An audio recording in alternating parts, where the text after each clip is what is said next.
I'm trying just to load up that quickly for you. If I don't, then we can just fly with the hard copy.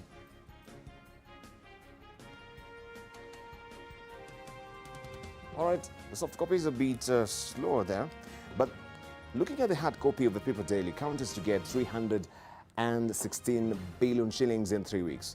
This is a breakthrough, bearing the fact that, yes, we've been actually toing and froing on this issue between the Senate and the National Assembly.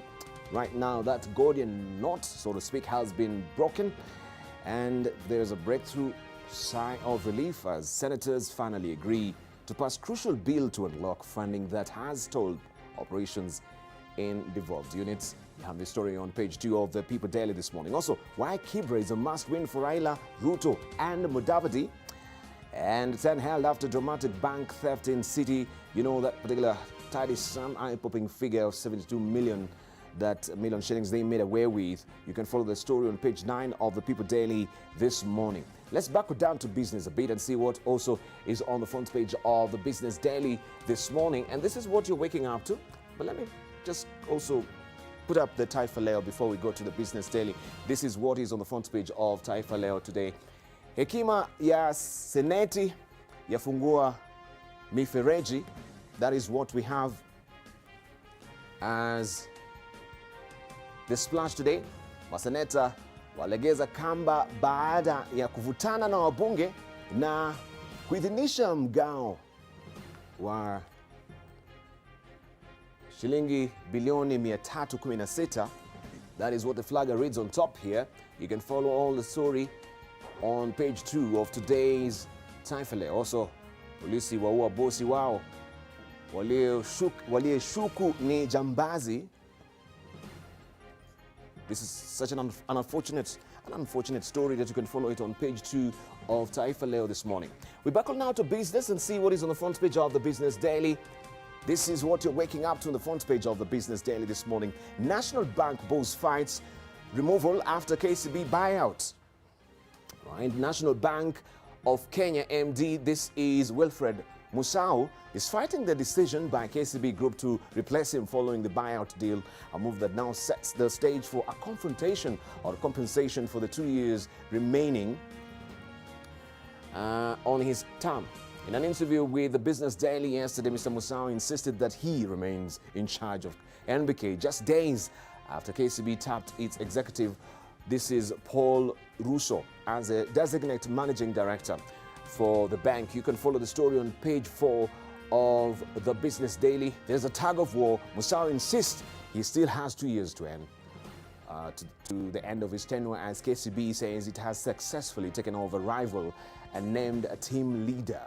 This is a power of acquisition or takeover, and of course, who has the upper hand? It should be, of course, the person who is taking over, as it is. And well, we're eagerly waiting to see how this particular tug of war will pan out. And that story, you can follow it on page 7 of the Business Daily this morning. 316 billion shillings for counties. Happy medium there, finally, or not really happy medium, but they buckled down.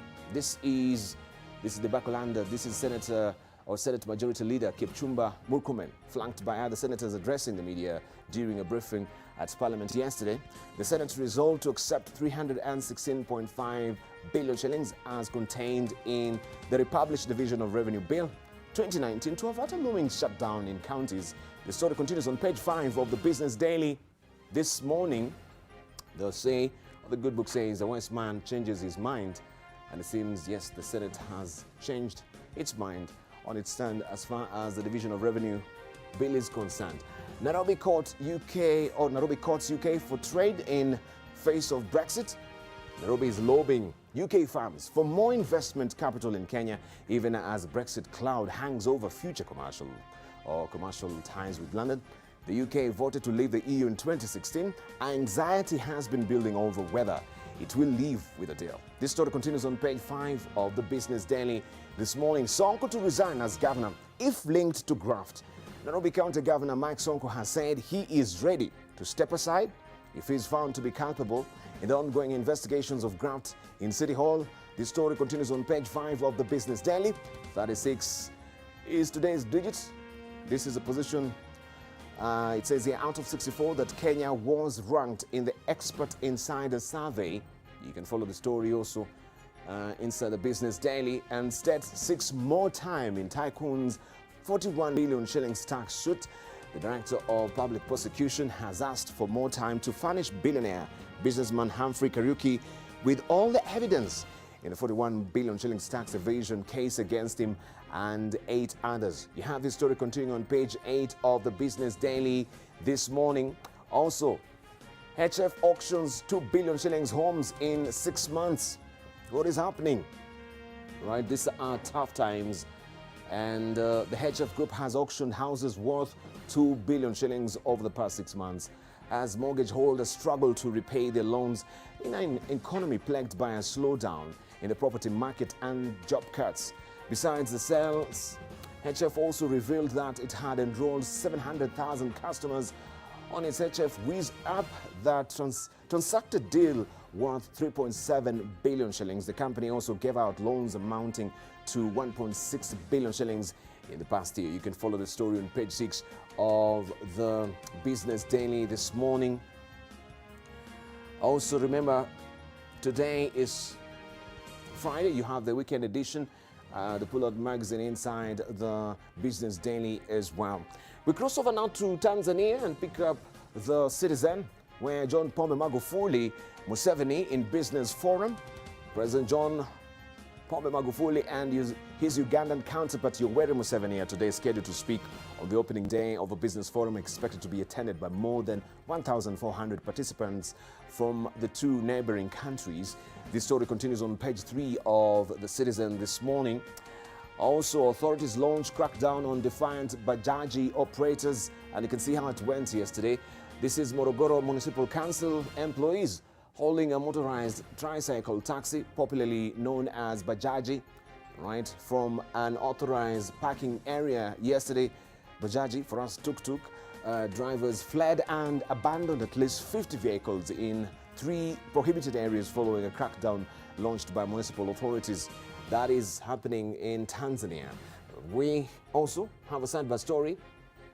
Kigwangalla stands by controversial "I will kill him" remark. Minister says he was quoted accurately, adding that poacher specializing in killing giraffe deserves no money. You can follow his story on page 2 of today's Citizen if you're waking up in Tanzania. Also, why ATCL Johannesburg flights have been halted. Find all the details on page 2 of the Citizen this morning. We have also the Swahili version of the Citizen. This is the Mwananchi. Boy achachama bungeni uchaguzi wa serikali za mitaa. That is what we have as a splash this morning. Also, wabunge wampinga AG mabadiliko TUKURU. It says here, Kigwangalla atia moto kauli za kujichukulia sheria mkononi. You can follow the story on page 2 of Mwananchi this morning. In Uganda, this is what is happening on the front page of the Daily Monitor. Parliament condemns South Africa attacks, of course, in light of the xenophobia that is ongoing. Speaker Rebecca Kadaga and her deputy Jacob Oilanya described the xenophobic attacks in South Africa as savage with no room in modern society. You have the story continuing on page 5 of the Daily Monitor. And World Economic Forum. We can see President Museveni, Uganda best for business, Museveni tells Forum. President Museveni speaks during a panel discussion at the World Economic Forum on Africa under the theme Shaping Inclusive Growth and Shared Futures in the 4th Industrial Revolution in Cape Town, South Africa. Yesterday, he told the forum that Uganda is the safest place to do for any investor to do business. The story continues on page 5 of the Daily Monitor in Uganda. Also, Kenzo and Rema, the end of a dream. You have your Pull-Out magazine, that is a scoop in Uganda. The Scoop magazine brings you the best celebrity and entertainment news in town. Also, mysterious disease kills 10 babies in Mityana. Read all about this particular disease. Authorities say at least 10 children have died as a result of a strange disease in a period of 2 months. This is a popping figure for babies, so the authorities need to act very quickly. That story on page 3 of the Daily Monitor. In Rwanda, this is what is happening according to the The New Times in Rwanda seem to have eluded me a bit here, but I'll try and grab that for you in a moment for you to see what it is holding for us. This is happening in Rwanda. In the meantime, let me show you what it is on the front page of the editorial cartoons that we have today. This is what Victor has drawn for us inside the Daily Nation today. It is all about the counties and the Senate. Now they have a happy medium. This is what we have inside the Daily Nation today. I leave it for you to decipher. You can see the Senate right now. They've given up on this fight, and this is what is captured by Stano inside the Daily Nation today, the editorial cartoon. Right, and you can see, of course, the MPs are ready to continue with their pilfer, of course, from the briefcase. That is what has been drawn today by Victor. Let's see what we have inside the People Daily, and this is what Stano has drawn for us in the People Daily.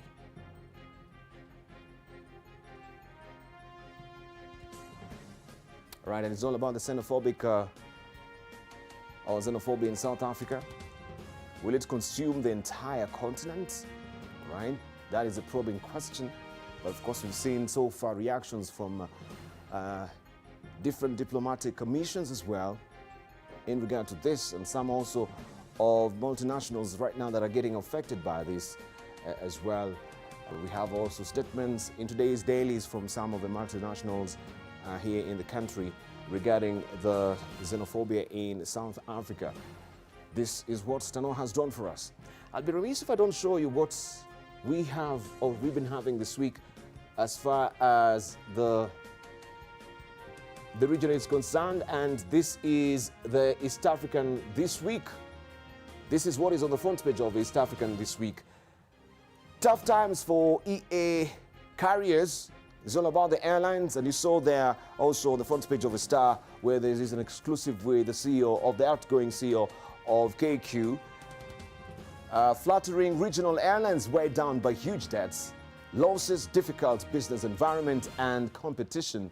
The story continues on page 4 and 5 of today's business, not Business Daily, but today's or this week's the East African. So if you haven't actually grabbed your copy, please make sure you do so.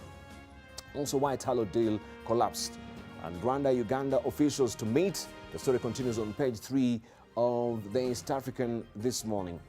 Also, we have the recent copy of the Nairobi Law Monthly. It is also focusing on tallow oil. Inside tallow oil's tax evasion racket is a splash on the front page of, or on the cover of the Nairobi Law Monthly. This is the September edition. Also, there's a special report here.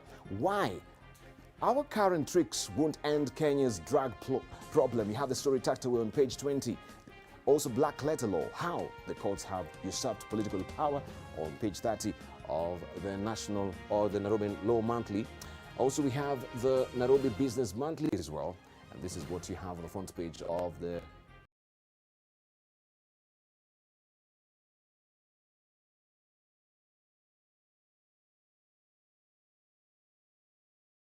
You can follow the details there monthly. Of a new dawn, working with imagination, is that there is some truth on both sides of most popularized or polarized, I should say, issues in our society today. The search for solutions that transcends the usual adversarial approaches and address the causal level of problems. They find a higher synthesis of the best of both sides of an issue and address the systemic root causes of problems to create real breakthroughs. The question is, are you someone with a vision burning inside that seeks to manifest? Do you see yourself as a visionary? Let us know. Hit us on Twitter. AM Live NTV is our Twitter handle. AM Live NTV is our profile name on Facebook, and 20686 our SMS portal. I have 3 visionary leaders today in our studio, and of course they shall be taking us through how they've come to where they are today and where they're going, right? So I will take this opportunity to introduce them to you. today. And of course, they'll have a handy opportunity today also to be on the lectern to tell us more about themselves and then to give us more details about their lives, where they've been, where they're going, and what it takes to be such a leader that many people look up to. I have with me George Washuri. I have with me as well Tim Kiruhi and Dr. Tim Kiruhi, and of course also have with me Professor Humphrey Obora. Good morning, gentlemen. Good morning. Gentlemen, good morning. I've seen I've not served you tea. It seems maybe... We're doing good. We're doing good. Thank you. Okay. No, I should be serving you tea before you actually continue, right? So if I may just walk over... We have it. Oh, you do? Yeah. How come I'm not seeing the cups? Oh, it's a part of my vision. Yeah.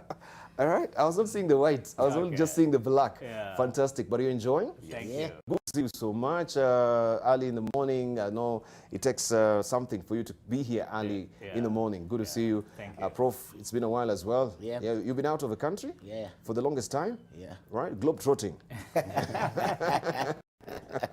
Right? Right. And of course, we had a slice of Tim last week. Interesting, George Washuri. I think it's been a while since I hosted you this year. So I said, September is here. Maybe the visionary leaders also should be here in the program to tell us more about themselves. But just briefly, before we embark on hearing from you from the lectern, when you talk about the power of a visionary leader, who is a visionary leader? You know, these are words that we've been hearing for the longest time, but maybe it is just abstract words. But when it comes to action, and we're talking about a visionary leader, who is a visionary leader? Let's begin with you, George Washuri. Okay, good morning, viewers. My name is George Washuri, working with the Optiven Group. I would say that the power of a visionary leader is a person who is able to bring people together for a common goal, a common vision, and a person who is able to see the bigger picture, the horizon. A person who doesn't only see the resources, but see what the resources can do. And I'm happy that our country, Kenya, is not short of visionary leaders. And this is a leader who also able to ensure that if you are leading an organization, it's able to pursue a certain goal. If you look at us at Optiven, we say that our vision is to economically and socially empower the communities. And a leader can be able to take people where he wants them to go. And I'm happy that when the leader is good, the people follow. When the leader is bad, the people suffer. Okay, when the leader is good, the people follow. When the leader is bad, the people suffer. Dr. Tim. Thank you. And good morning, viewers. I think to add to what my colleague has said, I would also say, you know, a powerful vision, the leader, of course, the powerful vision has to do with as a compelling vision. It's something that motivates you, that will want to make you do something about it. Because this is a clear picture of a desirable future, a better future. So everybody wants to give their very best. Everybody wants to sacrifice for the sake of the vision. So this leader is not only you know, concerned about themselves, but especially the state of the society, the community, the nation, and a better future that all can share in. Right. Yeah. Let's hear from Prof as well. Well, visionary is one of the strong ingredients of knowing a person with the tenacity to see things in 100 different ways. Yes. In 100 years to come. They will manifest that in the indication of selflessness, Yes. taking responsibility, and at the same time ensuring that they can take off even if there are difficulties on the path to that objective. Fantastic. I think very terse, very pithy, because we're going to give a lengthy one from the lectern. So those are just introductory remarks. We really do appreciate. And of course, I've mentioned, yes, we do have with us Professor Humphrey Obora, who is the Secretary General and CEO of World Talent Federation. Also, we have Tim Kiruhi, who is the founder of International Leadership Forum. Right? Did I get it right? Foundation. Foundation. Foundation, right? And also George Washuri, who is the founder and the CEO of the Optiven Group. Right, so I don't know if we should toss a coin to try and see who we can begin with, right? Between George Washuri and Dr. Tim as well. But now, since George Washuri is actually near the lectern. I think it is just convenient for you to actually walk over to the lectern and begin this morning. As I give the rules of the game, right? We have the yellow card. This is for Prof and Dr. Tim, and also the red card as well. So, and today I'll give you enough time because we are less of us. I think some of our panelists dropped out along the way, so they had other engagement and unavoidable circumstances. So we continue with the conversation nonetheless. So I have also my bell, right? So each of you, I'll give you 8 minutes on the lectern today, right? So you can take your sweet time and talk passionately about the power of a visionary leader. So when I raise the yellow card, just know we're midway, right? Like 4 minutes. When I raise my red card, you should be winding up. If you go beyond time, then I'm going to toll the bell. Let's just begin with you, George Washuri. The power of a visionary leader. You've got 8 minutes. Wow. Good morning, viewers. My name is George Washiri. I lead a company called Optiven Group. We have been in business for the last 20 years. And we are talking about the vision. And for us as an organization, our vision is to economically and socially empower and transform the society. So this one gives us a reason why we rise up every morning to come to the city of Nairobi and ensure that we are inspiring people, we are motivating people, we are creating change. And today we are talking about the power of a visionary leader, because we say that the growth of any organization is determined by the driver, the pilot, the leader. And this is a very interesting topic. And they say that a visionary leader drives the motives, drives the people they are leading. And once the people they are inspired, they are able to achieve a certain goal, a certain vision. Number two, a visionary leader motivates. When people are motivated and inspired, they are able to achieve their goal. So those who are leading organizations, when people are injected with motivation, they are able to achieve their goal very easily and without any problems. Number three, a visionary leader energizes the team. Of course, they also energizes themselves to be able to achieve this particular dream that they do have. They also allow other people to dream. They say a visionary leader inspires others to perform. And I like quoting John Maxwell, who said, visionary leaders manage resources. Visionary leaders manage resources and develop people. But he also said that greater and visionary leaders, the greater leaders, develop people and manage resources. Because once you develop these people, they make the load lighter for a leader. And of course, visionary leaders increase the energy, the emotional energy. They give people capacity to perform. They develop relationship. We are talking about customer relationship. The leader is able to pick and also give the same power to their people. And of course, a visionary leader, they have a higher purpose, what Dr. Tim was saying. Their purpose is not necessarily earning money. Their purpose is bigger, is to see a big change. And we can see in our particular country what His Excellency President Kibaki did, the Vision 2030. Right now, we are still pursuing the same vision, the Vision 2030. And for us who are leading organizations, the vision should be bigger than ourselves.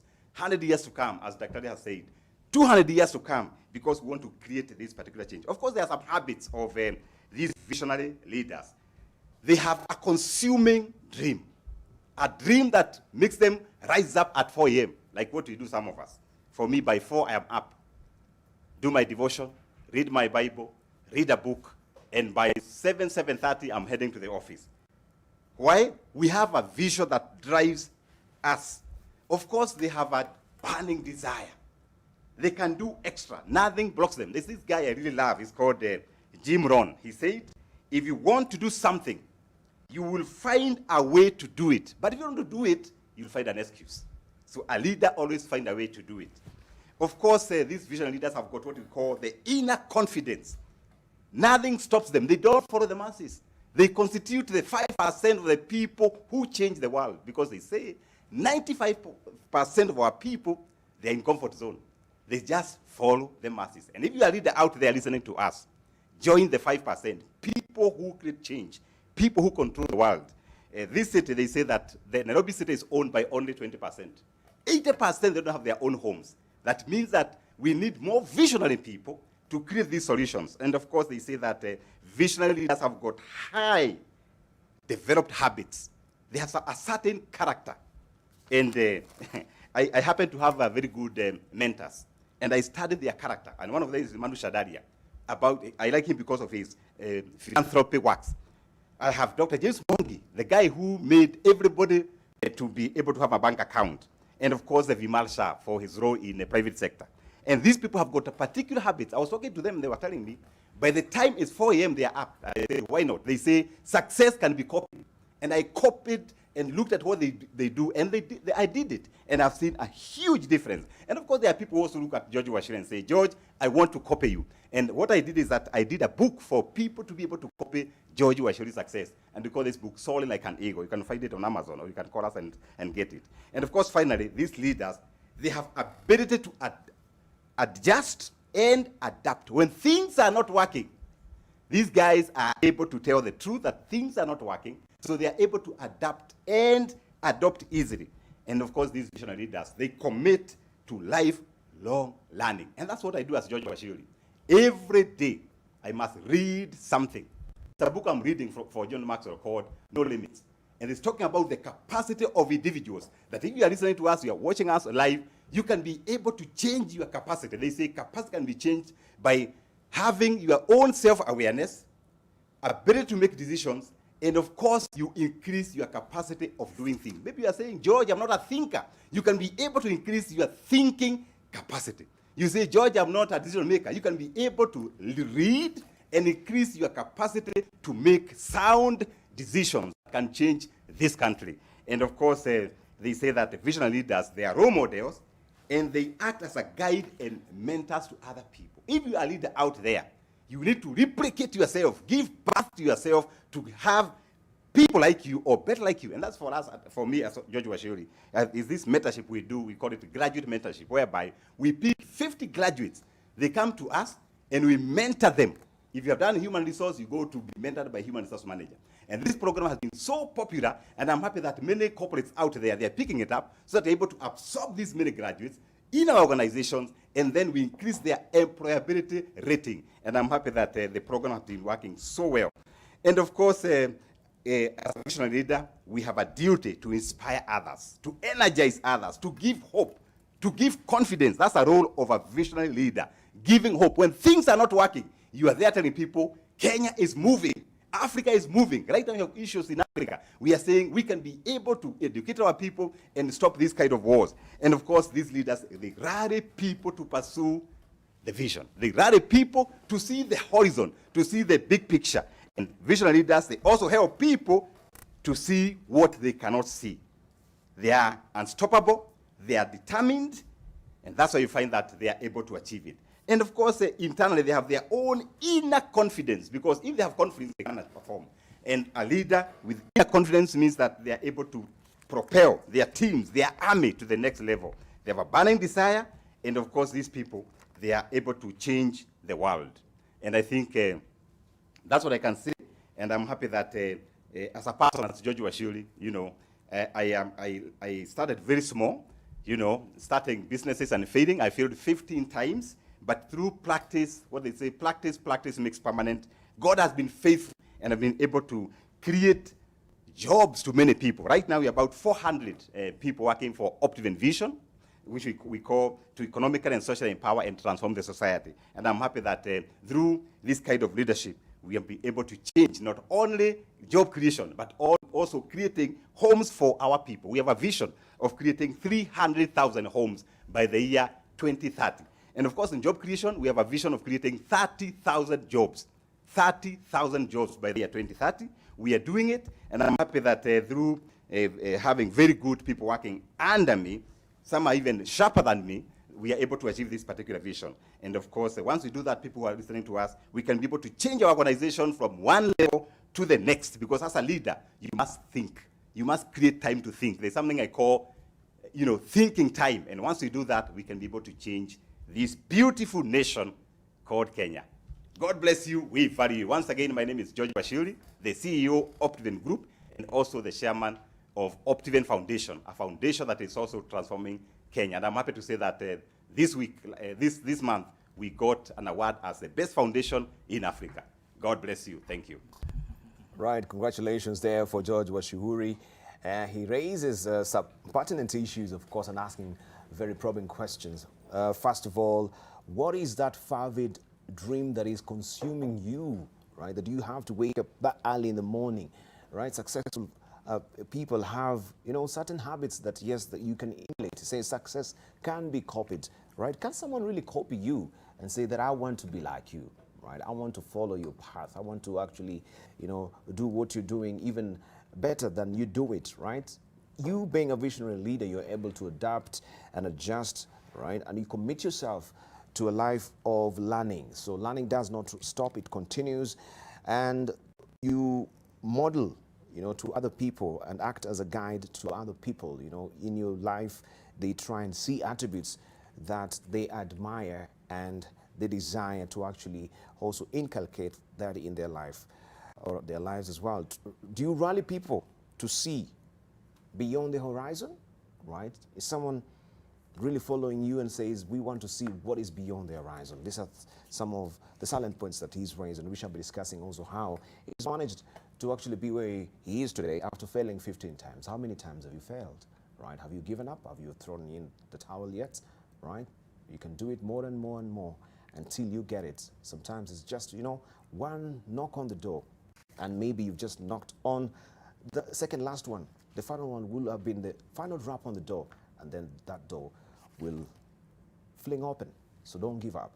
Up next, we have Dr. Tim Mwangi Kiruhi, who is the CEO of the National Leadership Foundation, and also is going to take us through his thoughts about a visionary leader. What are they? You've got 8 minutes, sir, beginning now.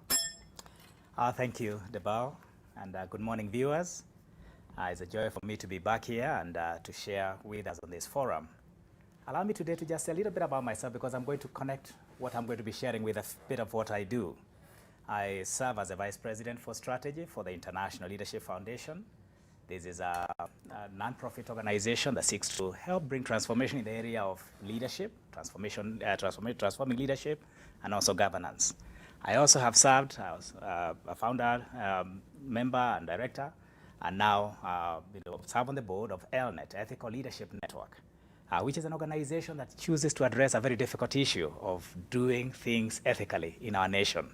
You know, thinking of things like corruption, bad governance that we sometimes have, the loss of values, and so on. These are the issues that we brace ourselves to do. I also serve as a chairman for the Bible Society of Kenya. Is one of my contributions to this country. And also, I serve as a chairman of the council for Tharaka University College, and until recently, the University of Nairobi. These are government appointments. I serve on three other organizations. Possibilities Africa is a faith-based organization. Steam Plant is a for-profit organization in the area of energy, renewable energy, using things like solar daylighting and so on. And finally, I serve one of those that I'm very passionate about. I'm a patron, and having been a founder, for an initiative to benefit my community back at home, a community-based organization which we call Ndaragwa Partners in Progress, back in Nyandarua County, where I hail from. I want to address my thoughts in three areas. I'm a teacher by calling, so I tend to think maybe, and through my engineering background, I think a bit in an organized way. So first, what is a powerful vision? Secondly, what makes a leader's vision powerful? And thirdly, I'll talk a bit about some drawbacks and can keep us from having this visionary, powerful vision. First, what are the marks of a powerful vision? I think of several things. One, as I said in my opening statement, it's compelling. You don't remain the same.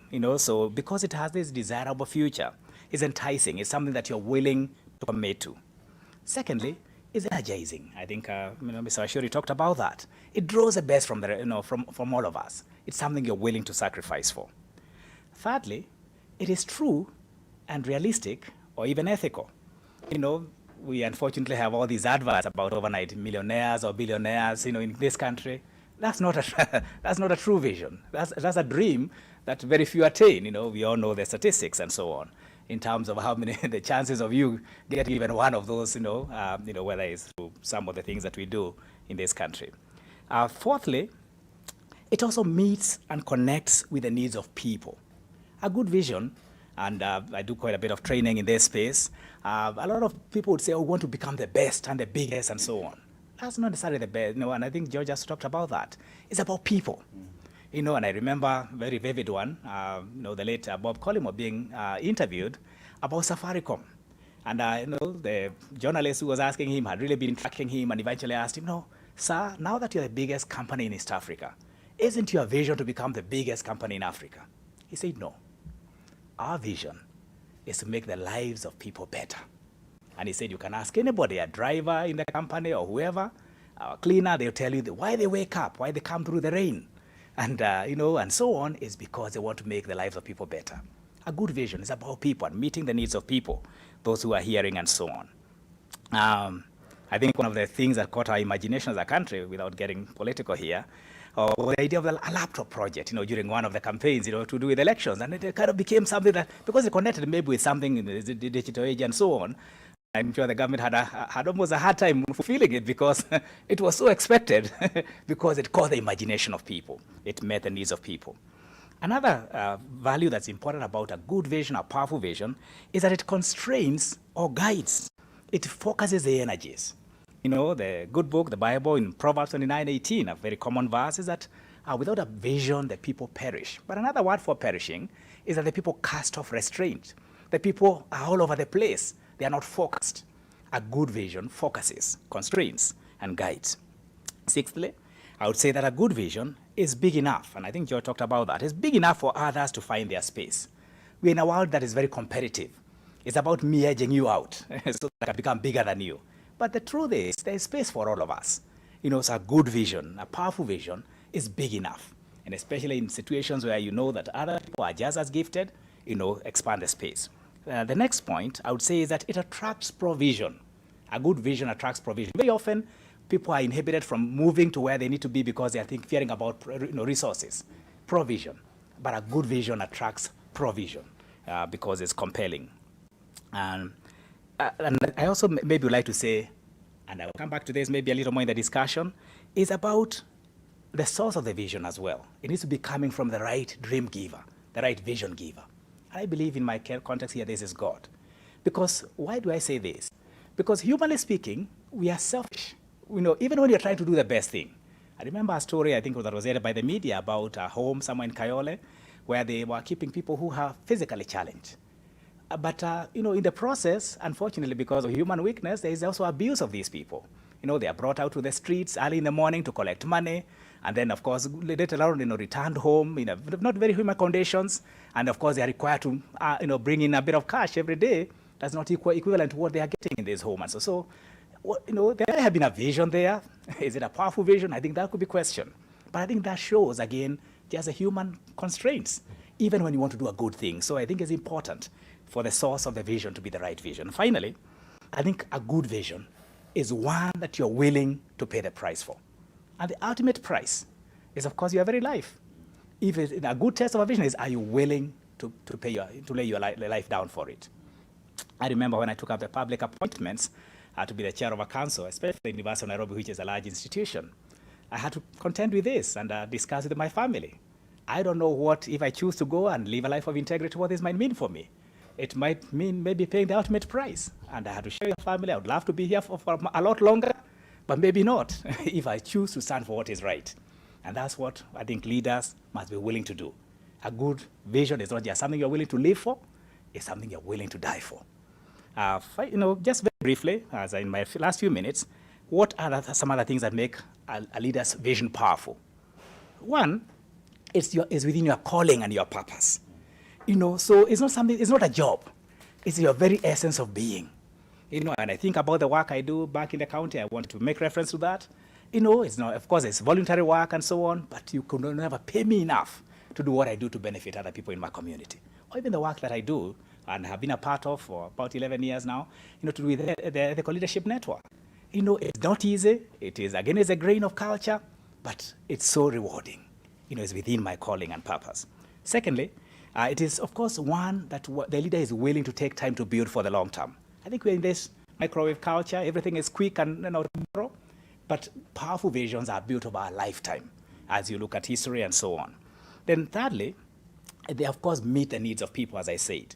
Again, that keeps in that space. Fourthly, a powerful vision, helps develop your own character. There is nothing as challenging as sometimes as working through the vision, as George mentioned. There'll be difficult days, there'll be difficult times, there'll be mistakes in the process, but you're willing to become a finisher. You want to transition well if you happen to transition, and so on. And finally, as I said, it's about a dream giver. Then a good vision is about obedience to the dream giver. So there are times that you'll be doing it, not because it makes sense, not because it's easy, but because you're living a life of obedience to the dream giver or the vision giver. And you can think of many people. In the good book, we have people like Joseph, David, Esther. These were all young people, young leaders, but they were willing to take the ultimate risk, including their own lives, because they felt that that's what they needed to do. So about the drawbacks, very briefly. What are some drawbacks that could keep us? One is weak character or poor character.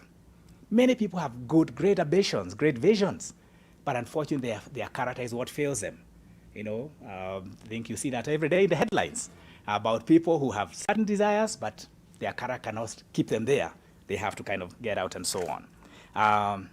Not getting the right advice, I talked about that, or competencies, being unrealistic or too grand, to do with the timing. You could have a good vision, but maybe there's not just the right timing to be able to do it, and so on. So I think there are other things we could go on and talk about. Maybe also, the last one is being unethical. And it's important that we don't take shortcuts. One of the things I've learned as I've studied about organizations, there is no organization that goes to the next generation that is not built on a good foundation, on an ethical foundation. The ones with the shortcuts are only here for a short time. Right. Thank you, viewers. Thank you so much, Dr. Tim Kiruhi. And of course, he's spoken on a raft of issues as far as the power of vision is concerned, and he's asking also, what are some of the hallmarks that you do have as a visionary leader? Is your vision, first of all, compelling? Is it energizing? Is it true and realistic or ethical, right? Does it meet and connect with the needs of the people? At the end of the day, it's all about the people. It's not about you. And I think even entirely when we look at the world right now, from the corporate sector, things are changing. It's not about just the bottom line and the profits.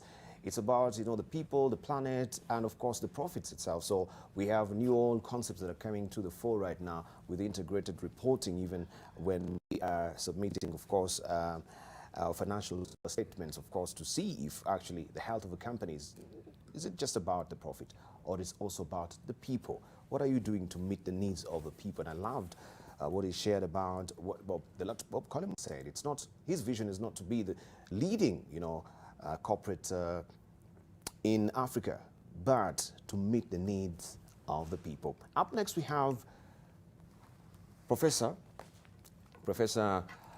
Humphrey Obaro. Is the founder and the CEO of World Federation of Talents, and of course he's going to talk to us about talent. He's an avid fan of making sure people realize their talent. So Humphrey Obara is the Secretary General and CEO of World Talent Federation, I should say. You've got 8 minutes beginning now, sir. Well, thank you very much indeed. The World Talent Federation is a 54-year-old organization based in Kentucky in the United States of America. I was there from the year 2013, and when I became the first Black African, still the only Black African on the board. But I also represent a branch of the Federation Africa as the president of the African Federation for Gifted and Talented. My mission is simple. And if you have to talk to people about a vision, it is much easier for them to understand if you have one of your own. From the year 2000, and by the time we hit 5th of January next year, I will have been speaking for exactly 20 years about the same thing. Misconceptions about talent, including what we're discussing today. To us, talent is comedy. Talent is music. Talent is sport. So we take a long chase vehicle, we're on a talent search. This has created opportunities for people to do the wrong things with disastrous results. So I will talk about why is it that in all media, years and years, we talk about joblessness for the youth. Why is it that years and years on in Africa, we are doing international benchmarking for good practice? Why is it that we've always known as Africans that some 30, 40 years ago, Japan, Korea were not very far from us? Probably we're ahead of them.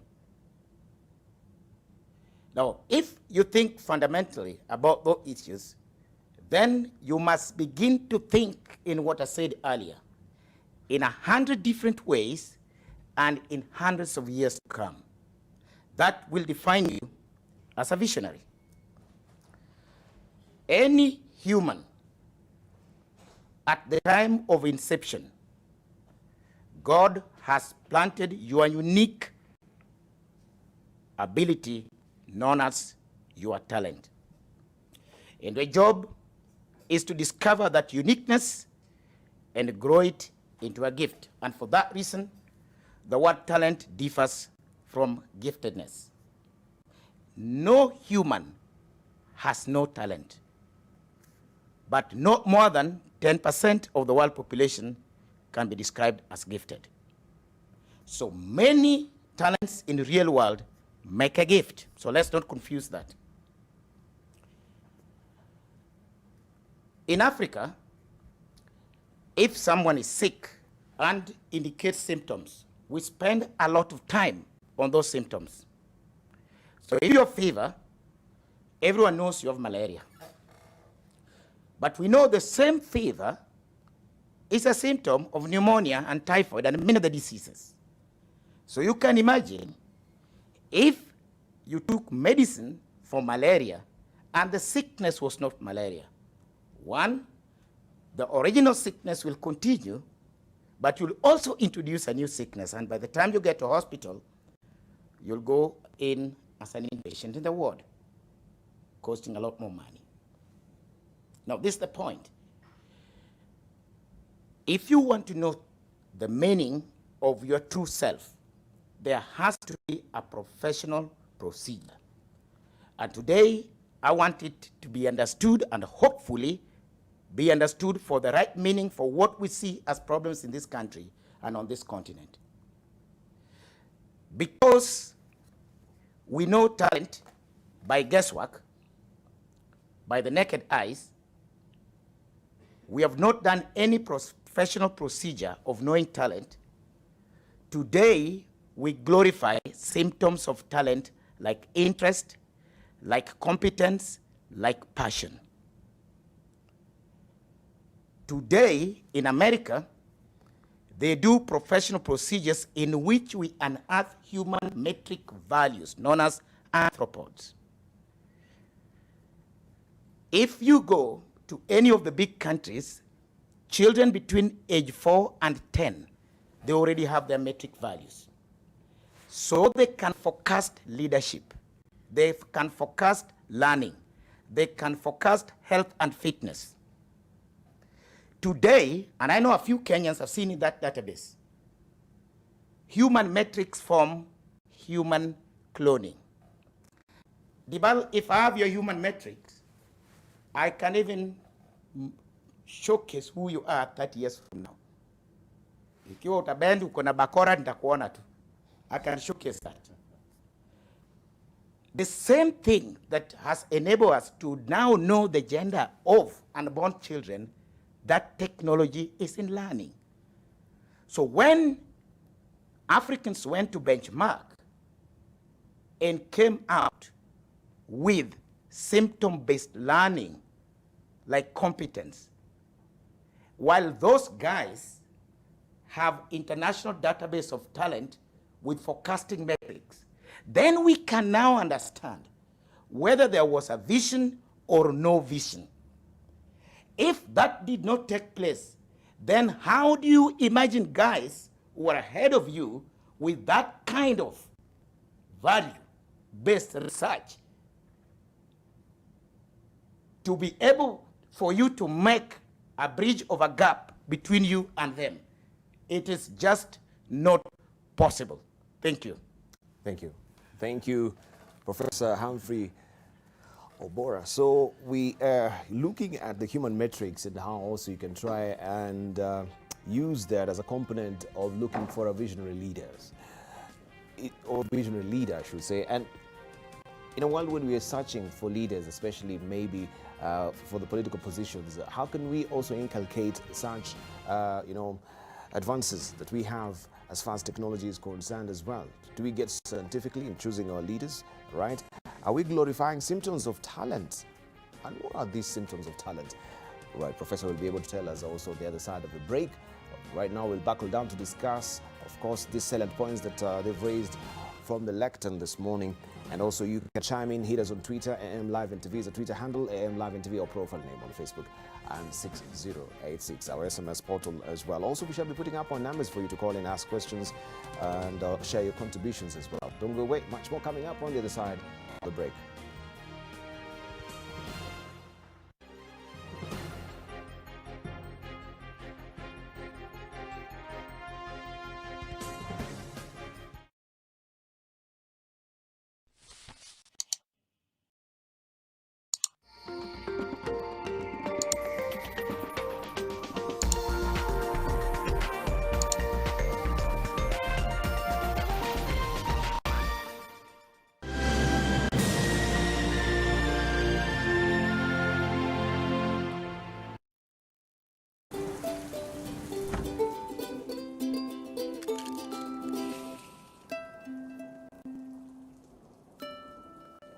Breakfast is not complete without the new Minute Maid NutriDefense's Nectar Plus. Complete the most important meal of the day with the goodness of great tasting juice fortified with vitamin E and zinc to complement your family's nutritional needs. Minute Maid NutriDefense's Nectar Plus. Breakfast complete.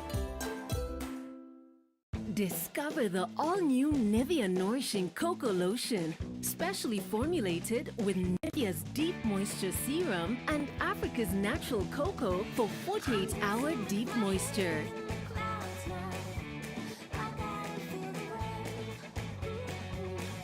Glowing, radiant skin with Nourishing Cocoa Lotion from Nivea. Get 48-hour deep moisture from the new range of Nivea body lotions. Fresh from Kingston, Jamaica. Come at me one in your hole. Let me spend a little time in your hole. This week on The Trend, the king of dancehall, Conscience, How many girl them turn up on a love song? will be here fresh from Kingston, Jamaica. Goodman, Alpha Jiri, this and many more, only on The Trend. The second phase of the InterSwitch Spark competition has just been completed. The qualifying test determined the best 54 students who will proceed to the next round of the InterSwitch Spark National Science Competition to be aired on NTV. Overall, 1,498 students from across the country registered for the competition, with secondary schools in the Rift Valley registering the highest number of students at 372. The competition has reignited the interest in STEM subjects across the country. InterSwitch Spark National Science Competition will award the winner a scholarship worth 1.5 million shillings, a laptop, signage for their school, while the first and second runners-up will get cash and laptops. Who will be crowned winner at the end of it all? Come with us on this exciting ride. Powered by InterSwitch, transaction solutions you can depend on.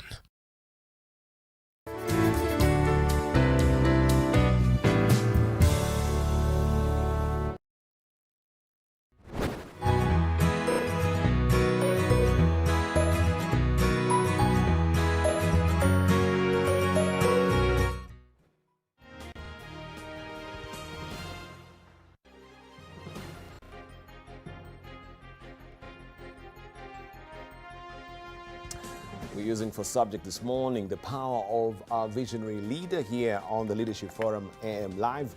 And of course, we've heard from our panelists this morning. We want to buckle down to discuss with them. And of course, you get to drive the show with us on social media. And also our phone numbers will be out momentarily for you to call in, ask questions, or even share your contribution. We have reactions here from Twitter. We have Kinuthia Kinyanjui saying, he's saying he's following this forum from Dogoto. Thank you very much for tuning in. Also, we have Chagi.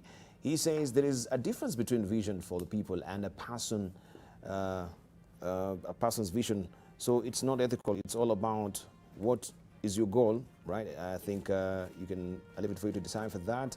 And we have Geoffrey Omers saying, oh, that's great. He applauds the panelist. And also Richard Ojok, he says he agrees with our observation. We want to hear your contribution. You know the drill. You can hit us in the market. You can hit us not in the market here on AM Live. Our Twitter handle is AM Live NTV. AM Live NTV is our profile name on Facebook, and 20686 is our SMS portal. So let's just get down to discuss some of the salient points that they raised this morning. If you're joining us, I'm holding court this morning with the founder and CEO of the Optiven Group. This is George Washiuri. We have with us as well Dr. Tim Mwangi Kirui, who is the CEO and also the founder of International Leadership Foundation. We have also with us Professor Humphrey Obora, who is the Secretary General and CEO of World Talent Federation. So it is, spreading its tentacles, or we're spreading our tentacles widely this morning, looking at talent, looking at how also that is fitting into vision as well, and also how is affected both the corporate and the public sector when it comes to visionary leadership. Let's just begin with you, George Washuri. You begin with a fervid consuming dream, so you speak, and you tell us this morning, you've spoken and you tell us this morning that you must have a consuming dream. So, from your assessment, what will be a consuming dream? Waking up at 4 a.m., that's consuming.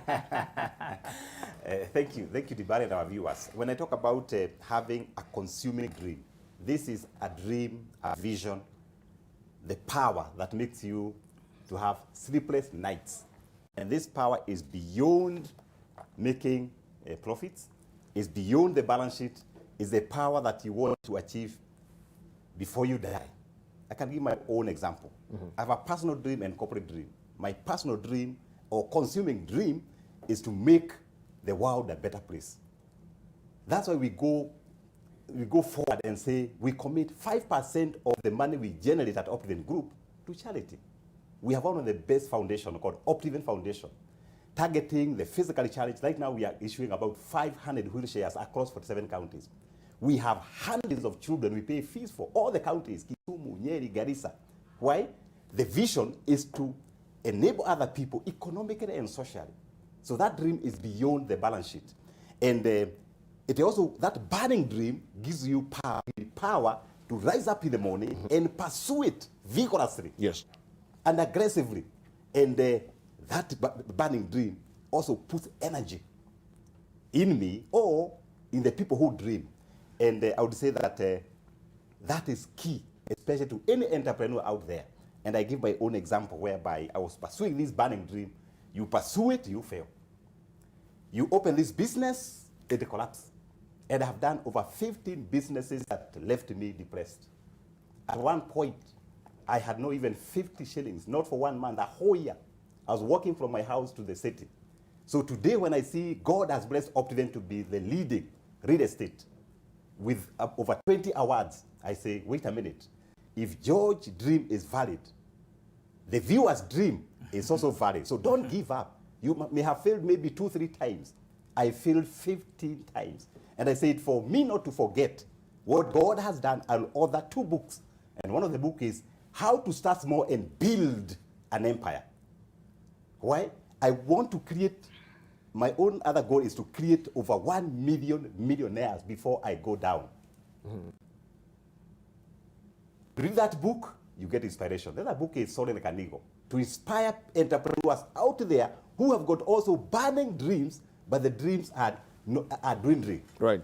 And once we do that, we can be able to move to the next level. Right. So and I love, Dibal, I love the dream. Because the dream can make you think it can make you innovative, it can make you be the high performer. That's why we talk about high performance culture, and I'm happy that people who are doing business out there, once you have that particular dream, you can change not only Kenya, but you can change Africa. So you mentioned that you failed 15 times, and also you've talked about success or copying success. Success can be copied. Should we say maybe you actually copied this, the successes of these other people? That's why you failed 15 times, because it stimulates you also to actually operate on your own optimal level. Because once I want to be like Kirui, then I'm limited to what Kirui is. Maybe I'm even better than Kirui, but now because I think this is the benchmark for him. I think also success is exposure. Some people will see Judge Washuri is the epitome of success, but there are people out there in the world who are better than Washuri. Do we limit ourselves because of also our exposure, right? In the 15 times you failed, is it because you copied? And what are some of these 15 times? You can give us one or two, incidences where you felt dismally and you actually almost giving up, just to inspire someone who's. I think one of the failure story is that I was very vibrant, young, energetic, and I resigned for my work and said, now I'm going to start business. And the first business I started is a tour company, and I was seeing the many tourists that were coming to Kenya, and I went to the bank, borrowed money, bought these vans, and the business was doing well until 2007, when the Kenyans decided to go south, and the tourists were not there.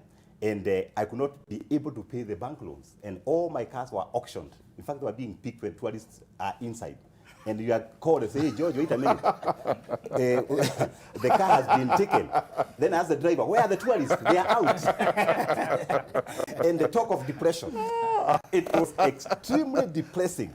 You don't know what to do. You have no cash. You have the tourists here. And of course, the company was auctioned, and I was left with zero. And that is one of the instances. I did car import businesses. We had issues during the post-election. The business also went down. We closed it down. And the challenges were there, one after the other. But what kept me going, of course, is the fear of God. I'm a prayerful person. And I was saying that, please, one day, remember me.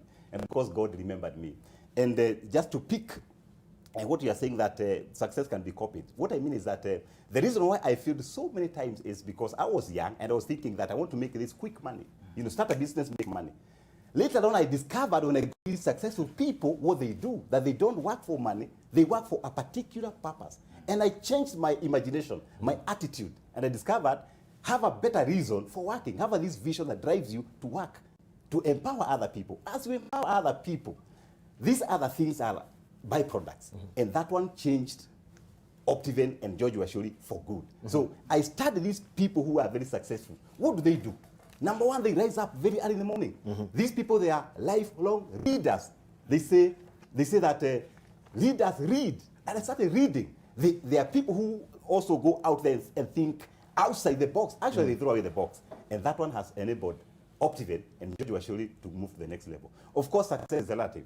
There are some people who say, once I get a wife, I'm successful. So once they marry, they are successful.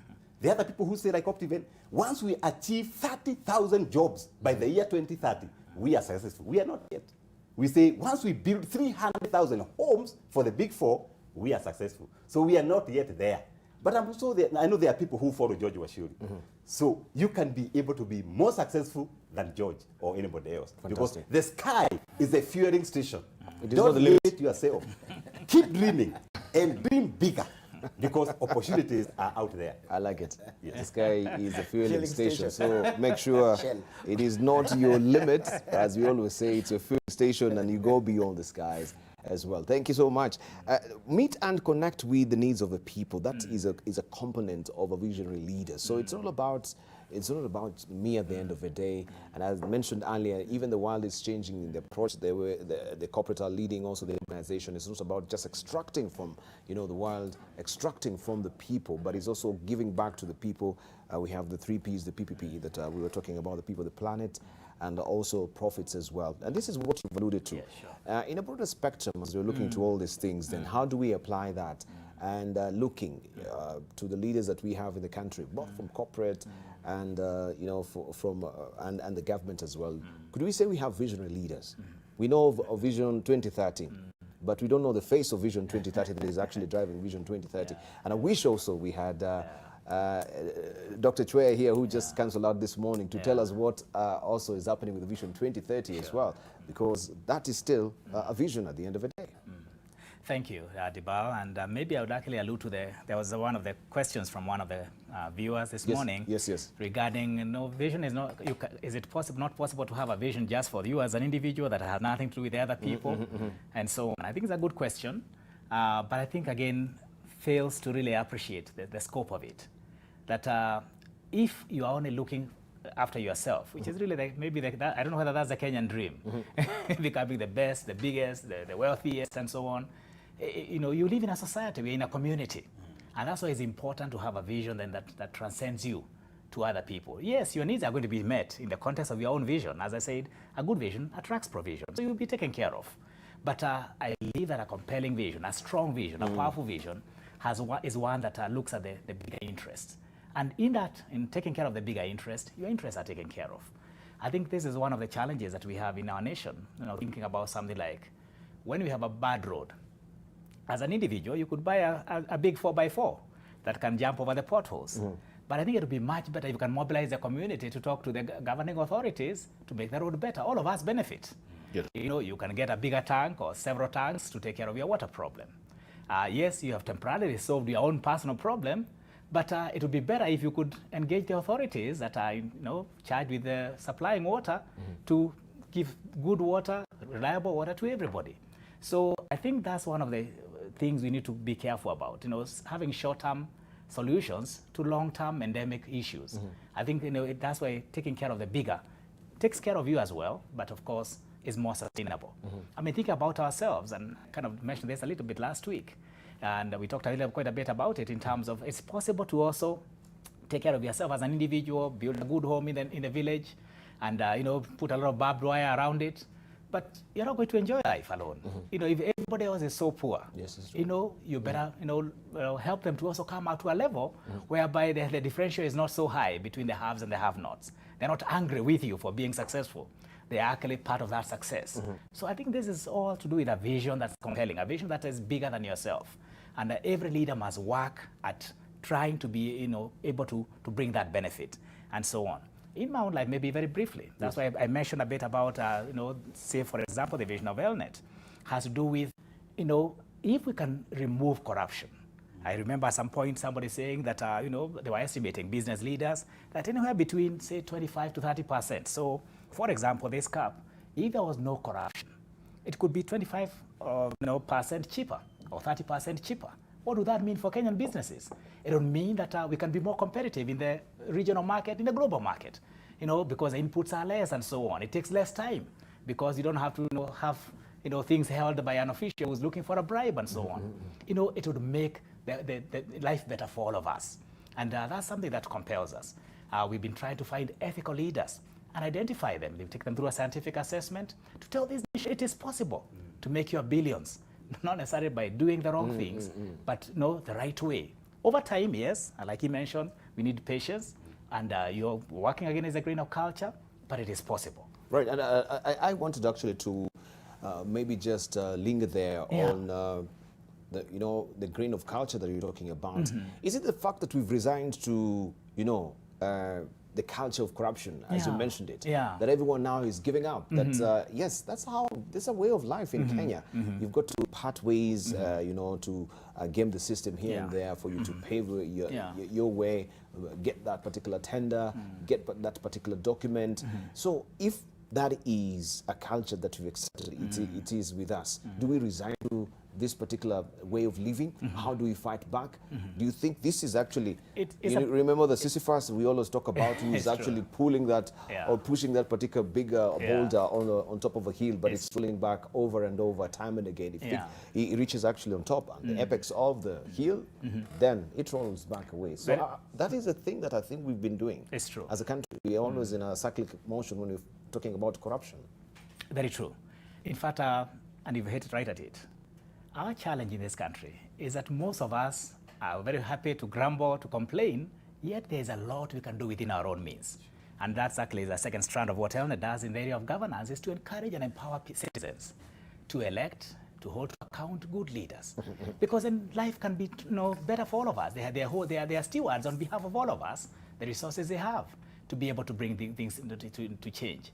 Let me give you one or two examples. I remember one time being caught on a traffic, speeding thing, I think somewhere between Naivasha and Gilgil. Yes. There was a long line of people who had also been, and so as soon as everyone came, they would take your license.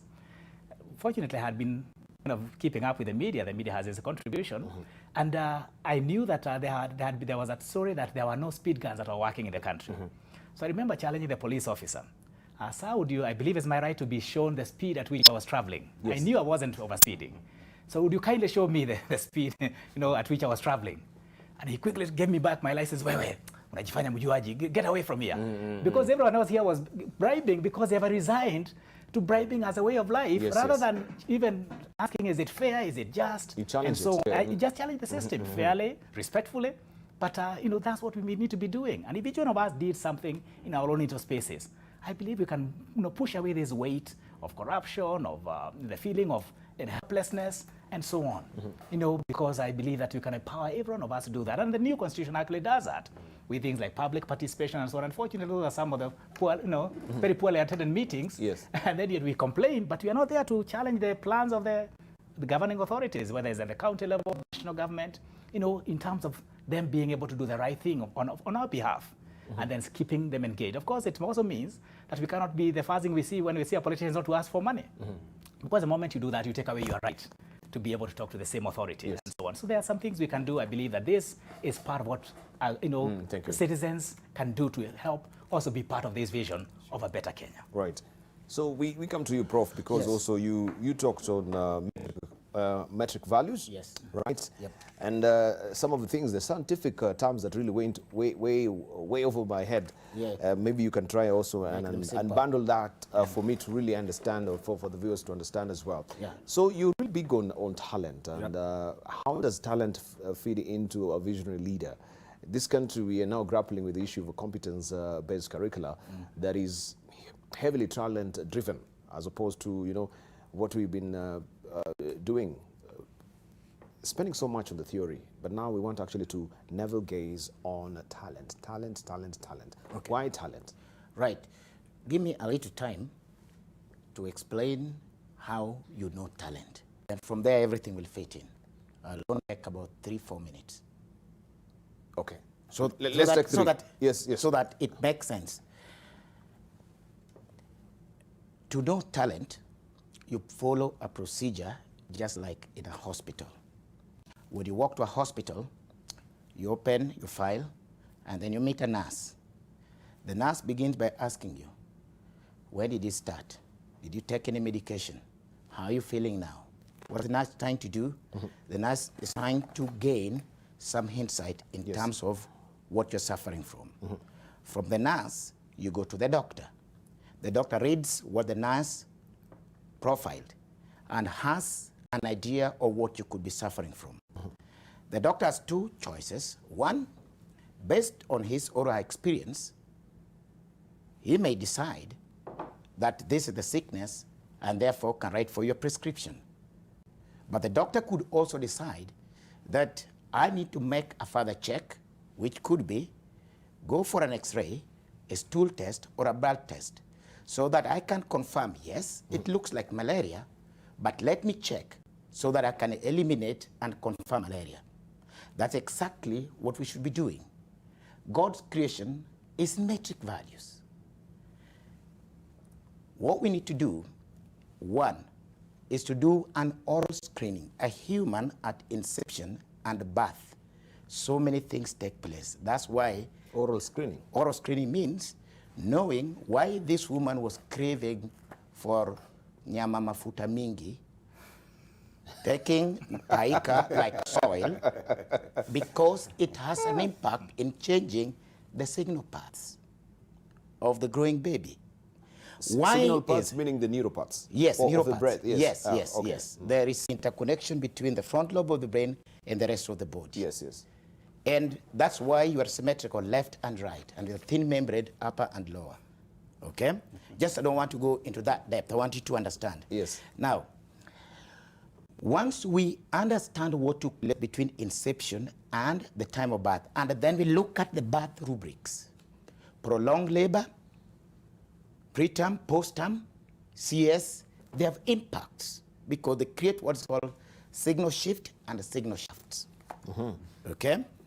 Once we finish that, signal shift and signal shaft. signal shaft. Yes. These have impact in learning in what is called product and learning styles, which we never talk about in our education systems.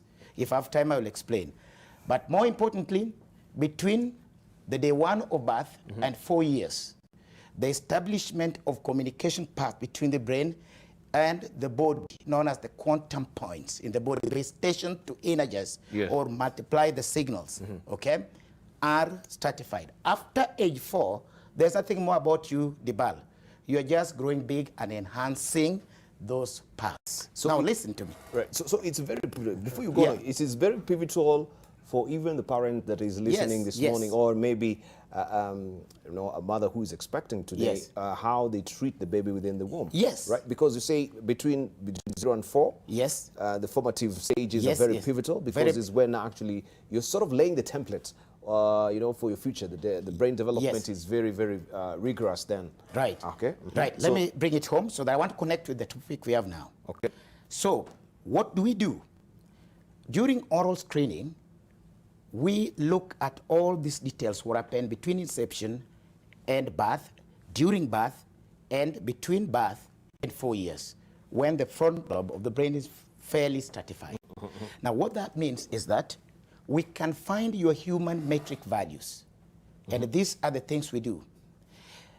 At the second stage of after oral screening, we do something called psycho screening, in which an expert in talent, just like the medical doctor, can order for your metric values to be unearthed through other equipment. For example, just like lab tests, we have one in psychology known as anthropobiometric machine. Anthrop from anthropology means human.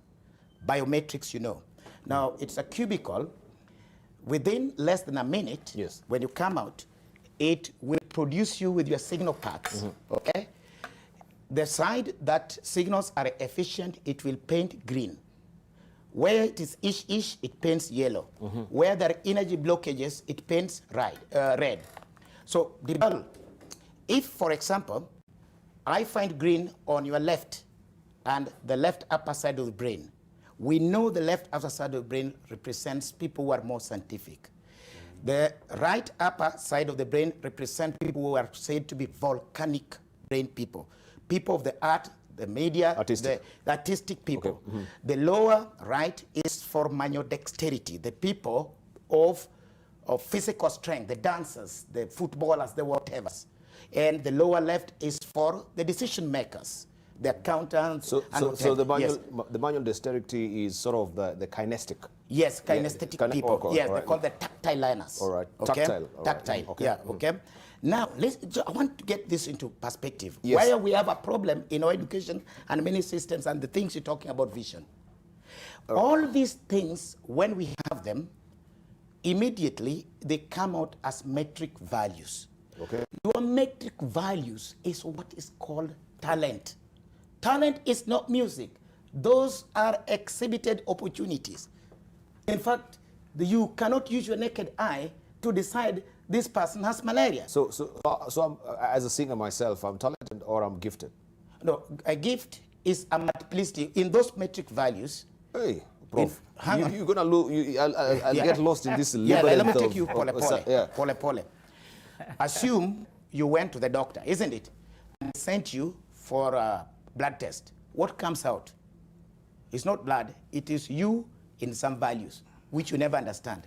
But the doctor will interpret it and write a prescription. Right. You understand me? Thank you. I think we need to dedicate just a whole show on talent with you, but we get the picture, and I understand that. And you say that it's very pivotal in this for someone to really take care, understanding also even how the C-section adversely affects, the outcome, so to speak, of a child.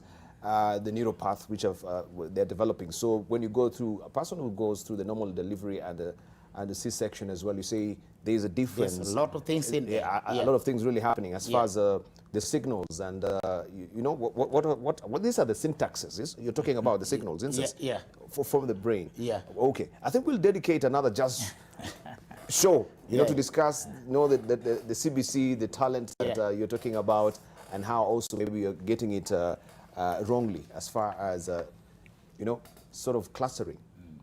But let's go back to George Washuri. I think you need to tap in the talent of, because you have your foundation where you get graduates from the university and trying, you know, to also put them in the, or prepare them for the labor market.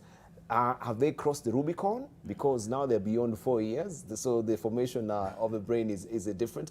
But scientists say, you know, the plasticity of the brain is very malleable. You know, it doesn't just remain static. You can be able to change even at 90. Of course, we know, yes, it is degenerating, but it's still very malleable as well.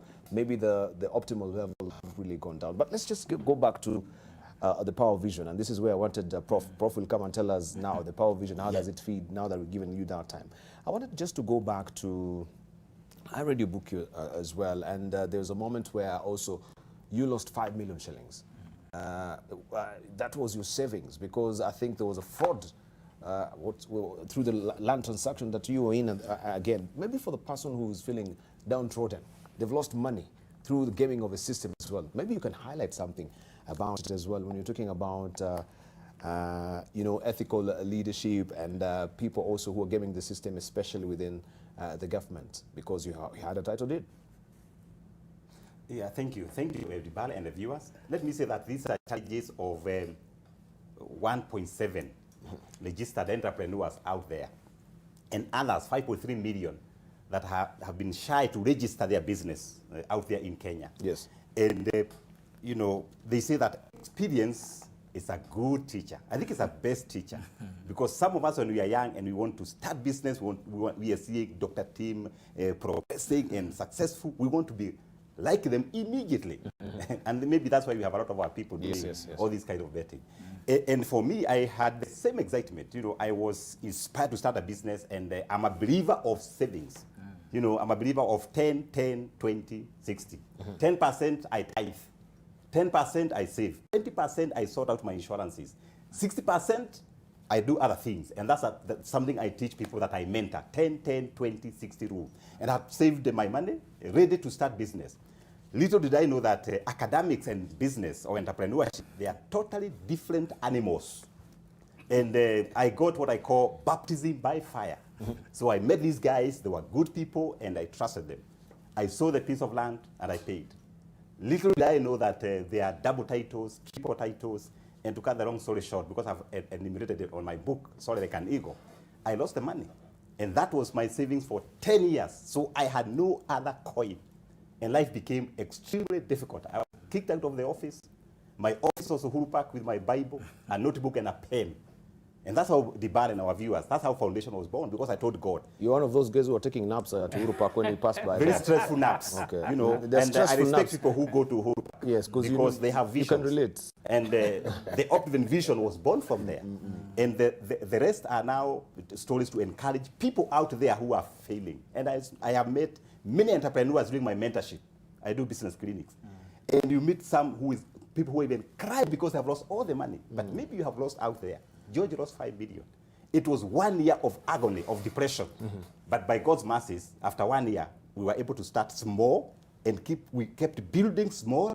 And today, the story is different. You're out there, you're a business person, you don't know what to do. Don't give up. The time you're just about to give up, maybe that's the time you're going to hit gold. Go back there and enter into the trenches, work. They say the work of a visionary, of an entrepreneur, is to lead by example. You cannot tell people at Optivate to come early, and you're coming at 10. You can't inspire people on leadership, and yourself, you're already beaten. You can't talk people about self-confidence in their businesses, and you are pretending as if you are defeated. So people out there, George failed. 1 year without a single coin. In fact, I started looking for a job. And that time I was qualified. BCom, Masters, I was doing my PhD. I did several applications, and nobody even responded, even to say, "Dear George, we regret that we have no job for you." There was no even regret. It was tough. So today when I people being depressed, I can associate with them. I know the problems of leaders out there, entrepreneurs out there. And that's why I say, I'll go out there, inspire people, talk to people, mentor them, and I don't charge. I think every week I meet tens and tens of entrepreneurs to our offices because of our duty. And maybe that's what is that. You're doing business out there. Being qualified is one thing, but find a mentor, somebody who can tell you when things are not working. And when you go to this particular mentor, don't go to give stories. Don't go to borrow money. Go there with intelligent questions. George, how are you making it? What can I do to succeed? And once you do that, you are able to make it. One time I met Dr. James Mwangi for 15 minutes. And that one changed my life completely. He's the first man to tell me, George, think biggest. And after visiting his office, I came and did a huge proposal for a real estate. So there's power in mentorship. Get a mentor out there and you can succeed. Get a mentor. Yes. I think I have someone. Is this Cecilia Warero? She's asking, George Oshuru wants to make the world a better world better, yet Optiven converts the tiny percentage of arable land into concrete jungle, right? And purports to build greenhouses in asal areas. Real impacts would be to make the latter habitable and maximize food security in the Kiambus. You want to respond to that? Because I think this is a genuine comment. You're in the real estate. She's worried that now this is turning out to be a concrete jungle. I think it's a matter of mindset because people who are doing agribusiness, yes, some of them don't have land. I went to China. They are doing farming in the air. And this idea of farming using rain, it doesn't work out. And farming in the air through the hydroponics. Exactly. Okay. People are changing. The technology is changing. So we need to move from traditional to modern. But of course, I say that if you look at Kenya today, other than food issues, where people are talking about, we have serious issues of accommodation. Thank you. Right now, they're saying by the year 2030, we're going to hit 90 million. And we don't have homes for these particular people. And for us at Optiven Real Estate, we ensure that the middle class and the lower middle class, they are getting somewhere to lay their hand, roof under their head. And that's a part of the things that we do. Of course, we don't do only real estate. We do other things to ensure that we are creating job opportunities for these people out there. And especially, I must recommend many entrepreneurs out there creating opportunities, especially for our graduates. So that's how things are, and we are able to change and look at the future. The real estate, because I think also we're waking up to very depressing some headlines that we do have every day. And for me, I normally have these paper reviews every day, and I think maybe even somehow the syntaxes that Prof is talking about is being rewired to think and resign to the fact that we are a corrupt country. When you see such headlines where houses are being auctioned right now, 12 billion shillings homes in 6 months, there's a slow, or contracting economy that we are in, many, and we've seen auctioning property, cars, people ventured into Uber or the taxi, business as well. They cannot sustain themselves. I think we are in a pickle as a country, and we need to speak to it as well. You in the real estate and also you suffer this. Maybe sometimes you've actually taken money from the bank to try and put up a property, but there are no occupants as well. The occupancy level is, so you cannot actually break even at the end of the day. I mean, how do you speak to someone who had a vision? You wanted to get a home, and right now you cannot afford to have that security of a roof over your head. Just encourage maybe I'll say that people out there, of course, Kenya is a growing economy, and I have happened to travel a little bit, and there is no country without its own challenges. The other day, the United States had issues of depression. Houses were being auctioned. Yes. And the word of encouragement people out there who are either doing real estate or people who have got homes and they're being auctioned is that we are looking at the long term. We may have these temporary bumps right now, but that means that 20 years to come, we have the same bump. If you look at Kenya today, people talk about property bubble. Yet, a lot of our people don't have homes. We have 61% of our people, according to the UN, living in the informal settlement. That means this issue of supporting people to have affordable homes is possible. And then we must congratulate the government because of the Big Four. The vision is good, but it can be made better. And people to make better is people in real estate. Right. And of course, you are out there, maybe your house has been auctioned. It's not time to give up. Right. We are talking about the vision, Dibal, and our viewers.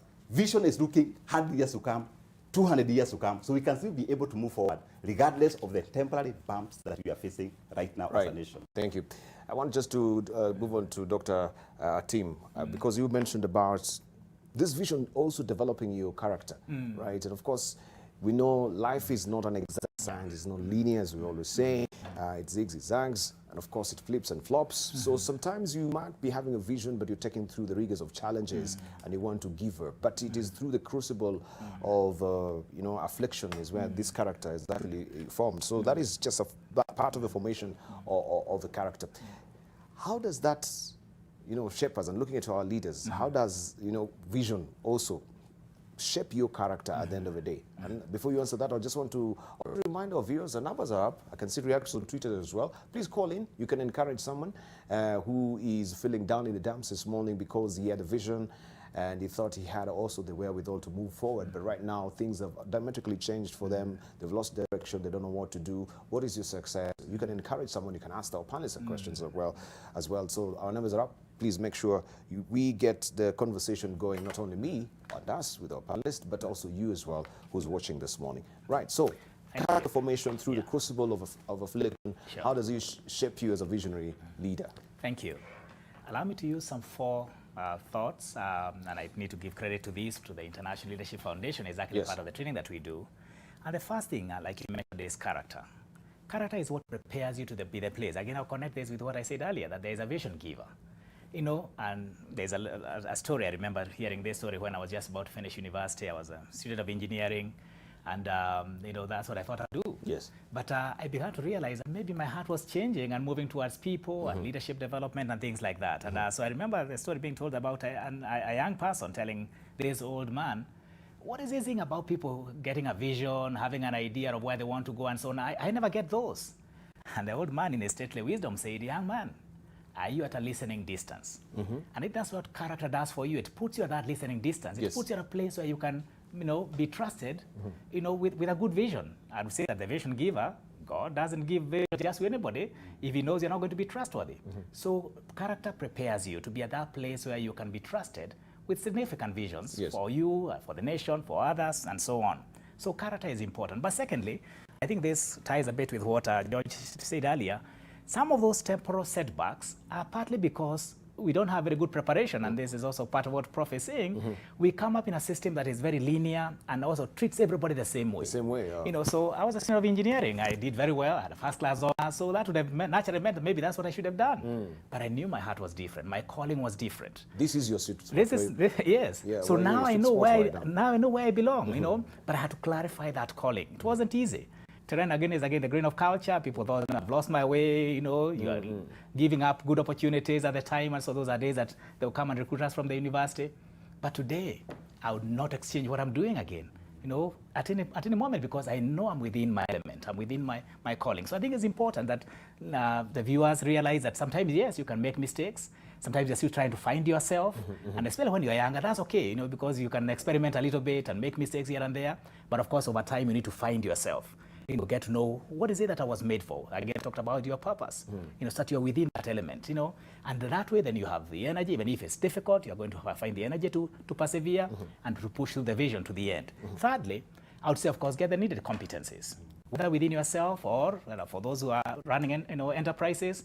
You know, usually they say that in HR, you recruit to your weaknesses. You know, the areas where you don't have strength, get other people to help you so that you can be able to have, of course, an outfit that is capable of delivering the vision. Finally, I would say have a community around you. You know, none of us can make it alone. I think that's one of the things that, unfortunately, the overemphasis sometimes on the visionary leader and the power of a leader we can lose sight of the fact that leaders need to work with followers. There's no single person who can deliver success on their own. There's always a team. It's a powerful team, and a team will always deliver more than any individual, you know, within that team and so on. So the whole idea of building a community of other people, like-minded people, yes, who share the same vision, the same passion, and hopefully the same values. I think that way a leader, then you'll be able to move on much further towards realizing that vision. So the place of parenthood is very important. Oh, you're saying, because you say, of course, many of us, we have this tunnel vision that I want to be an engineer, I want to be, you know, a doctor. Those were sort of the sterling careers that also, it is diametrically changing right now. I always say the people who are making the biggest money in the world. They're not sporting ties like we do, right? Here in the morning. There are people who are donning shorts, and of course, they have also vests, you know, playing basketball and also play. And this is where you are as well. Yeah. So from there, then how do you, are you able to also to craft the sense of all those metrics? So I want to join in George. Yes. Very nicely. George, the cost of guessing. The cost of guessing. Because you didn't know who you are. That's why you tried 15 times and failed. That's what I wanted to come to. Can you imagine if you're the process in which at age 4, scientifically and professionally, this is your prescription, we are sure. Can you imagine Debal in this country if we knew who would be doctors so that we placed in the right place without wandering and meandering in what they are not? Could you imagine if in this country we can predict and know who are potential political leaders? Can you imagine if we knew those who would be architects in advance, just to mention a few? Then George's work will be very easy. Like he mentioned, he got 300, of which they just brought papers, which had nothing to do with them, and he had to start all over again. Now, all those things I described, forget the science, just to appreciate. Yes. It's like a doctor giving a specific prescription of you. So you and your child, you know where to put your money, time, and effort when you are sure of returns. A country like Kenya, which is a developing country, cannot afford to make this kind of mistake of guesswork. I am a parent in Turkana. What I know about my child is that anachukua betri ya gari what we call in Kiswahili, the janka, yeah. And then anatengeneza na mawaya, alafu kuna radio. Is that competence of talent? Then you need to think, are our learning systems dealing with symptoms or inherent abilities of people? Can we afford the guesswork and the money they are in for a developing country? And that's why I'm saying it must be simple, it must be affordable, and it must live big. For you to do that, then see what they do in the US, where I work. Did you know that Akin Obama, their database, they were in the database long ago, they were known for what they would be. Did you know that is what is taking place in Southeast Asia? That we go and benchmark. What are you benchmarking? Well, today, no child in those countries can join any learning system unless there is also a report of talent. And by talent, I mean you in metric value, so that we know this fellow is most likely going to be this in 30 years to come. Now, Debal, finally, if we did that in Kenya, for example, youth fund, you want to give jobs, and you tell these young fellows, kujeni watu wa 10, join, form a group, poor people, very hungry, they can come 1,000. Behind the scene, they divide the money, they disappear. And when you ask the chairman of youth and he tell you, are given 180,000 loans. When you ask him a simple question, where are the job creators? You know, they are still trying. Hang on. You gave out 180,000 loans and there's no single job creator, meaning you had no clinical process. That means you could not plan. The biggest tragedy in Africa, Kenya included, is simple. We have no human information on which, for example, I would know that Koech from Baringo is good in the bass guitar. I would know Otieno from Homa Bay is good soloist. I would know another one. And then these are the right guys who can form the band, and if I fund them, I'll get results. Hang on, because we have callers who are hanging on the line as well, and we want to hear from them. We have a caller from Kisumu, Alphonse from Kisumu. Good morning, Alphonse. You've got your question or your contribution? Good morning to you, Mr. Debal. Good morning to you. You have a you have a question, please. My question to the panelists. Yes. My question is, there is joblessness in Kenya among the youth. There is a great joblessness in Kenya. Yes, please. among the youth. And here is a case where you have a big dream. And there's no way you can have a dream without the drive, that is money. The money we get is like hand to mouth. Actually, you are operating from on a deficit. Yes. Then here you need to save and pursue your dream.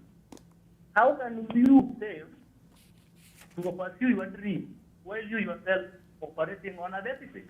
All right. Okay. I think that's a good question. And we had Dr. Tim actually saying that a good vision attracts provision. So how compelling... Okay, it's not for me to really answer that. It's for our panelists as well. Yes, but we have another caller who's hanging on the line as well.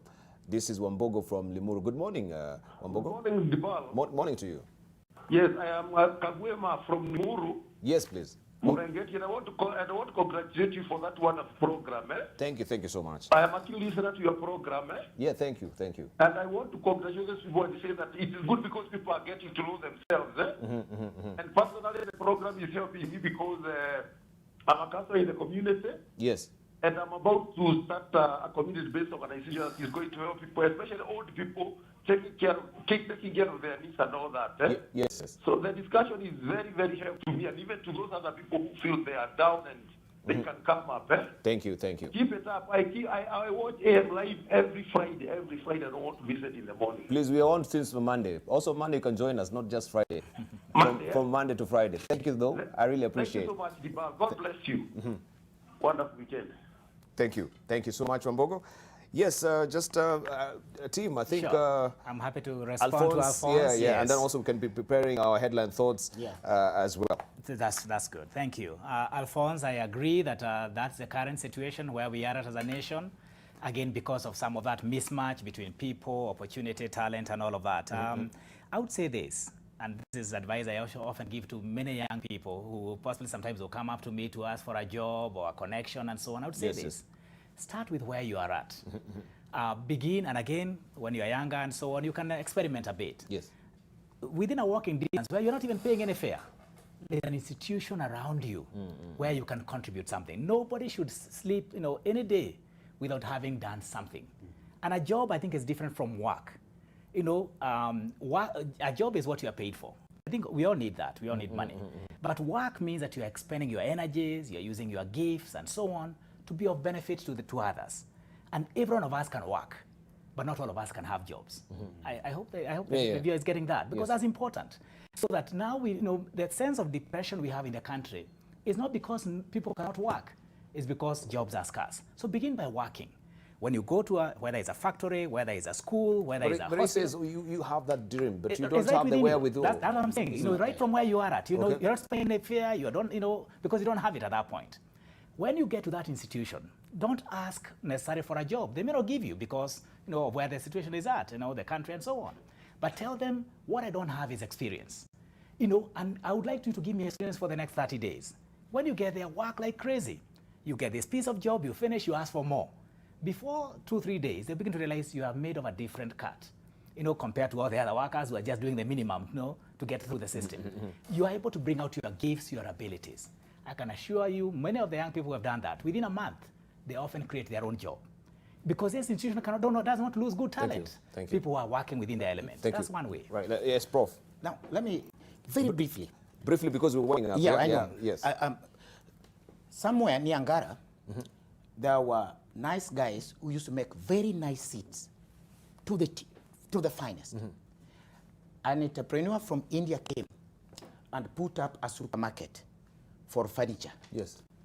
So he bought their furniture and sold them more than 20 times what they used to sell to the locals. Because they were in a showroom now. Yes, and then when the demand came big, he realized he could import from China and the rest. So he went and asked the guys who used to make those seats if they can come and work for him, so they were clerks. So he gave them a letter of appointment with the terms and conditions. You understand me? So for people wearing a tie like me and being in the office, you're just a clerk selling furniture, looks better than the original thing that you're doing. And this is the catastrophe, which is from the government. And that's why I castigate institutions like Youth Fund. Listen, why would you as a youth fund ask that guy making the furniture to come look for you to fill a form, and depending on who knows who, he might get or not. Why not be like that guy from India, the youth fund, Ngong Road, hapa Ngong Race Course? Why not put that supermarket there, inform the people that the job does not require that appointment letter, and you absorb those people who will create more employment for the people. But now you're letting people to think that a job is about going to school, and with the old traditional and colonial thought that being at jobs in the government, which is not more than 3 million, is going to satisfy all these people. Thank you. It's a lie. It's a lie. Right. Well, and I think we shall dedicate more time to discuss talent and jobs, where also Prof is really passionate about. But this was a very telling editorial cartoon for me. This is what is happening in South Africa. And we've always, of course, applaud Nelson Mandela, that he was a visionary leader. He knew where he wanted to take the country. But looking at this editorial picture, Nelson Mandela is ashamed, right? Because we have people saying monkeys, they should go home. South Africa is not Africa. And there is a whole debate about xenophobia. We've had also different diplomatic missions also issuing statements, some also recalling some of the diplomats from South Africa as well. When we're talking about a visionary leader, there's an aspect of continuity. And as we're winding up, I want all of you maybe just to continue. You can have, you as a founder of Optiven, I don't know what is your succession plan, right? Is it maybe for the family? Are you grooming anyone? Who will you pass it to, the baton to? Very briefly. And this is in light of Nelson Mandela and continuity of, the vision of a country. Well, thank you, Dibal. Maybe before I answer that, I want to respond to Alphonse from Kisumu and also others that... briefly, very briefly, because... don't kill your dream because you don't have money today. Maybe briefly, you can be able to check on my YouTube, George Washuli, to see how you can do jobs or businesses without necessarily having capital on my YouTube. And maybe if he has a contact, I can be able to guide him on how to do it instead of giving up because he has no money. Money is a very small component. Of course... so I'll give you the contacts of Alphonse. Yes.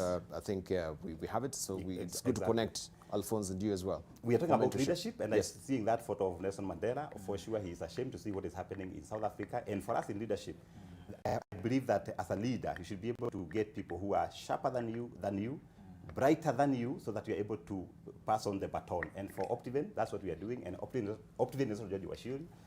Literally, I'm becoming almost not so useful because we have a board of directors who manage the company. We have senior leadership, and that's one way of, passing this succession plan. And for us, we are geared. We say that Optiven is going to overlive over 300 years. Not because of George, but because of the leadership. Right. Thank you. Right. Dr. Tim. I think my thoughts would be, first, I mentioned about the need to prepare for this powerful vision. It doesn't just happen, so the place of character. Secondly, to plan towards it, and put things in place. Promote the vision, commit to doing that. That's your life calling. Then also preserve the vision. It'll be, you may get distracted along the way. So stay on the straight and narrow because that's the only way you'll be able to get there. Finally, protect that vision. And as I said, be willing to pay the ultimate price. If you know that this is, especially from God, this is about who you are, there is no price too high to pay for you to protect that vision. Right, Prof, finally. Any parent, any government this morning that does not know the innate ability of their children or their citizens may not be able to plan very far. And if they cannot just be able to do that, then they will not be very different from any doctor that gives an injection to a patient without any medical review. Right, thank you. Right, let's just wind up on this as well. I shall just read one or two tweets, please, with your indulgence. I'll do it quickly. We have Geoffrey Omar saying, oh, that's great. Also, Kennedy Omogi saying visions should be inspired by the needs of the leaders subject. And also we have, this is Kasoa Kole saying, by accepting the truth, leaders then are able to propel organizations to the next level. Next level thinking will not happen in the cocoon of doing things the same way and expecting different results. Change must be engaged We have also Stephen Kibui saying every country has its own challenges and our country has to figure out how to deal with the challenges in housing and real estate. He continues to say that the work of an entrepreneur is to inspire people. You have a duty to talk and mentor people towards greatness. Well, I read that and I did read this as well. Oh, this is a Kasua caller saying the leaders who fail to realize the things that don't work end up grounding corporations too. Having a teachable spirit should be top of every leader's agenda, innovation as well. And I want to thank you so much. Also, maybe a developing story that we shall inform you about here. We have, of course, Sudan's new PM, Abdallah Hamdok, names first 18-member cabinet several months after the ouster of veteran leader al-Bashir. And also the Kenya-Somali maritime dispute, which has been ongoing. ICJ postpones Kenya-Somali maritime dispute case by 12 months after Kenya's request. Oral hearings also moved to November the 4th, right? And of course, we'll give you also more details. And also, news that is also trickling into our studios this morning is that the former president of Zimbabwe, Robert Mugabe, has died. We'll be able to give you details of this much later in the course of the program. I'll give you the details, this which remains scanty. The news that is just filtering into our studios this morning is that Robert Mugabe, the former president of Zimbabwe, has died at the age of 95. As soon as I get more information about this, then I'll be able to relay that to you. There is a breaking news this morning that is trickling into our studios. Robert Mugabe, the former president of Zimbabwe, has passed on at the age of 95. Remember, also he was ailing, so we don't have details of this. But as soon as we get them, then we shall be able to relay them to you. And this is a story that is, of course, unraveling right now, and we're putting our keen eye on it. I shall just give maybe opportunity also to a panelist. We'll be remiss if we don't really condone with Zimbabwe right now. Zimbabwe has been led by Robert Mugabe for the longest of time until, of course, we saw what really happened with the coup and the military came into the fore. And right now we have also Mnangagwa as a president. But looking at Mugabe, people will have different feelings and reactions regarding Mugabe as well. Judge Washuru, what would you say about, of course, this shocking news this morning for Africa as well? Very articulate, of course, very sharp. When it comes to a person who, you were talking this morning, that you should have, learning should be a lifestyle to you. Don't stop learning. Robert Mugabe had so many degrees, I think more than 6 degrees, 72 diplomas. He was, and you could even, with the advanced age that he had, truly his mind was very switched on.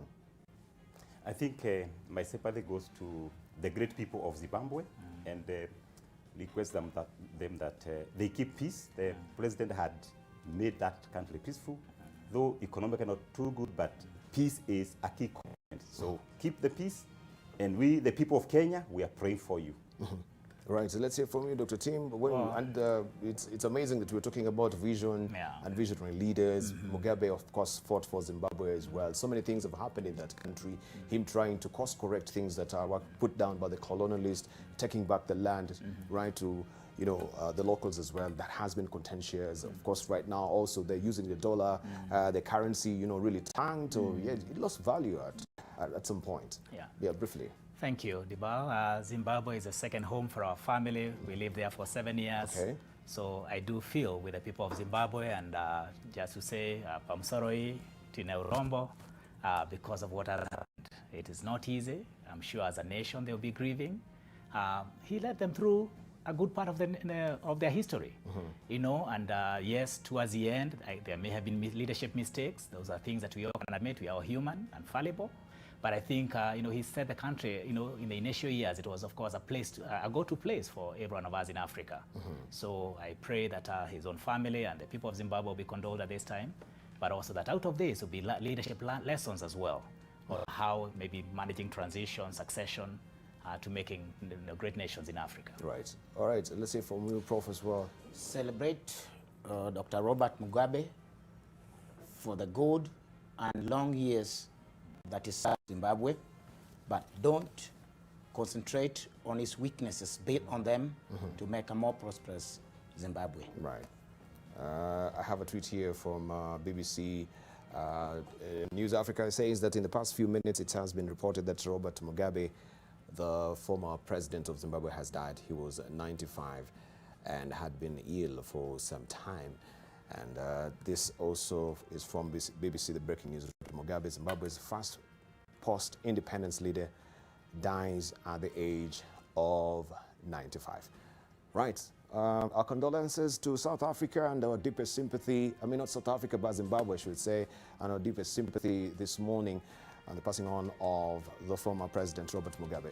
Right, thank you very much for your valued company. Of course, we shall be following this story in the course of the day to give you more details of this as well. Thank you for your valued company again.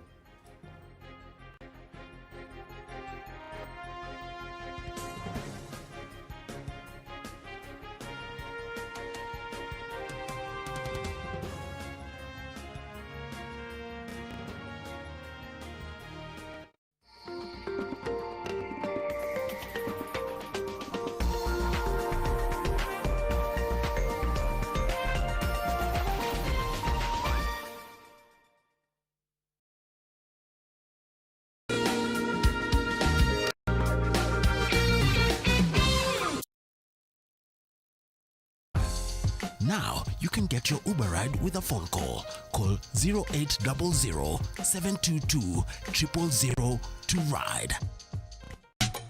This Saturday on Teen Republic Live, You got the keys to my Jeep. World Celebrated Conscience will be playing games with Tracy. Would you go star for me? Brad Pitt, you were Angelina Jolie. And New Generation's Boondocks will be setting the house on fire. Ski, ski, ski, ski.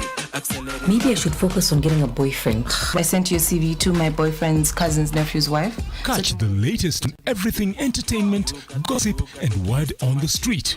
With DJ Bash on the decks, you know it's a party. Ski, accelerator, speedometer. Teen Republic, in association with Fanta. Don't do anything crazy without your friends. Drink Fanta. Tastes fun.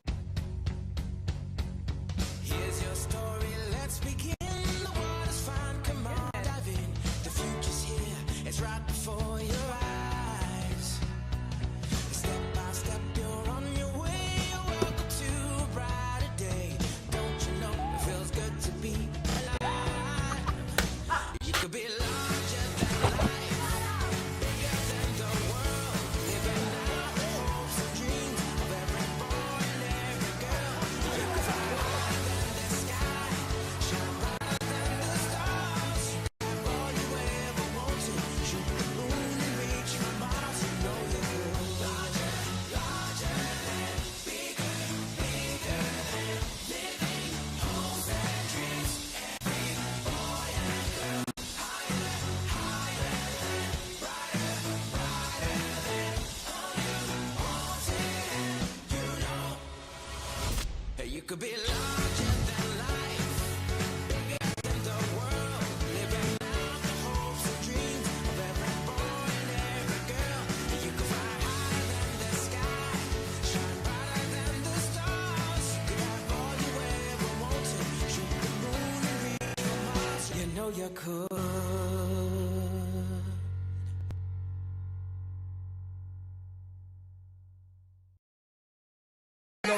Fresh from Kingston, Jamaica.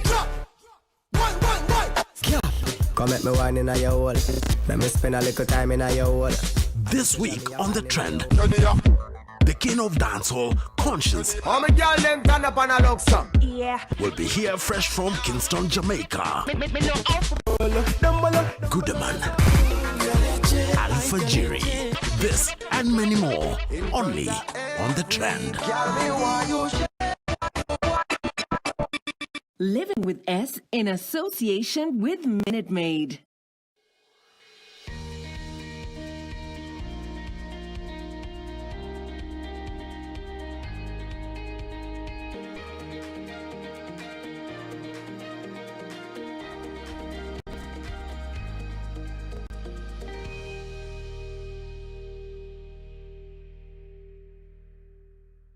Good morning, everybody. Today's show is all about guns, these guns, muscles.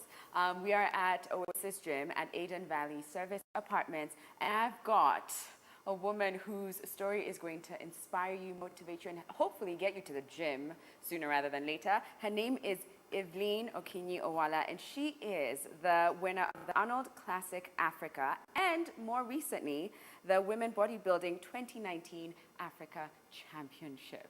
Yes, in the wellness category. In the wellness category. Yes. I feel like I should start off by, like, you know. Actually, I can see a bit of your muscle. Well, Do you I've been work trying out? a little bit, nowhere near your levels. This but I much? feel like, oh, we're not there. We're not there yet. We're not there yet. When I was reading up on your story and trying to just do a little bit more research about you, I was stunned by what your story looks like, that you really started in a bank and then found your way in the world of fitness. Yeah. So can you tell me about that? Were you playful as a kid, and did you go to the gym? Did you work out? Were you active?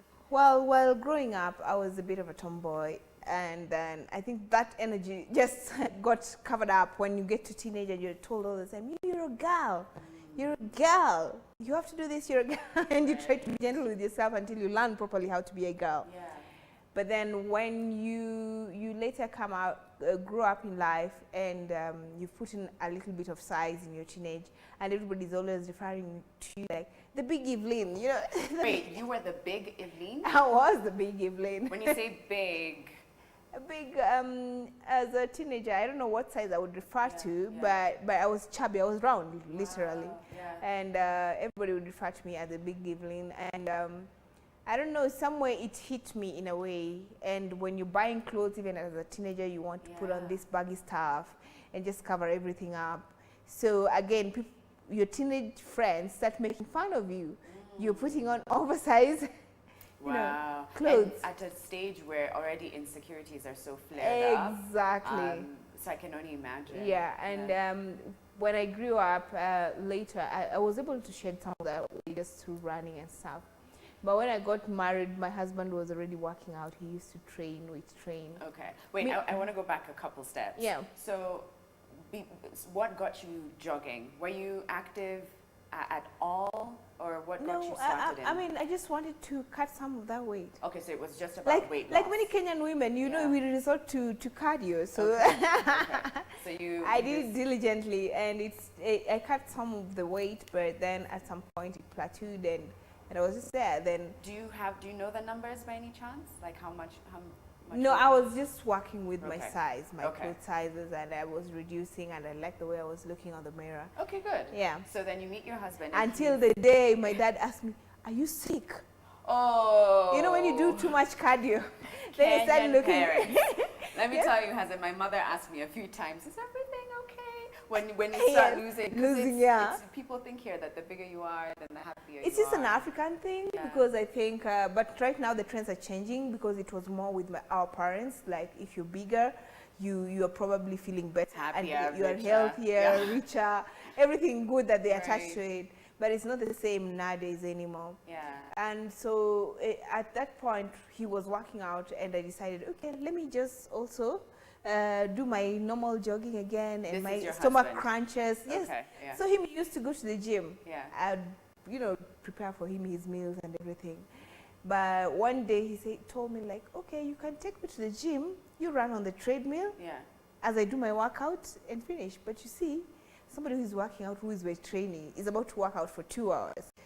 How long are you going to run on that treadmill? Weight training is a 2-hour workout? Well, you do like maybe 1.5, 2 hours. You see, that's very long if you're going to be on a treadmill. So definitely by an hour, I'm so done with the treadmill, I don't even want to see it.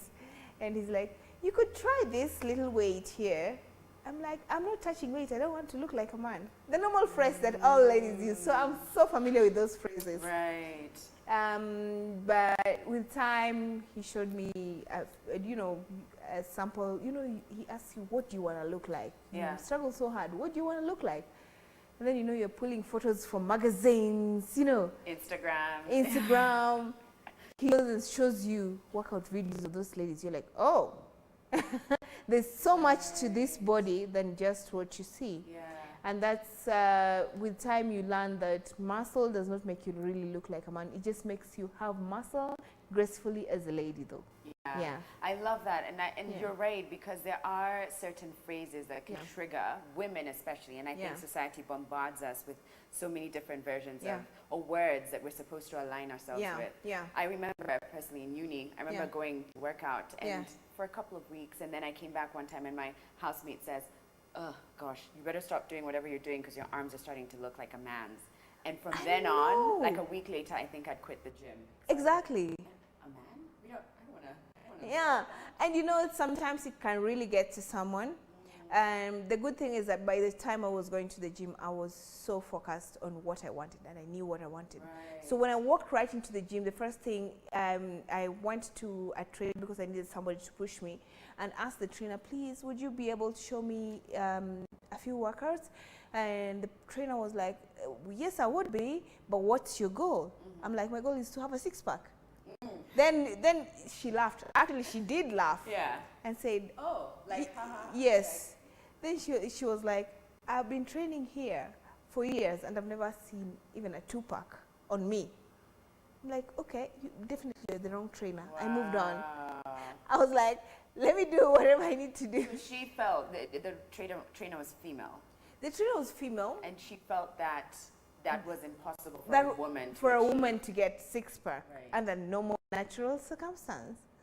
And because I knew it was not the case, I was determined to prove her otherwise.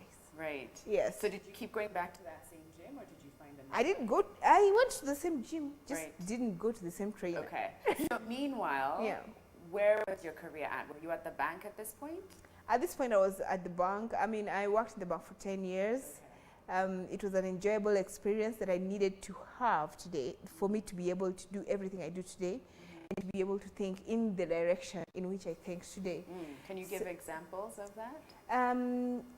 Everything you do, you have to have strategy on how to execute it. Right.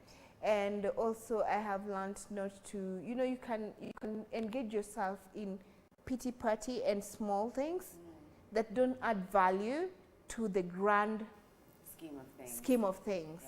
So you learn what to ignore and what to have.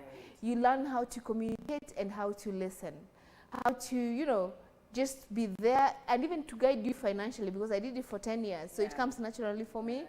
And there's so many other things. Okay. Yeah. So you're at the gym and you decide, I'm gonna show you, and whatever stigma that people have around women who are strong, I'm going to shut to them and focus on myself. Yeah. So what were your next steps when you started? Did you find another trainer, or did you do it on your own? No, I found, actually my husband was very helpful because he would guide me in as much as I knew what to do generally, but there is a difference between generally and specifically. Like just, you can walk into the gym and just do workouts, but there is a difference in how they are executed and all that, and the food results, and what you can get, and him just cheering me on. You know, like what I find funny is sometimes the person closest to you, the people who love you the most, are your biggest sabotagers. Yes. Without them even knowing. Without them even knowing. Yeah, because they say certain triggers or say words and you're like, am I not on the right track? Not even that. They will even sabotage in love. Okay. And because did that happen to you? Apparently, my husband will ask you, like, what do you want? Is this what you want? Does it align to, you know, your purpose, your goal, what you think you want? He'll give you what you want, but he'll make sure you understand what you want. Yeah. Right. Yeah. But did you feel that there were people around you who were sabotaging, but they didn't really? Yeah. I felt that a lot because, you see, by the time I was starting to do this, most women in Kenya were not very aggressive in terms of working out and just trying to have muscle. Most of them How long ago was that? Maybe in 2012, 2013. Okay, so most women were not ready to show off their muscle or even work out to gain muscle. Most of them are going for aerobic classes. You know, you want to go for Zumba and stuff, which is yoga. You know, exactly. Be graceful. Which are equally good source of working out, but might not gain you as much muscle as weight training. Yeah. And so you feel a lot of negative energy, even from trainers themselves, which is weird, because you'll find a trainer who would tell me like, oh, you want all that muscle, what for? Are you trying to beat your husband? I'm like, do you know my husband? How will I beat him? He's tall? Yeah. You know? Yeah. And why do you think that there was that kind of negativity or lack of support? During that time? Yeah. I think it was lack of information.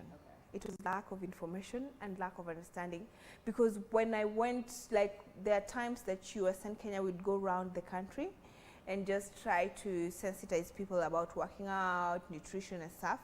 And you're there, you're talking to men aside, men will tell you, oh, we love the look of women who work out, they look amazing. And then you ask them, why isn't your wife here in this group? No. You know, the reason I don't want her to be here is, one, when she has muscle, she's likely to be aggressive. Secondly, when she starts looking good, she'll get stares and all that kind of. But one thing I want to clarify, and I keep on underlining this, muscle is not directly proportional to aggression. Somebody can be aggressive without muscle. That's true. Yeah, and somebody can have a lot of muscle and not aggressive at all. Yeah. So that is something that they need to understand. So just support somebody in their goal. I mean, if they want to look lean, and it's a good look, why not? Right. After all, it will look like you're taking care of them. Yeah. And I think times have changed, but we're not fully there yet. Yeah. There's still a lot of stereotypes around. Are you sure you want, even for me, sometimes if I start to feel like I'm getting more toned in certain places, I'm like, am I too masculine? And I have to change that, even the kind of language I use with myself. Yeah. So why was muscle something that you wanted to go for? Because, you know, you went from being what you said was big and overweight, you cut that, you were feeling good. Yeah. Why did you want the extra? Why did The you want to muscle. go the extra mile and go for the muscle? I want it to be different. You know, like, if everybody is working on a particular path that is aligned, all of us are the same. I don't know which one is more weird. If all of us are the same or if I'm different. I don't know. Struggling to align myself, I just wanted to be me. To come out of my shell. And because working out and being in shape brings out your confidence in a way that you will not imagine. It also brings out your financial line of thought, it brings out your emotional stability, there's so much that is aligned to it than just, you know, working out. I You get agree. what I mean? I agree, because it's interconnected. Yes, it's interconnected, and just that interconnection. And I tell even some people who feel they are accomplished, like, there is some confidence you've not experienced. You know, like, you know, haven't pushed yourself physically. Exactly. So once you push yourself physically and you also get in that space, you'll realize a whole different you. You will be reborn. So my aim is to make as many people reborn as much as I can. Oh, I love that. So I started my journey a few months ago. I can say for a fact that I do feel that everything is connected.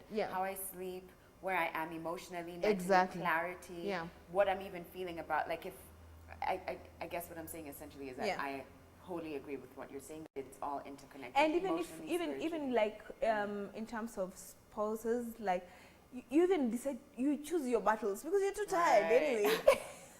I will fight you on this one, okay? Not tonight, because I need to rest my I'm too tired. I'm not ready for this. Yeah. And that way, you have a better relationship anyway, because you realize, like, you only fight the big fights. You don't fight the where's your toothbrush? Why did you throw this toothpaste here? Your socks yesterday was here. I mean, you just pick it. It's easier picking it. Yeah, your fights. I do agree. It is therapeutic, and it creates a kind of clarity. Yeah, so I love that. Okay, we've got to take a break. When we come back, we'll find out how she went from banking full-time to bodybuilding champion. We'll be back in a moment.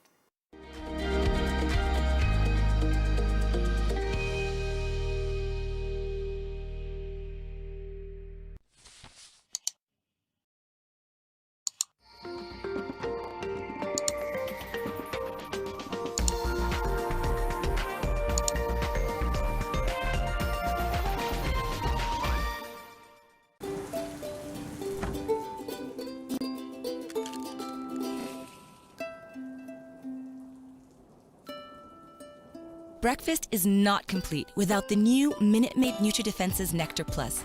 Complete the most important meal of the day with the goodness of great tasting juice fortified with vitamin E and zinc to complement your family's nutritional needs. Minute Maid NutriDefense's Nectar Plus. Breakfast complete. Nation FM. More music and less talk. Nairobi 96.3, Mombasa 101.5, Meru 93.9, Nyeri 104.9, Eldoret 102.7, and Nakuru on 97.7. Follow us on social media on Facebook at Nation FM, Instagram at Nation FM, and on Twitter at Nation FM KE. Nation FM. More music and less talk. Top spot ndo mwanzo tu.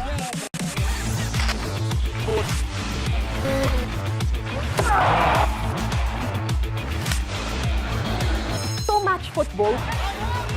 It is a chance to enjoy Kenyan football.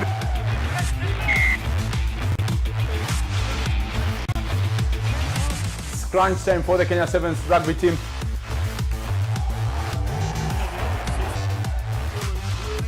Why Formula One? I'm interested in cars. The speeds that those cars are seeing is crazy. But I'm proud to be a fan. Asante sana Kigogo. Karibu, sijakupata vizuri sana. Lugha gani hiyo ya Kimayai? But good to see you there.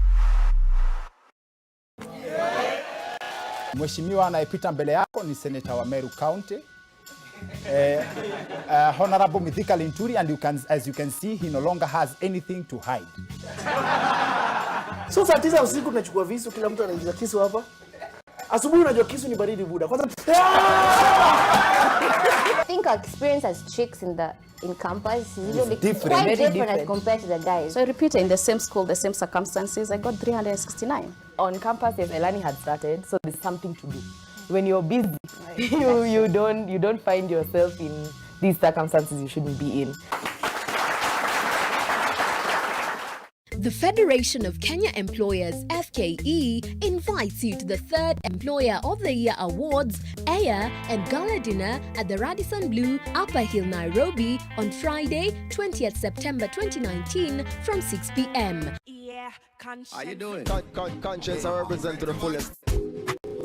Solid, DJ, we solid. My time now. We no fight.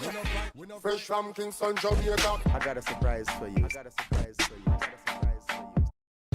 Music. Kenya. How many girl them turn up on a look song? Yeah, conscience. Me know how to pop it. Pull up to me. In front of every girl we want.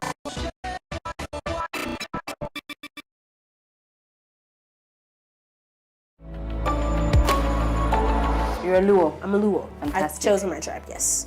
Go right ahead. So, my name is Utatu Awino. Awino comes from the umbilical cord being wrapped around my neck.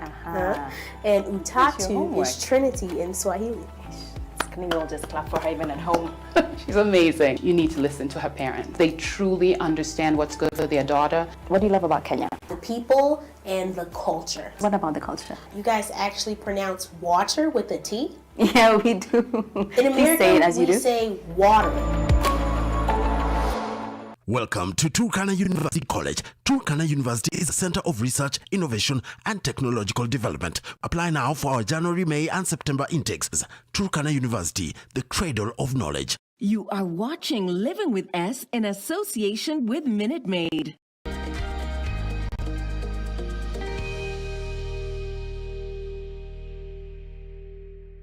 Welcome back, everybody. We're at Oasis Gym at Aden Valley Service Apartments, and I've got Evelyn with me. Before the break, I think you were doing such a great job of explaining what working out does. But now I want to hear about how you went from banking full-time to wanting to make fitness a lifestyle, your career, your focus. Tell me about that. My biggest interest was trying to change lives. Actually, I wish I prepared for it the way it looks. I think from outside it looks like I was really prepared for this thing, that I really did and had the strategy to it. Yeah. I didn't have a structure and strategy to it. Okay. There were a series of events that happened that needed me to make a decision. And sometimes you make a decision hoping that it is the right decision. Right. And it was one of those. So when I submitted my resignation letter, you know, no, even if you talk to yourself about resigning, you are never ready for it. Even if you draft the letter, you are never ready for it unless you're mad on impulse. Yeah. Okay. Okay. So did you felt a sense of fear, or? Yes, I feared. Everybody is always scared of something you can't see. But I was like, I was ready for this roller coaster, and I wanted to see what it has. After all, I had my papers, and I would go back to employment if I wanted. Okay. So I decided to quit my job, not because I had a client or I was really making money out of bodybuilding, but I quit so that I can be able to focus. Okay. Because if you don't do that, you are unable to focus. So I actually... when was this? What year was this? Either 2015 or 2016. Okay, so like 3 years after your fitness journey. Yeah.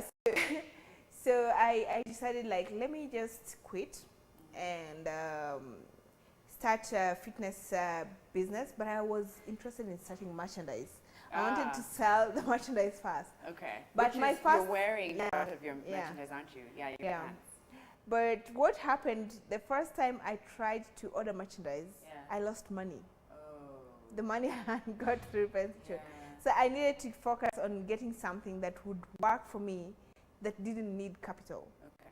And the best I heard at that time was fitness. Okay. So I decided to venture into sculpting bodies. So I walk into a gym, there's this lady working out. I see she's very hardworking but doing most of the wrong things. And she would take years and years before getting in shape. So I walk up to her because I knew her from the bank. She was one of my clients. I told her, like, look, Rose, what I want you to do for me is, please, I want to train you for free, but I want you to transform, because through your transformation, I'll be able to tell a story about myself. Okay. Then she's like, I can't do it for free. You got to charge me something. Wow. Yeah, so she was so kind, and in that space, I just went and calculated, what's my fuel cost? I just calculated basic needs and told her, and then she was like, okay, fine. And in 4 months, she gave me an amazing result. So, what were you trying to do? Were you also trying to build muscle, or what kind of transformation was it? Basically what she wanted to tone a little bit, and she wanted to just reduce, because she had just delivered and she had, you know, she was a bit big. This is the birth of Eval Health and Fitness. This was the birth of Eval Health. And anyway, for me to start, let's say, for example, an Eval Health and Fitness page, I didn't start it really for people. Today, I run my page sometimes because I know there are people who depend on it for every day. But I started it for myself, for accountability. I wanted to be, for somebody out there to ask me, you didn't work out today, which actually always happened. Oh, wow, so they were tracking you. Yes, so if people you didn't post, they were like, come on. Yes. And today there are people who will write to me, oh, you didn't post today, so I'm still waiting. Right. Yeah, for the motivation. That's so interesting. So how did it go from then also training to wanting to participate in competitions? After I had gained some muscle, you start finding people who would tell you, hey, you could compete. Okay. I'm like, yeah, I know.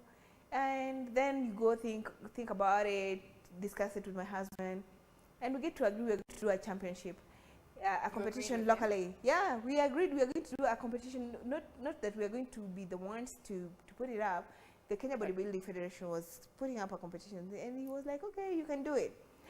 So in our mind, in our space, it was just me and my husband making our own family decisions. What we had forgotten is that we had an extended family. And I went on a bikini on stage and was in front of all the papers. So you didn't foresee, okay, right, because people don't, if you don't know, bodybuilders, you do go up in like very tiny, like everything because we're is showing on muscle. display. Yeah, exactly. Yeah. Because the so game is showing muscle. We're like, we're just here to showcase body. We are here to muscle. In fact, muscle. You know, when bodybuilders are on stage, it's purely artistic. Like in my head, I'm just seeing muscle. I'm telling myself, this muscle is not pronounced this. Like when I see somebody, I don't see them like, oh wow, you know. And my dad calls me, girl, you're naked. You're walking naked in Nairobi. I'm like, eh?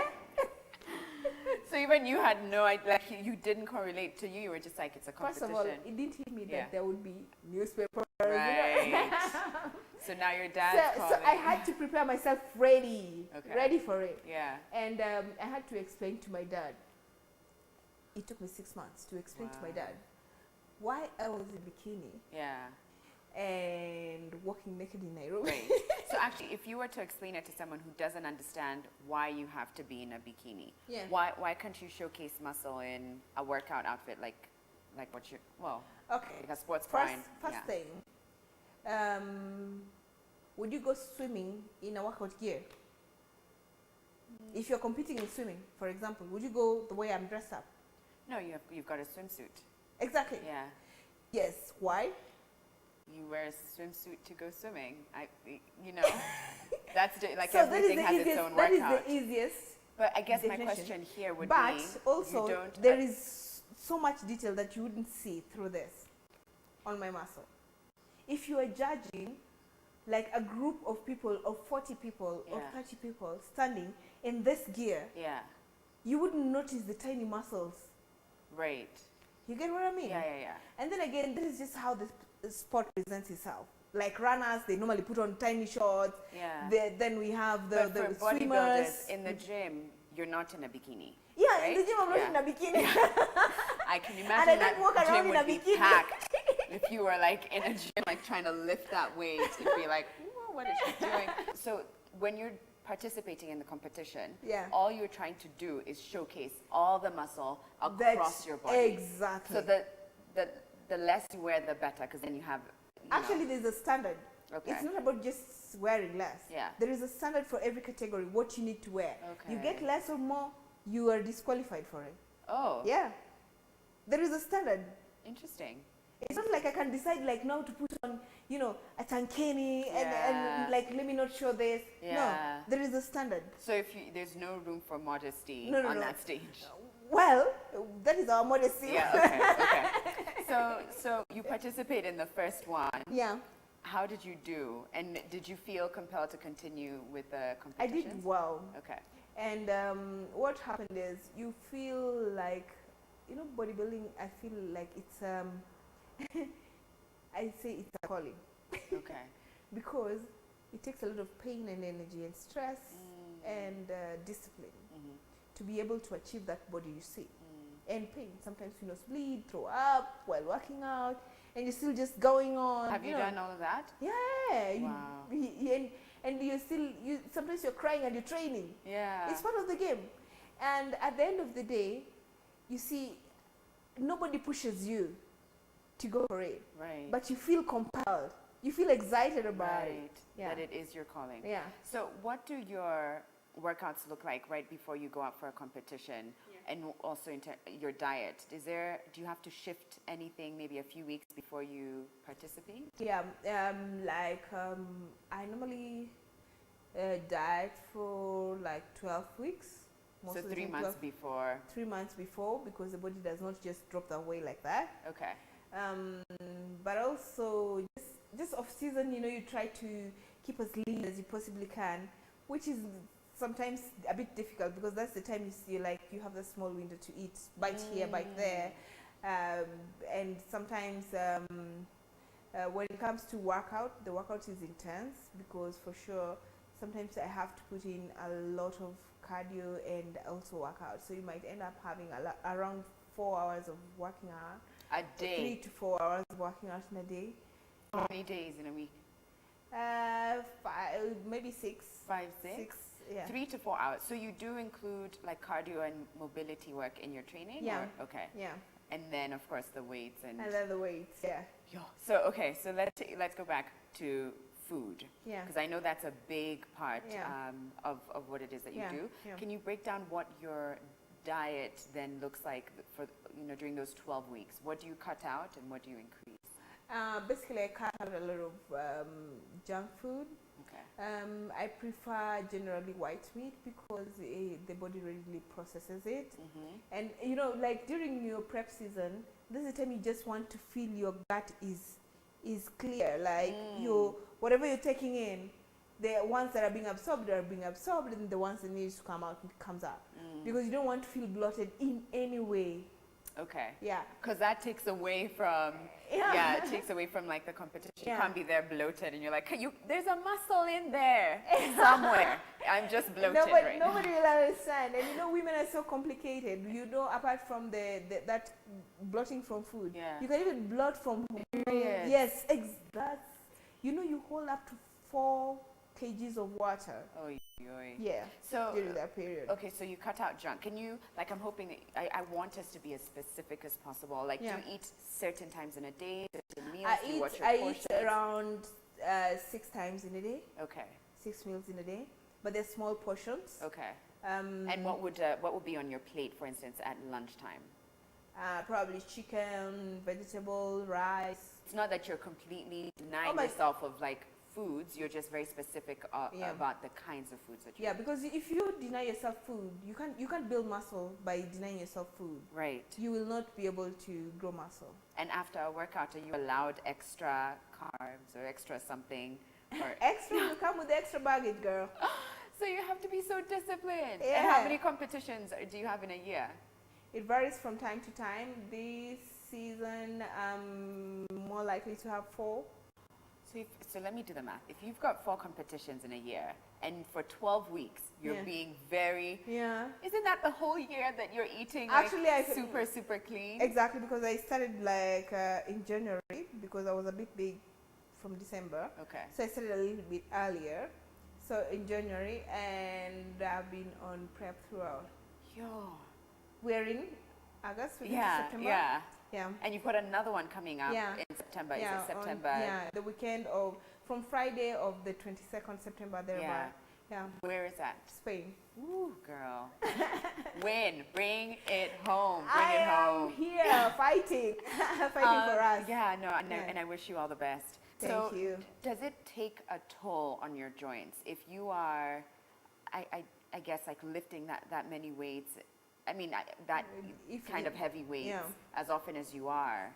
Does it? You know what I do? The first years of my training, actually, I did a lot of heavy weights. But right now, I'm not doing a lot of heavy lifting. I'm doing a lot of technique. Okay. So and you can gain a lot of muscle. For ladies, you don't even have to be scared about the weight, but you have to know the technique to know where to maximize your gains. So once you know where to maximize your gains, that's it. So that's what because I don't want to be like 50 or maybe like, 60 and limping. So I opted to do lighter weight. Okay. But maximize on my technique. Interesting. Yeah. Okay, all right. So I want to see what some of these techniques look like. I want to get some muscle building, toning tips from the expert. And we're going to do that after the break, so don't go anywhere.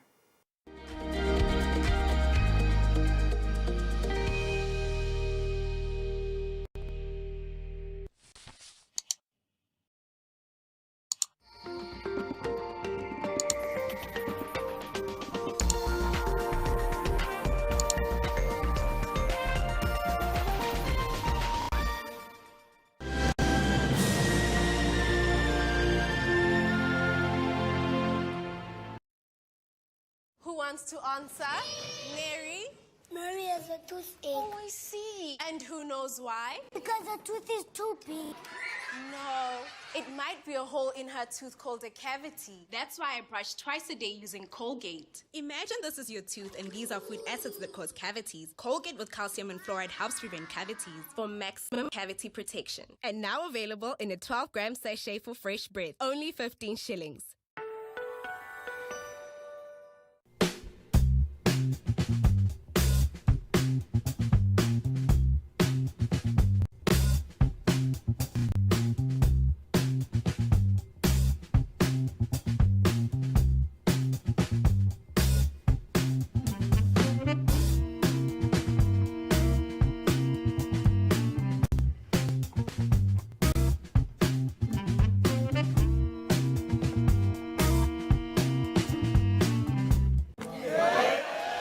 Mheshimiwa anayepita mbele yako ni seneta wa Meru County,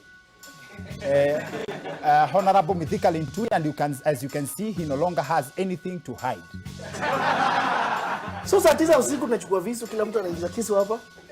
Asubuhi unajua kisu ni baridi buda. Kwanza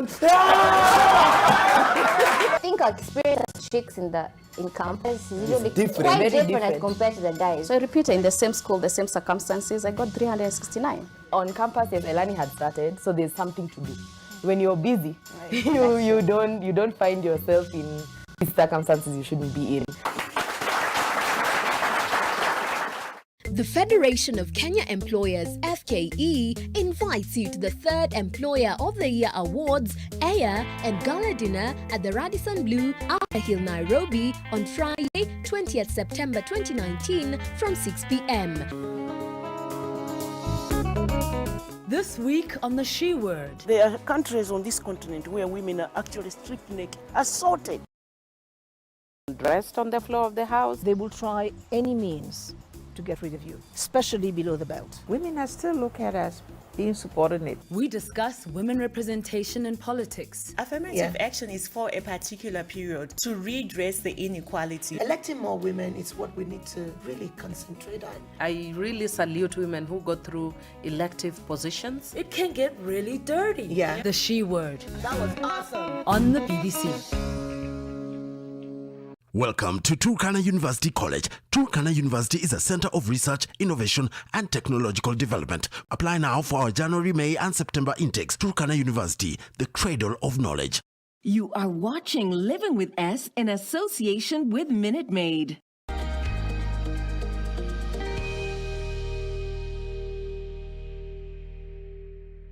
Welcome back, everybody. So, Evelyn Okinyi-Owala, the bodybuilding champion, is going to teach us some simple movements that we can do at home or next time you're at the gym, just to start building muscle and starting to feel strong. But before we start, let's just have the camera roll on her body.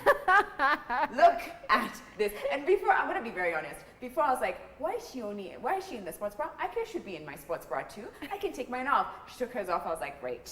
Keep your top on. Keep your top on, Sharon. That is just muscle everywhere. Do you feel pressure to look this way all the time? To be... Not so much, but because it's something I love. Okay. So I don't feel pressured, but I just feel like I want to have it all the time. Right. Yeah. Are there moments where you relax a little? You said in December.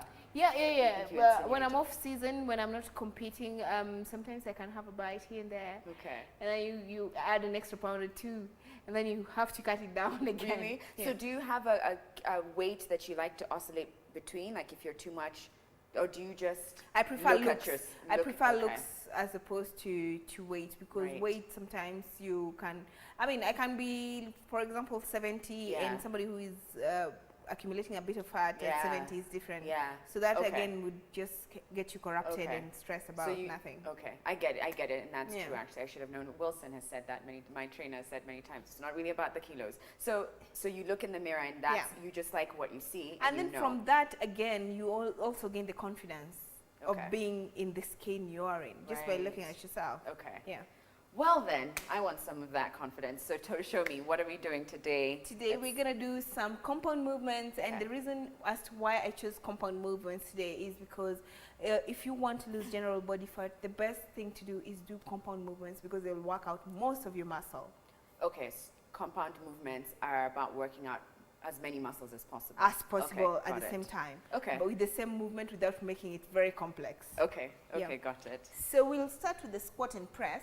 So we're Squat. going to use I like 5. how you took the smaller dumbbells. Can the records show she picked up the small ones, everybody? I'm about to pick up the bigger ones. No. Yes, it's No, okay. I'm demonstrating so that you can do it using this. Oh, with small those ones? I'll happily do that. Okay, you demonstrate. So you squat and press. Okay. Now, one thing about squatting, Yeah. most ladies will squat and drop the squats. Okay. Hold your hip up. So hold your hip stack up and Okay. squat. Okay. Then you will use the same muscle to go up. Okay. Right? So I want you to do it holding your hip. Holding my hip. No. Oh. Holding without dropping the hip. Oh, holding my hip. Okay. Yeah. I thought Okay. okay. So you'll tell me Yeah. if I'm on the right track. I put them here to start with, right? like this. Okay. Go down. Okay, slowly. The crew is already laughing at me. I Legs can see you slightly behind apart. Legs slightly apart. Legs slightly apart. Nice Lena. and slow. Yes. Like that? Nice. Nice. Okay. Now, when you're going down, remember, toning happens at point of tension. Okay. So if you drop down too fast, it means you're narrowing your point of tension. Okay. Yes, so nice and slow. Nice. Okay. Slowly. And is the key to go as low as you possibly can? Yes. Well, there are different types of squats. There's a squat where you go as low as you possibly can. Okay. That you will definitely have to drop. But when you're doing whatever you're doing, you hold the hip out, right? Okay. And it gives you more contraction. I'm sure you're feeling around this place. Yeah. Yes, you get more contraction around that Okay. place. And most ladies are definitely trying to build their bum, you know, and trying to build their legs. Yeah. You want those toned legs, you want those cellulites to go. Right. Yeah, and that is, you know, some workout that you can even do at home. You can take water bottles and, you know, Yeah, and just whatever do you that. have. Yeah, whatever So you have. How many reps of these would you suggest? You can do, 12 to 15 reps, Okay. like around 4 times Okay. or maybe 5 times. Okay. Is a good number. And Got it. then we can do the next workout. Okay. On to workout number 2. Yes. Oh, still using the... Well, you can still use it. Okay. Just so, Oops, sorry. Sorry, careful. So legs slightly apart. Okay. Bring them right in front of you. Yeah. Of you 2. Okay. 1. Bring, so you kind of bending, you kind of squatting. You're in Okay. between. Okay. So Let me see. Like I'm trying to lift, like I'm doing a deadlift? yeah, it's in between a deadlift and Squatting. a squat here. Okay. You'll feel it somewhere in the mid glute area. Okay. And torso up. Yes, torso up even when you're going down. Go down. Whew. You're dropping your hip. Remember we said, remember do not drop the hip. Okay. Perfect. How do you bend that low? Yours was almost touching the ground. Nice. And what are we working on? Nice and slow. Oh. So you'll feel like you're holding your abs. At the same time, you're working out this. At the same time, you're using your forearms to hold that. So you're working your quads, you're working your glutes. Ooh. Yeah. I feel this. Oh, quads is the front. Quads, yeah, up here. Yeah, this, and then, yeah. Okay. Yeah, Yeah, so I can there's feel that, yeah. And then there's also lunges, which is a good compound workout. Uh-huh. So just holding the weight. This. Go down. Make sure you stay upright as much as you possibly can, chest out. Okay. And just sink down. And Don't let your lean knee, forward. Yeah. Let your knee touch the ground. Yeah. Okay. Almost touch the ground. Okay. Yes. 1. Now, if you want to maximize on this tension, don't bring this back all the way straight. Go down. There? There. Oh, okay, Go down. okay. There.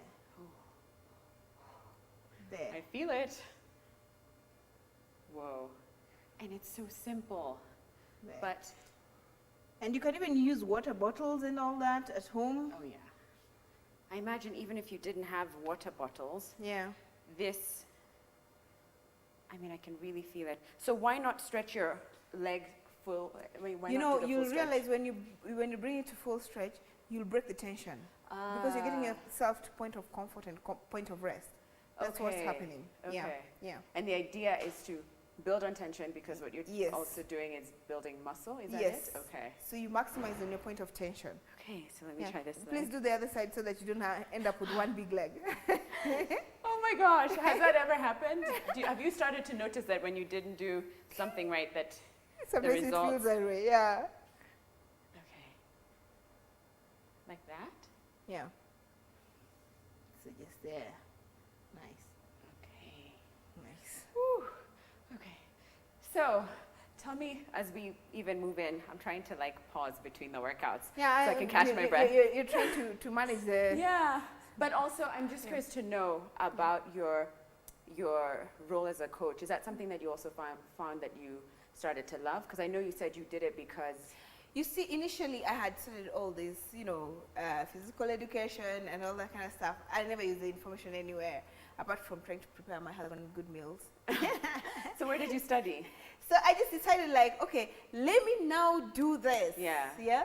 Let me now do this and train, people and just make them understand how good a lifestyle can give you quality life. And I'm not giving you a guarantee that you're going to live forever, but the time you're going to live, it's going to be better. For sure, I used to be chronic asthmatic. Okay. And but just by working out, yeah. Today I'm glad, I can't even remember where my inhaler is. I don't even know where it is. Right. Yeah, and I was one person who was working with an inhaler everywhere. Wow. You meet anybody who saw me in high school. And so there are conditions that can be relieved of. I had cysts. Right. Of which there are many ladies out there who suffer from cysts. At the same time, it really helped, with the cysts, and even the doctors were really surprised because I went for this first surgery. Yeah. But after that, wow. Just through nutrition and that kind of thing, it went away. So that's partly what you offer your clients. Yes, that's partly what I offer. Yes. And coaching. Yes, nutritional coaching, and even trying to sculpting their bodies. Like you'll find many women gain insecurity after delivering because probably they got abdominal separation. Right, which happens like when your muscles sort of separate, right? Yeah, like when you give birth and you realize that your stomach is not going at all. Yeah. Sometimes it's an abdominal separation, and we make it worse by training the abdominals. Yeah. Most of the time. Okay. So there are different therapy to try and just reduce on the separation. Okay. Sometimes it even binds. Yeah. Okay. If you know what to do. Right. If you've got the right trainer. Yeah. Okay. So what's the last one? Is there one or two more left? Yes. Okay. We're going to do a deadlift. This one you're going to do with the 7 if you want the cameras to roll. Okay, girl. Evelyn, I like that you're challenging me. Okay. Deadlift, yeah. You tuck in your back. Make sure your back is straight. Okay. Stick out your bum. Just out. And then you go down nice and slow. Okay. 1. Okay. Bending your knees a little, right? Just slightly. Yeah. And if you're losing your back, you'll always feel it in your stomach because when you tuck in your back, you cement your whole midsection to give you a strong frame. Okay. While at it. All right. So back straight. Yeah. Okay. Go down nice and slow. No, we're not squatting. What are your we legs doing? are too bent. Okay. So slightly more straight. Oh, there's no way that's natural. I'm going to topple over. Wait, is that really? Okay, let's do one more time. Look at me. Nice and slow. Okay. Big butt. Okay. Yeah. Let's get going. Like this? Oh, I feel the strain all the way down to my calves. Yes. Is that supposed to happen? Yes. Oh. Wow. Nice. And what's that? So that's my legs, right? Yes. So you're actually working out your legs, but the fact that you've tucked in your back, it cements here, and you will feel some of your abs, like while going down, you feel like you're working it out also. Right. Yeah. Wow. That's interesting. That's so different from like. Well, I guess you're not doing proper deadlifts. Yeah. Because if you're doing proper deadlifts, you'd need to. We have different kind of deadlifts. We have the soft knee deadlift, and we have the stiff leg. Okay. So this is a stiff leg. Well, this is still a soft knee because if it's a stiff leg, which means your leg is supposed to lock behind. Straight. Straight. And it's okay on your back? You want to try? No. This other one I barely could feel. I mean, I could barely do it, but I could. It's really. Oh, I can feel the strain down to like my calf. Wow. Yes. All right. So I'm curious to know also, do you do any warm downs if you like right after you're done? Yeah. Because I'm sure there's your stretch. muscles. Yeah. That's the point. After you, like when we were beginning our workout, the first thing we did was a warm up. Yeah. And then now you do a cool down. Okay. Basically. Yeah. And with a cool down. Oh yeah, I said warm down, didn't I? Warm up, cool down. Yes. So you want to stretch. Okay.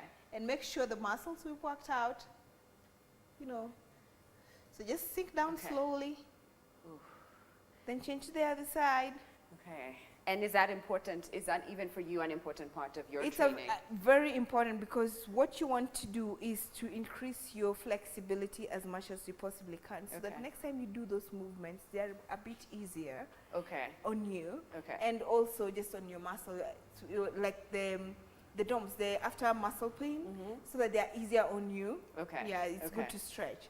And that is because your flexibility and elasticity increases, kind of. Yeah. So, and is it true that when you work out or your weight training, or just working out, that your muscles tend to also get tighter, or your body gets tighter, so it's important to stretch? Yeah, it does get tighter, and sometimes you just feel it, and sometimes you even feel like muscle spasm. Whoa. If you really train them, you'll just feel like, even when you're trying to sleep, you can't sleep. Whoa. Like, because the muscle, you're buzzing. Yeah.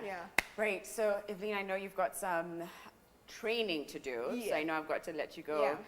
4 hours of working out. Meanwhile, we're like, what do I do for 4 hours straight? I don't even know. That's insane.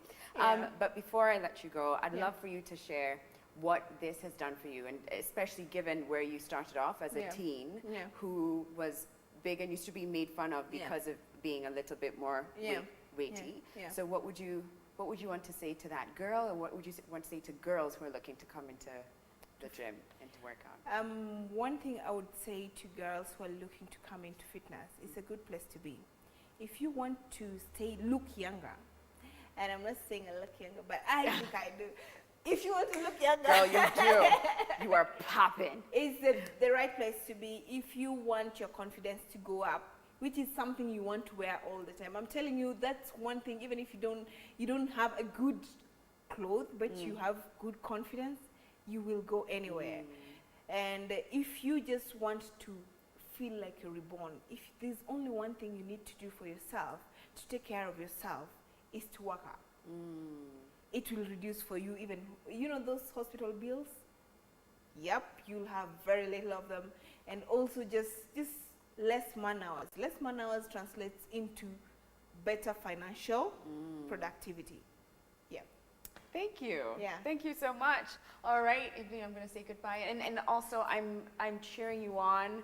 Please bring that trophy home. Thank you. From Spain, you said? Yeah. Spain, yeah. Please bring it home. You've already brought us 2 this year, isn't it? Yes, I'm really fighting. Yeah. Do it. And let's pray. No, you do it. We've got you. We've got you. And we're praying for you, and we wish you all the best. Thank you. All right. Thanks, guys, for watching. I hope you picked up a couple of interesting movements that you can do at home. Thank you to Oasis Gym here at Eden Valley Serviced Apartments. We'll be back tomorrow, same time, same place. Goodbye, everybody. I'm just going to be left here. Trying to train my muscles. Look at that. Yeah, come on. Okay, bye guys. See you.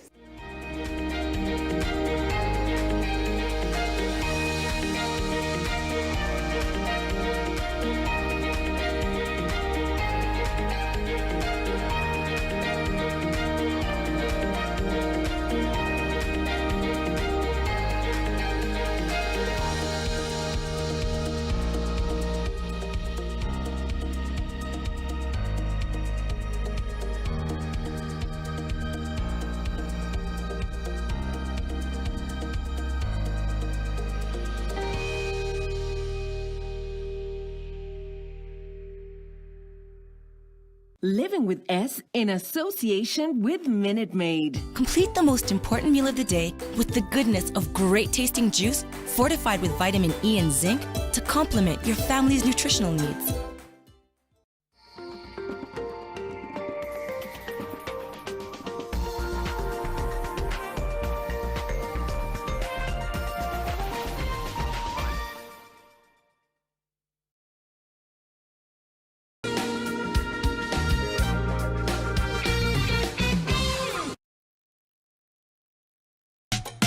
This Saturday on Teen Republic Live. You got the keys to my Jeep. World celebrated Conscience will be playing games with Tracy. Would you go star for me? I'm Brad Pitt, you are Angelina Jolie. And New Generation's Boondocks will be setting the house on fire. Ski, ski, ski, ski.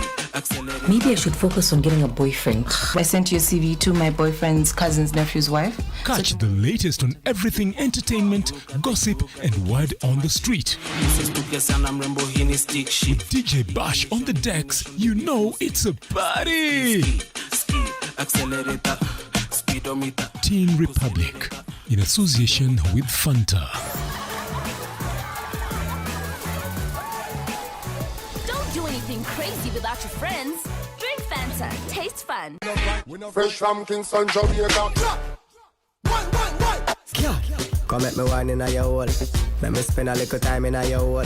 This week on The Trend, the king of dancehall, Conscience, How many girl them turn up on a look song? Yeah. will be here fresh from Kingston, Jamaica.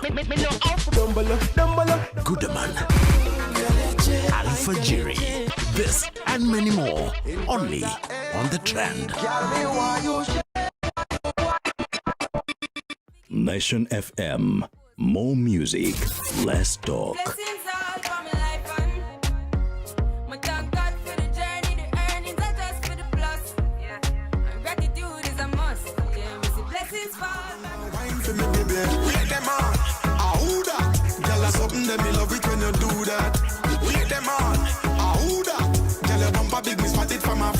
Nation FM. Nation FM, more music, less talk.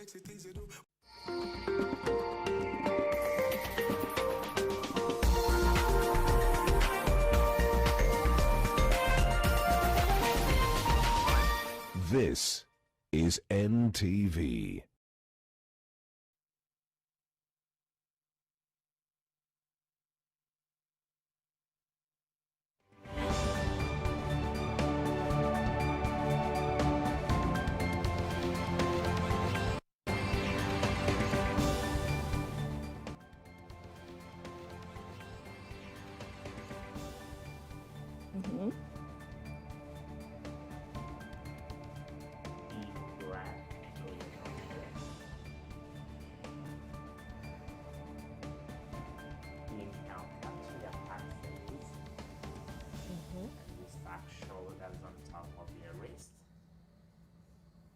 Downward facing down, tap your toes. Press your heels down.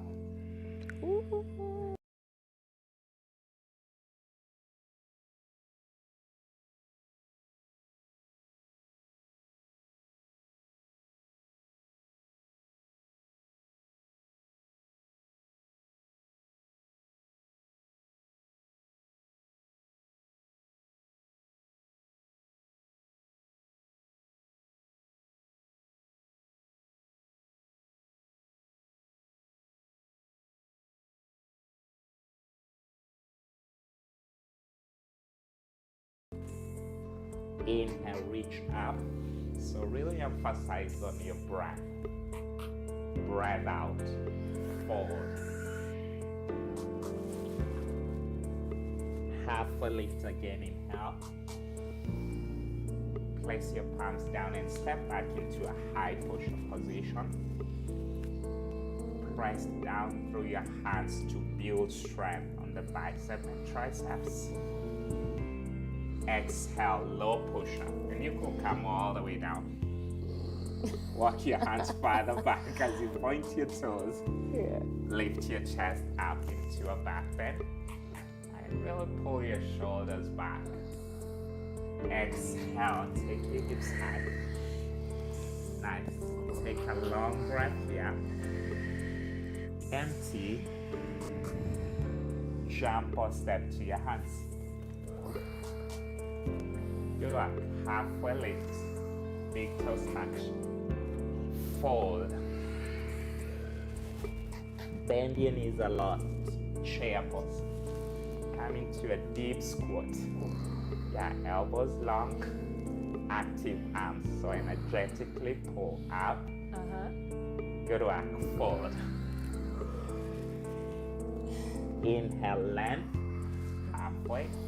And now step your left foot back into a crescent warrior. Your left foot, there, the left foot. Try this. Yeah. The direction. And bring your foot forward more.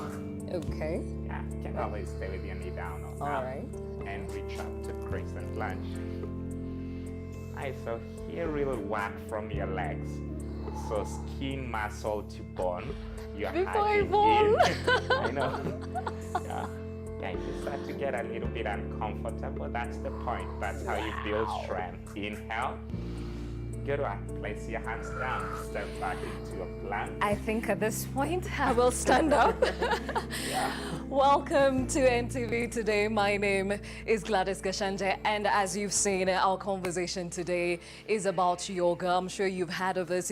If you've not heard of it, it actually is something that has been taken up across the world, but most people actually associate it with the Indians, but actually there's a lot more that this can offer. It actually has so many benefits, so many ways you can do it for you to achieve the maximum effects of the same, and that's why we've got an instructor and of course yogis. Those are the guys who actually take up this practice to walk us through the benefits and what exactly yoga is about. So at this point I'll ask you guys to stand up with me.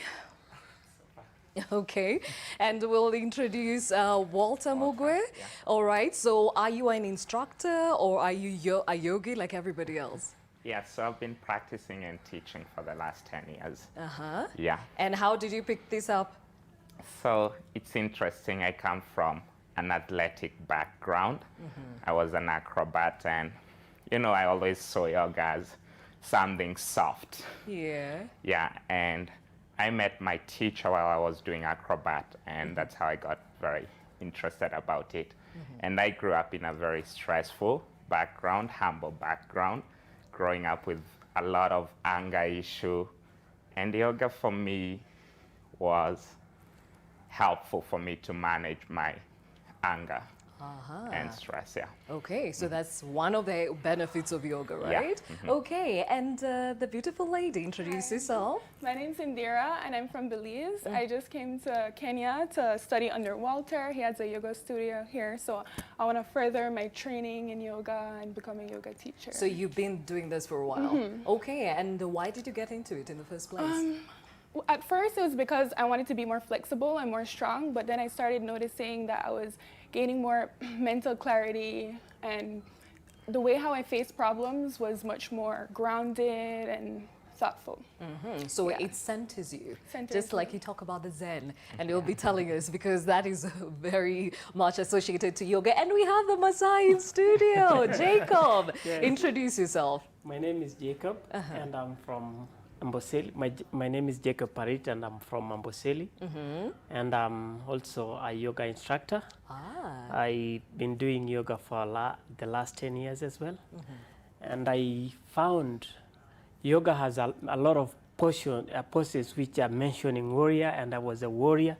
So it get in my heart. Yeah. I feel like remaining a warrior and rock the world. Wait, okay. Yeah. Definitely. We thank Jacob for coming all the way from Amboseli to be with us. What I don't understand is, I thought this is a weapon and you're doing all these movements with it right at your waist. Isn't it dangerous for you? It is not. Because I've been used to it, and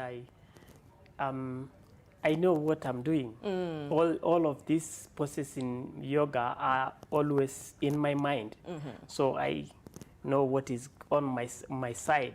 So it doesn't hurt anything with me. All right, fantastic. So clearly from the people on set, in as far as yoga is concerned, you understand that yoga is for everybody, and it actually serves different purposes, if you may call it that way, in as far as your health is concerned. And now that you're talking about stress relief and of course anger management, are there specific yoga, ways of doing yoga that actually target what you're dealing with? So basically, yes, there is different approach. It's the same practice, but you can approach it in so many angles, like any other thing in life. And depends, like for someone like Jacob, I will definitely approach it from a standpoint of what interests him. He's from Amboseli. Yes. Yeah, then someone like Indira, who is from Belize, she has her own interesting. She comes from a different culture. So it depends with how you approach it. Okay, Yeah. so if I come to you and tell you I'm dealing with anger issues, I mean anger management sessions, and I would like to also relieve stress, is there a specific yoga plan that you put in place for me in terms of exercises? Absolutely. So first of all, is to listen to what you're dealing with and what you're interested in. And then basically I'll put a sequence or a practice that supports you in whatever interests you the most. Yeah, so if you're dealing with anger, that will be like the approach for me with you. Okay. If it's Jacob and he wants to be strong, he's a warrior. Yes. Yeah, I'll bring more like strength and challenge into like the physical practice in a way that it awakens that inner warrior he's saying. Okay. It's someone like you with anger, I'll come with a more softer approach. Yeah. Okay. All right, then we will come back to you in a moment for you to actually understand and show us, walk with us, some of the yoga exercises that you can do for anger management and stress management. Right after we cross over to the Mau, where Bridget Sangana is standing by. Of course, you could know this is one of those conversations that has been top of mind all week. And Bridget now joins us with the latest from that front. Well, Gladys, we are at the Loliondo base camp. On my right, we can see that the KFS officers who are conducting this operation are just having their morning brief before we walk with them into the forest area where they're going to show us exactly how much destruction has taken place, and also maybe how they are also conducting this operation. There has been cries from the political divide that they need to be conducting this operation in a humane manner. So we are here to see if that is the case and what's the situation on the ground. What we can say is that since we were here today, we went to the Kitoben area, which was one of the places that had been mapped out to be conducted, evictions to be conducted out in that area in this phase 2. We went there and we did see these satellite schools that the government had shut down, and only after some pressure they did reopen them. And what we did find out when we were there is that children are scared. According to the parents, children are afraid to even go to school because they are seeing the police officers. We do understand that in the Sierra Leone area, schools did open as per the new term opening date, but they were shut down because the operation was already going. These boots have been on the ground since Sunday, and they are going to be here for the 60-day period that this operation is going to take place. From where I'm at, Gladys, if I can just give you a description of the scenery that I can see a big canopy of the Masai Mara forest, and in between there are pockets of human settlement. But here, as we came into this base command area, we did see people living, carrying their mattresses and carrying their children and also their livestock, just heading out of the operation area. It's evident that there has been destruction in this Masai Mara forest. We are past Sierra Leone area.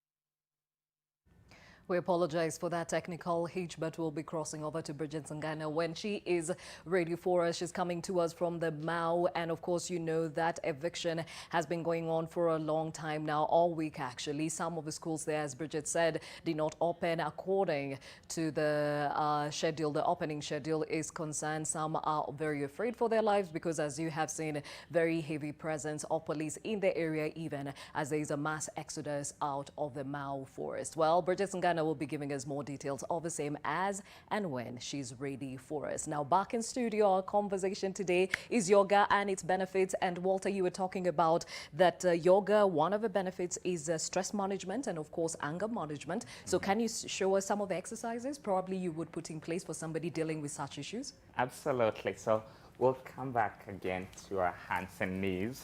So child pose is a good place to really get ourselves What grounded. are you calling it? Child pose. Child pose. Yeah. Okay, so which child poses like this?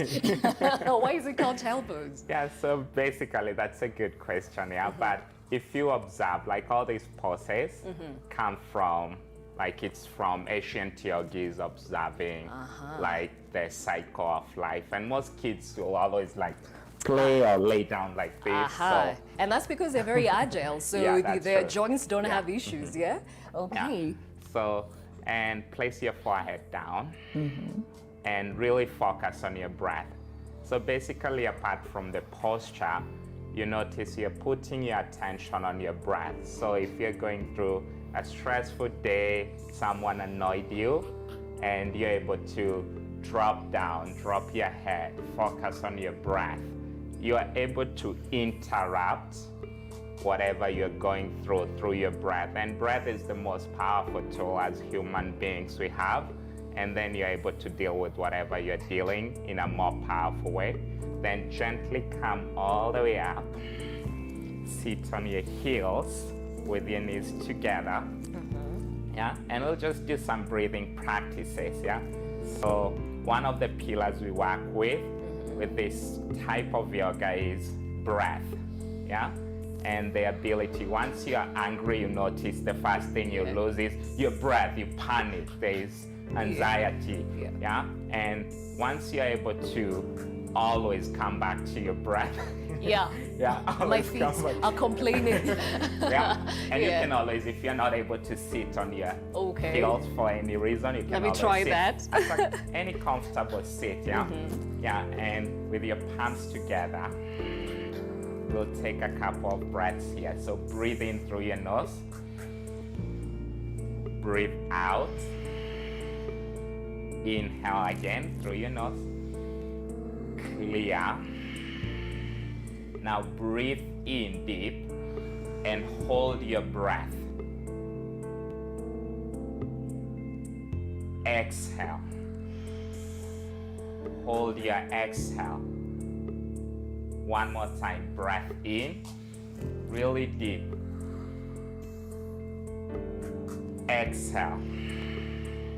So you notice once you get really grounded on your breath, you're able to, as Indira said, to handle whatever you're dealing with or whatever is making you angry. So this is like when you're told when you're angry, before you react, count 1 to 10 because it sort of centers you. Absolutely. Okay. Yeah, and not when you're just angry. Also, like if you're going for a meeting, you're anxious. You're scared, sweat is coming. You know, just the normal lifestyle stress. Breath is the most powerful place to get ourselves centered in.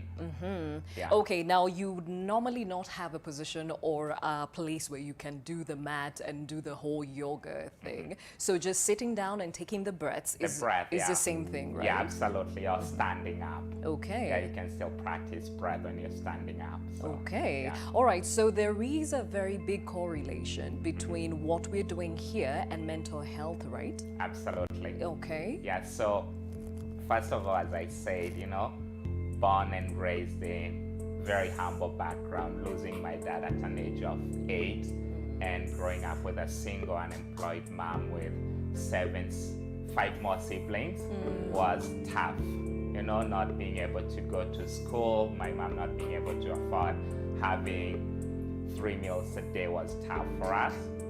And, I grew up with a lot of frustration and resentment. And I wasn't very healthy mentally or physically growing up in that kind of, energy where you're always resentful. Why can't I get the same things like any other kid? Why can I not go to school? Why don't I have food on my table? Why am I not able to afford to have uniform to go? So all that kind of stress wasn't good, mentally. So for me, yoga has been a lifesaver for me. It made me, be able to forgive myself, after judging myself so harshly and seeing like I'm not good enough, I'm not worthy. And through the practice now, like I'm able, even if I didn't get the best education I wanted, I'm able to make a living out of yoga. I'm able to serve other humans who might be experiencing the same. And it doesn't matter even if you grow up in Rwanda, they still stresses of life everywhere, anywhere in life. So for me, yoga has been, you know, the best thing that has happened to my life. Fantastic. Yeah. Okay, listening to him, does that resonate with you in different seasons of your life? Definitely, yeah. It just helps me every time when an issue comes up or from like past hurt, just dealing with it. Yeah, so I understand. Okay, and do people sort of exchange this for a session with a therapist? Does it give you the same or the same benefits, or do you combine both, do you think? From your experiences, have you had to just do this, or you combine this with some sort of therapy depending on the issues you're dealing with? No, I think yoga encompasses the mental benefits, like the mental health aspect and the physical part. So it's just one package. Okay. All right. So for the Maasai, I'm listening to him talk about how it's helped him with his mental health and all that. But we know Maasais ni watungumu, you know, people that are strong head to toe mentally, and they say they can kill a lion with their bare hands. Yeah. So in terms of you taking on yoga, apart from wanting to have the strength, in a way, has it given you inner peace and inner focus? Yeah, yoga has given me inner peace, because it helped me to know who I am in life, and also it empowered me with being a leader, and also empowering my community, because I interact with so many friends around the world, and they empower my people by sponsoring kids to school, building schools around my area. And it makes me someone dependable in the community. Okay. So this is like I got a lot of strengths with yoga. And also making me famous in the world. Definitely, Yeah. definitely, because it is something unique to see a Maasai do yoga, and especially when most people associate yoga with Hinduism or Indian culture. And I'm sure even the people from your home area who wondered, sasa wewe, ini nini unaenda kufanya? Yes, exactly. Okay, Yeah. so how did you deal with such? I deal with such because I decided to be a yoga teacher, in a way to help other people who are needy and the needy people. So it's like a choice of myself. Yes. Yeah. So, and I made it. Okay, Yeah. fantastic. So the other benefit you talked about is strength training. So there's some people I know who've never stepped into a gym, but they've done yoga and they really are fit, toned, and good to go. So what exercises are drawn from yoga that would help you with strength training, toning, and what have you? So absolutely. So we do a lot of like repetition of different postures. You notice like we've done maybe like 5 push-ups so far. Oh yeah. But yeah. And the other one, Yeah. it felt like a lunge because I could a feel the lunge. pressure on my glutes. Yeah, absolutely. Yeah. Yeah. So we do a lot of poses that will strengthen different parts of the body. And the kind of yoga I practice, Power Baptist Yoga, is designed to really work your entire body. Explain power? Power yoga. Power yoga. Yeah, Okay. yeah. So it's designed in a way that it strengthens your entire body and also cultivate a quality of flexibility, because also you don't want to be too powerful without the Yes. other side. So we go for balance, power and flexibility. Yeah, and Okay, so I see your body, your torso is actually chiseled out well. Have you ever been to a gym? All this is about so yoga. basically the last 10 years I've been practicing yoga only. So your physique right now is as a result of yoga. Okay, there we go. So we know benefits of the same. So could you show us some of those exercises that would help in toning, strength training? Absolutely. Let's go back into a plank position. Yeah. Yeah, and again, if you're at home and you're new to this, feel free to drop your knees if you need to. That's a good place to build strength. All right, so bring your feet together and we'll begin in a side plank. Right hand down, left hand to the sky. Okay, so that would be this other side. Yeah, and also, it also trains the mind to really be present. Where is my right and left side? Yeah. Can tell you Motor skills. Yeah. And also plank back into a plank. Low push-up. That's another pose that you put. You do know Yeah. I'm gonna go all right, all the you way. can come all the way down. Up dog. Exhale, down dog. All right, step your right foot forward into warrior one. So this time you'll keep your back foot flat. Okay, so that. Yeah. Uh-huh. Warrior two. Yeah, bend your front knee a lot. Then keep your knee bent and reverse. Up and back. Take a breath here. Exhale, hands down, high plank. Woo. Can tell, yeah? Already Yeah. setting low plank. Up dog. Down dog. Then here, yeah, bend your knees, like really bend your knees. Press your hands. Okay. And now jump forward. Okay. Good luck, yeah. Halfway. Bring your feet together. Okay. And you'll fold.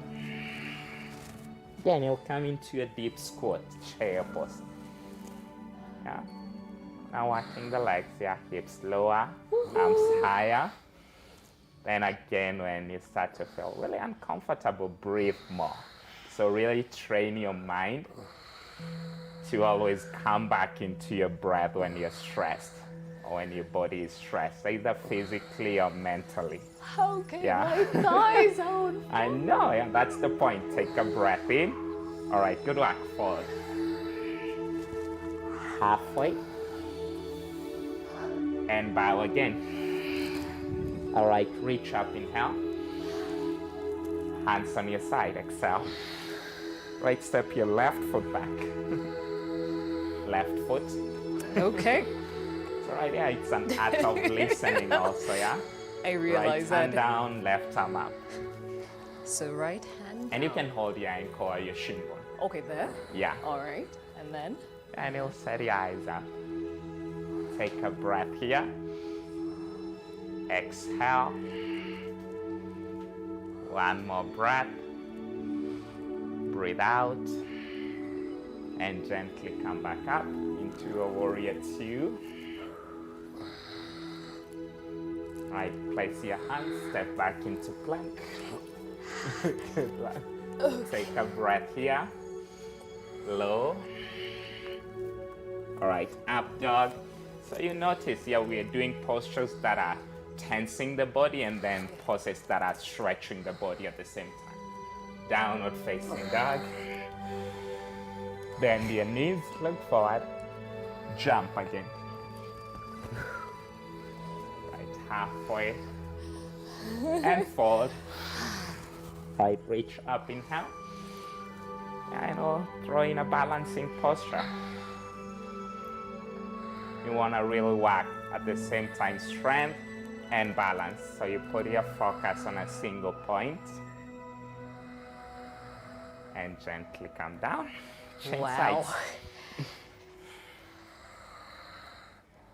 Keep your eyes steady, your breath deep. Powerful in your breath and mind. And slowly. Okay. Wow, that's a real workout. Now I understand. Well, as you continue, we cross over again to the Mau Forest, and Bridget Ngane is now ready for us. Bridget, you were telling us earlier on the situation on the ground. What else can you see?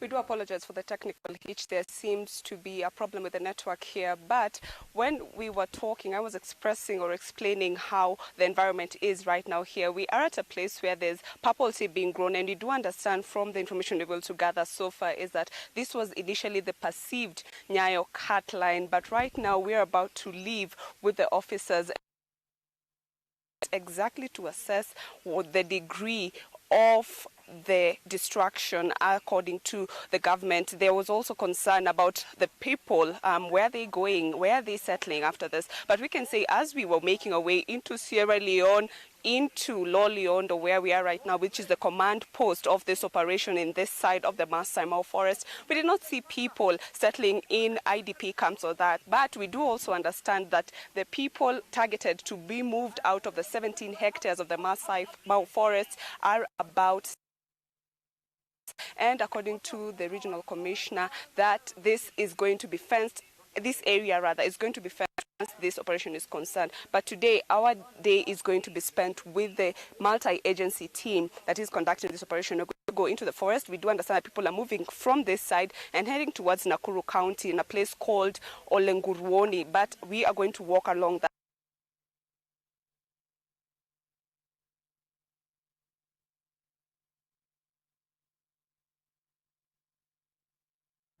A little bit more details on the ongoing Mau evictions, even as Bridget Singana follows this story at the Mau complex, where many have been evicted, and there is a mass exodus rather of the same, even as they move to Nakuru County, where they shall be relocated. Now, remember, schools have been, school-going children have been interrupted. They were not able to join school like everybody else in the country. So some of those concerns definitely have drawn various reactions from across board, and mostly the political class, and this is something that will continue to elicit reactions, and we shall keep you posted on the same. Now back to studio, and I must say, actually, so far, for some reason, I feel very relaxed.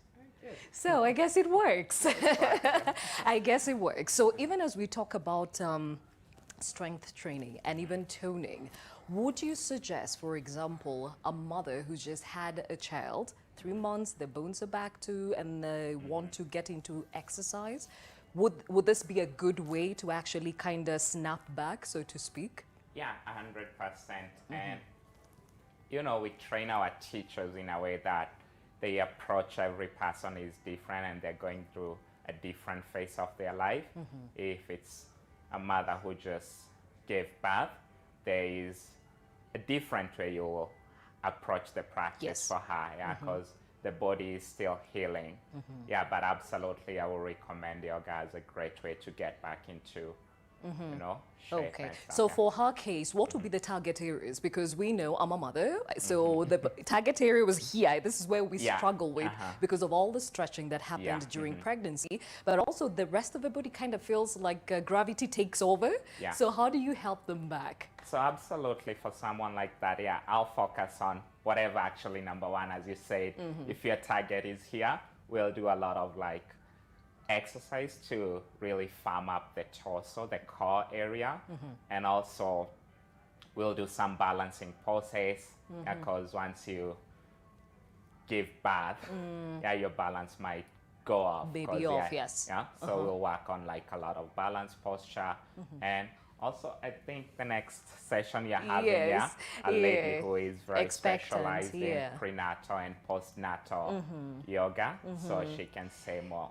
More on the same. And for purposes of the world we're living in, we have many people who sit at their desks for a long time, and there's a lot of complaints about the lower back pain and the neck pain. So I noticed one of the poses that's very popular with yoga is the one where you stretch your upper torso, but it has an impact on your lower back. So how do you make sure that when you're dealing with somebody who has that, you do not aggravate the situation? Yeah, so absolutely. So our body is very interconnected. It's very connected, and mostly when, you know, you're either going to the gym or you're doing any form of back bend or lifting, you know, we tend to overuse one part of our body, but yoga really trains the entire body. If I'm bending forward, I'm bending also from my legs, working from my legs. I'm not very unconscious and just going on my lower back. Okay. Yeah, so it's basically like distributing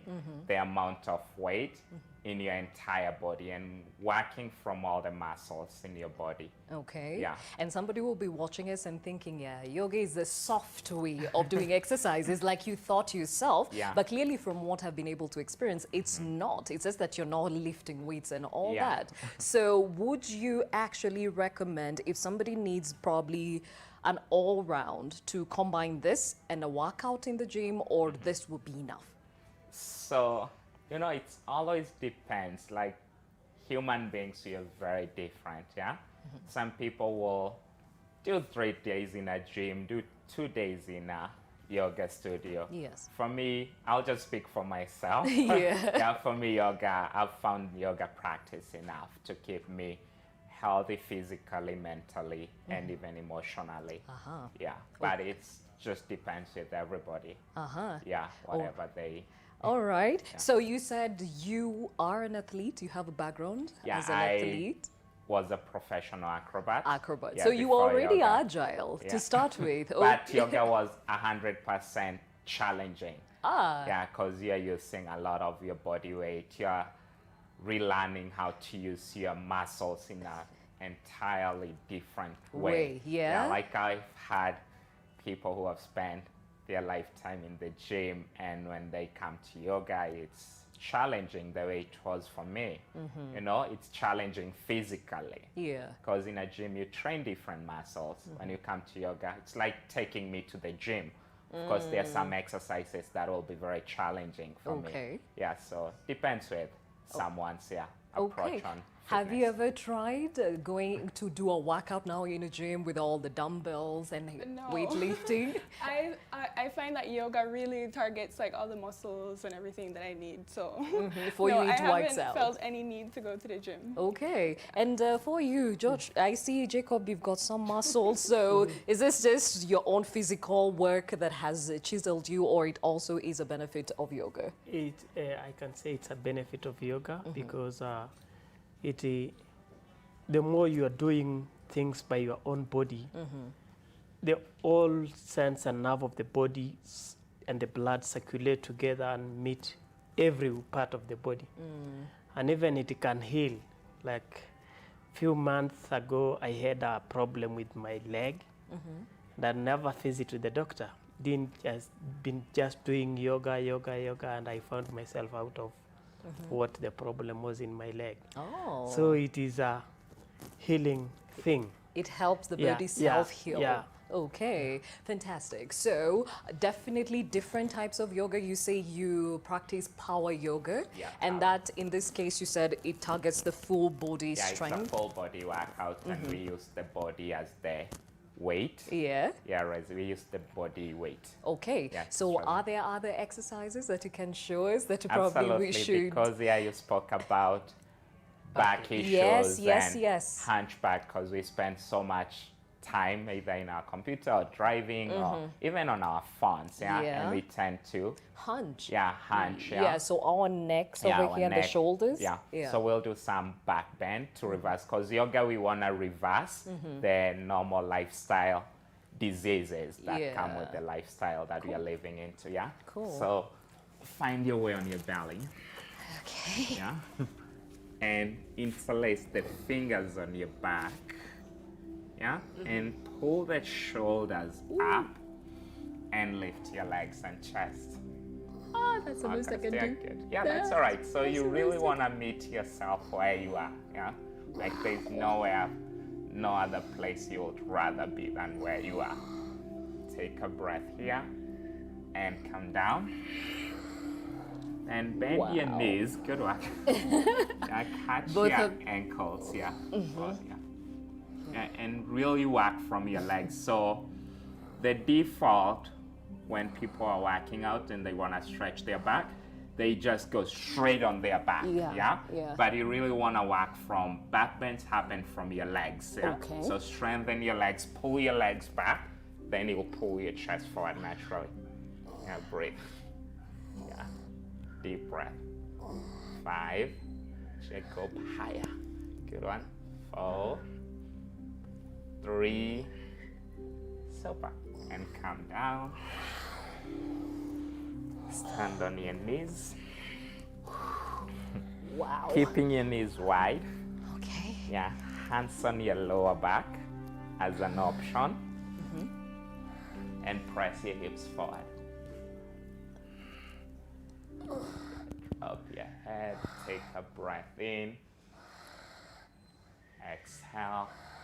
Come back up and sit on your heels. Ooh. An option, This is where I have a hard time. And that's all right, And you'll take a couple of breaths there. So those are just like 3 postures which you can do. Good for your back. And I must say that I felt the strain here. Like I could feel the muscles going back in. Because you really want to strengthen the muscles on the back be able to support your spine. Okay. Yeah. But even as we do this, for example, I'm saying I can't be able to go all the way to my heels because my joint at the ankle Yeah, is feeling the no strain. mobility, yeah. And I'm thinking people with joint problems, we're talking about osteoporosis, rheumatoid arthritis. Somebody lives with pain and you're told don't let them stiffen up. So maybe yoga would be a good way to just keep stretching and all Absolutely, yeah. that. So what do you do to help them along, but also keep in mind they are dealing with pain? Yeah, absolutely. So, you know, everybody is at a different stage, whether they have arthritis, and I've had students with arthritis, joint issues, yeah? Yeah.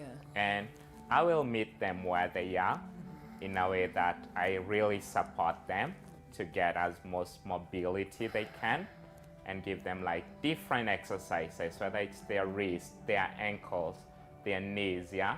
I won't push someone with arthritis the same way I'll push Jacob. Yeah. Oh, Jacob, we can push him. Yeah, Jacob. Yeah. So it's whatever you're dealing with, we will work with you with that. Whatever you're interested in healing, as Jacob's saying, that's what we will emphasize on. Yeah. Okay, and I don't know, at this point, maybe it will be interesting to find out if when you're thinking about the different exercises that come with yoga, does it matter if you're dealing with a male or a female? So basically, no. Yoga is a very inclusive practice, you know? And I'll be mindful, yeah, with whatever you feel comfortable practicing while I'm there, but I won't say like there's any specific exercise. It's just like the gym.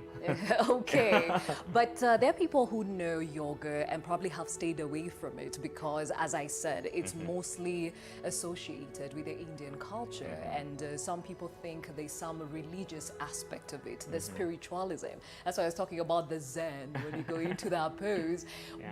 Is what you practice associated to the religious part, or this is just physical activity?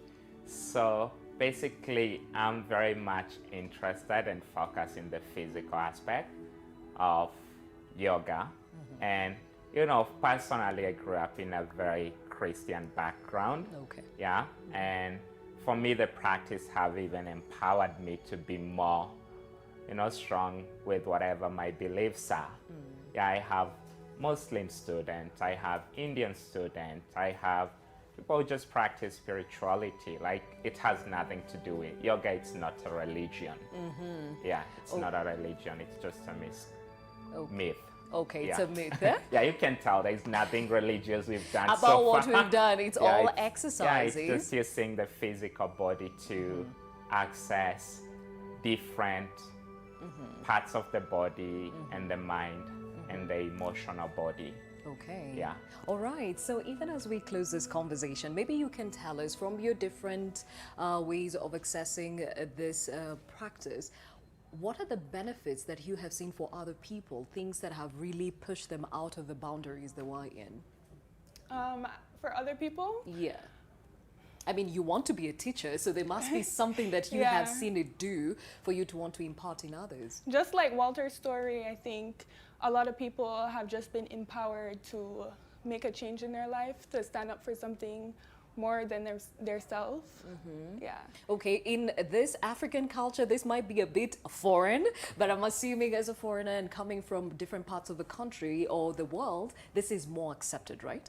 Okay. Yeah. So how is it? Is it something that they associate with the spirituality of it, or is it just basically physical exercise? Mostly, well, each individual person has their different, you know, everyone's different. So some people, I think, are more spiritual than others. So it's just what you want to incorporate into your own practice to make a difference in your life. And I think at this point, because you're also an instructor, some of the methods or some of the exercises you do for yoga, they are different ways of doing yoga. You do power yoga. What do you practice as a... Power yoga as well. Power yoga as well. Oh yeah, you're the warrior. You need to be powerful. But what are some others that you probably can tell us about and just mention them? So there's a lot of styles of yoga out there. There's, of course, I practice power vinyasa. So vinyasa, there's restorative yoga. of course, prenatal yoga. There's Ashtanga yoga. There's, What's that? Okay, yeah. please at least give us a tidbit of what each of those means. So Yeah. basically, number one, I try not, because I'm more certified to teach power yoga, and I won't like to misinterpret the other rest, styles. okay. I can speak mostly about power yoga. Yeah, So you talked about being certified. So that means you actually trained for this? 100%. Yeah. So actually, me and Jacob, we did our first training in 2009. Aha. Yeah. Where was this? Yeah, our first training was in Mombasa. Uh-huh. And Mombasa. your instructor was, is it somebody local or somebody from, I don't know, outside? So actually, we are really privileged because we've trained with the best yoga teachers in the world, and he's from the US, yeah, and he's the founder of the style that we practice, which is called Baptiste. Baptiste is someone's name, actually. Oh, okay. So it's not a religion or something, yeah, Yeah. considered, yeah. So it's someone from the West, yeah. Okay, so Jacob, tell us, you are definitely the unique face of yoga, and especially in the African context. What would you like to encourage those that have not been very sure about this practice? I want to encourage them by telling people this is what you could have joined and do it, because one, yoga has no age. Yoga is the only thing that you can practice to focus on yourself and be with you and be with other people. So it brings a connection, and on top of all, it brings peace, which is the most big thing that is needed in the world. Yeah. So people can, everyone, yoga is for everyone. Yes. Yeah. Okay. Now, what I've realized is that she's been on her knees all this time, or the back of her heels. Some of us, we give up. We've got our own issues. You get used to it after a while. Really? Yeah. Oh, It wow. actually starts to feel good. Like the more you do yoga, it feels good. So you started off with the same strings ahead.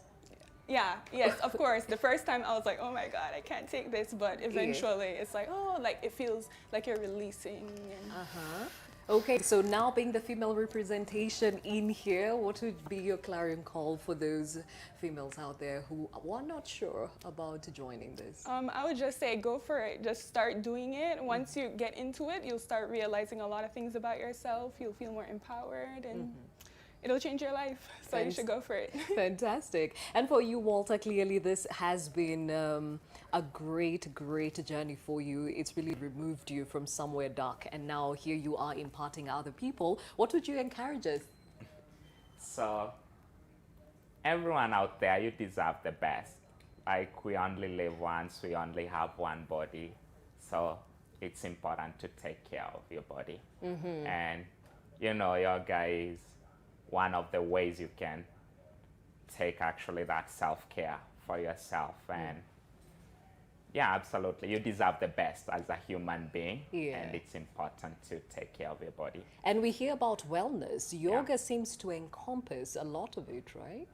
100%, yeah. As you had my journey, yoga has just been the best thing that has happened in my life, you know. Okay. So, and I want that for any other human being, that I interact with. It has improved the relationship with myself from my past relationship of not feeling good enough, like not being able to make a difference in the world. And now had the privilege, me and Jacob, to be almost all over the world. Like, I met her in Belize. We've traveled with Jacob, leading classes all over the US. And you know, you never know until you experience it. But all I know, it works for anyone. Okay. Yeah. All right. Fantastic. So we can get into some more exercises even as we take a short break on NTV today. When we come back, as we had mentioned earlier on, we shall also continue with a conversation on yoga. And next we will have somebody who is actually focused on prenatal and postnatal yoga. And there is actually a lady who is expectant, 7 months pregnant. And it will be interesting to see how that happens with without having an emergency in the studio.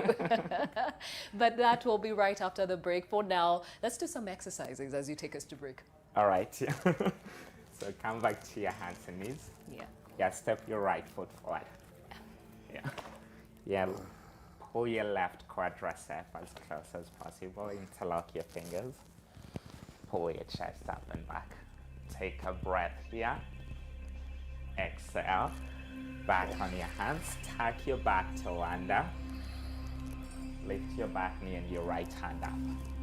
There, the right hand. Okay. Yeah. And spin your chest straight up to the sky. Inhale. Exhale, both hands down. Step your back foot forward. Breathe in, reach up. Exhale, fold. Inhale, straight spine. Step back into a plank. With the left or the right, or it doesn't matter, Plank, both of them. yeah. Okay. Yeah, both right and left. Take a breath here. Otherwise, left hand down, right hand to the sky. Take one me breath. And my left and my right. Yeah. And back into plank. Take your hips back. Inhale. Walk or step your feet to your hands.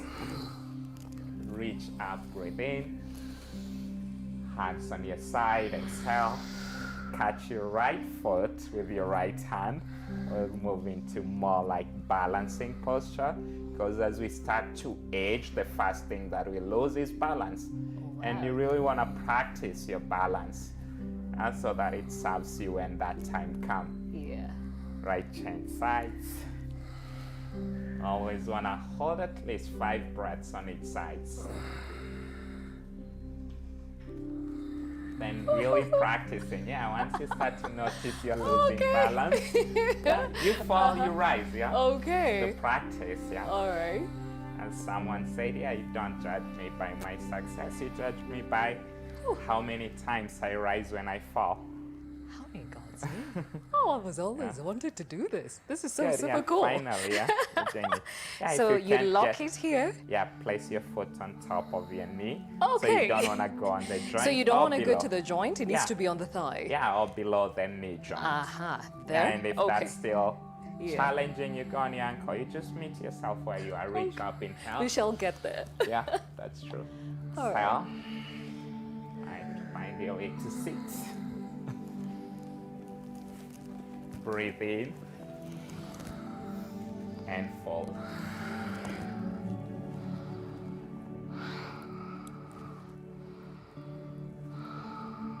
Gently come back up.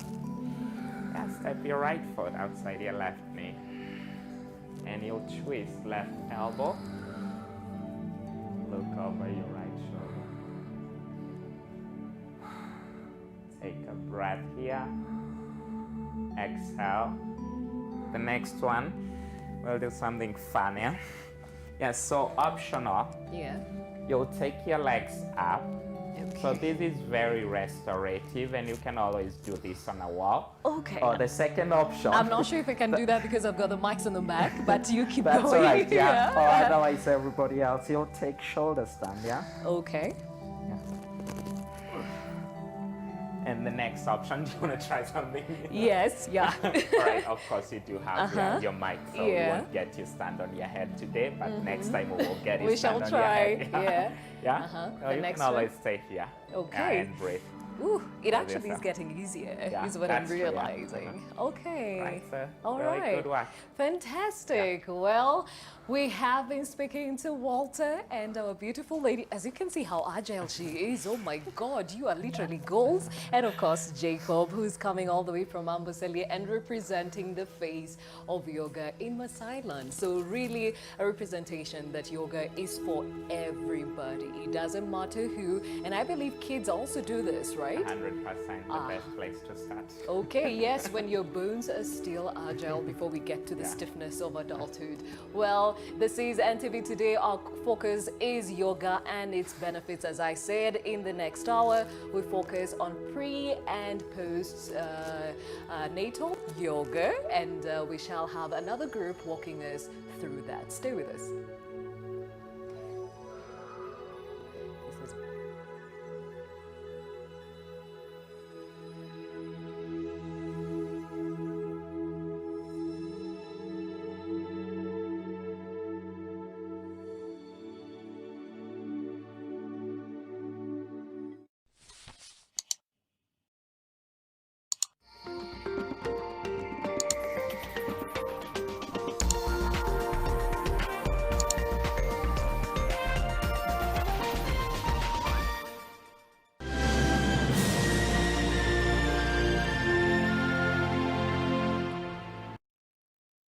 Are you looking for property solutions? Would you like to sell, buy, or build? Please join us on 13th and 14th September 2019 at KICC for the 3rd edition of the 254 Realty and Homes Expo. You will be able to directly interact with property developers, realtors, contractors, roofing solution providers, ceramics and furniture dealers, landscapers, interior designers, insurers, financiers, and other stakeholders in the property industry. For more information, call 0707-871-198 or send an email to projects@ke.nationmedia.com. Entry is free. See you there. You're a Luo. I'm a Luo. Fantastic. I've chosen my tribe, yes. Go right ahead. So, my name is Utatu Awino. Awino comes from the umbilical cord being wrapped around my neck. And Utatu is Trinity in Swahili. Can you all just clap for her even at home? She's amazing. You need to listen to her parents. They truly understand what's good for their daughter. What do you love about Kenya? The people and the culture. What about the culture? You guys actually pronounce water with a T? Yeah, we do. In America, say it as you we do. say water. Welcome to Turkana University College. Turkana University is a center of research, innovation, and technological development. Apply now for our January, May, and September intakes. Turkana University, the cradle of knowledge. Since 1985, Nation Classic Golf Series has become the most sought-after golf series in the East African region. This year, we tee off on the well-manicured courses of Eldoret and Nairobi, surpassing any other golf tournament experience in history. Join us and be part of the rich heritage of a well-structured golf series, tailored to make a positive impact as we build strong and productive partnerships. Call us now on 0719-038-251 and book your sport. Nation Classic Golf Series, the premier network in business sport. Top spot ndo mwanzo tu.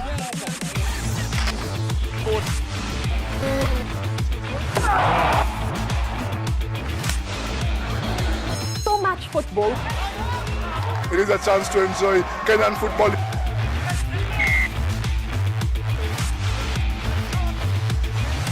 It's crunch time for the Kenya Sevens rugby team.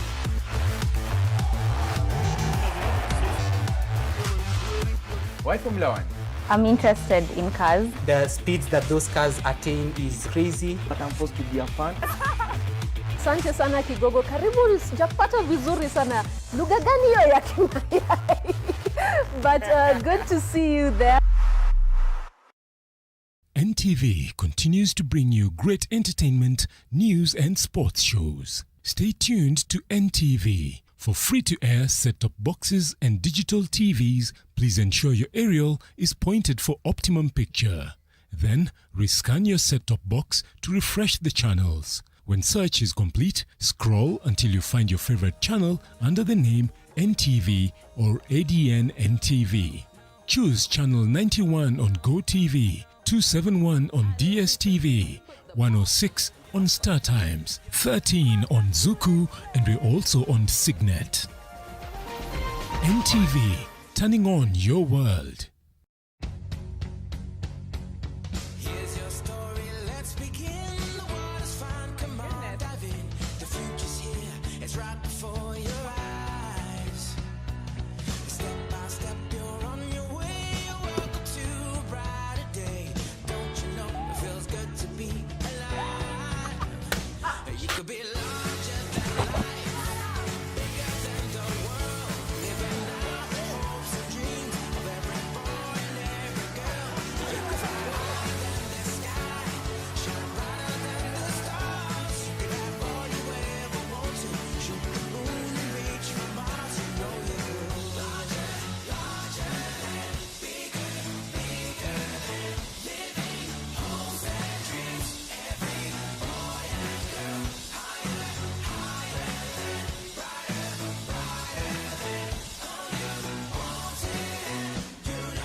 You could be larger than life, bigger than the world, living out the hopes and dreams of every boy and every girl.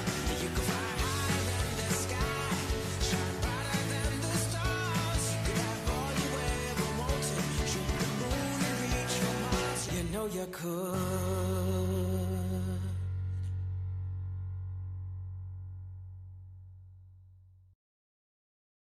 Just as you'd study for an exam, study up on the field that interests you and the position you hope to achieve. Knowing the ins and outs of your preferred career path will help you enter the job market with eyes wide open. At Amboseli Institute of Hospitality and Technology, we take your future seriously. We produce highly skilled graduates in hospitality, tourism, fashion, and design. Think quality, think future, think Amboseli Institute. Enroll today. At DTW, we thrive in delivering excellent customer service. This is key to our success. To deliver this promise to our customers, we need an international lubricant brand as our partner. Total Quartz has been that choice for many years, and because of Total Quartz, we have delivered satisfactory customer service to our clients. With Total Quartz engine oil as our partner, DTW can deliver the highest standards of international excellence demanded by our brands such as Mercedes-Benz, Volkswagen, and Great Wall.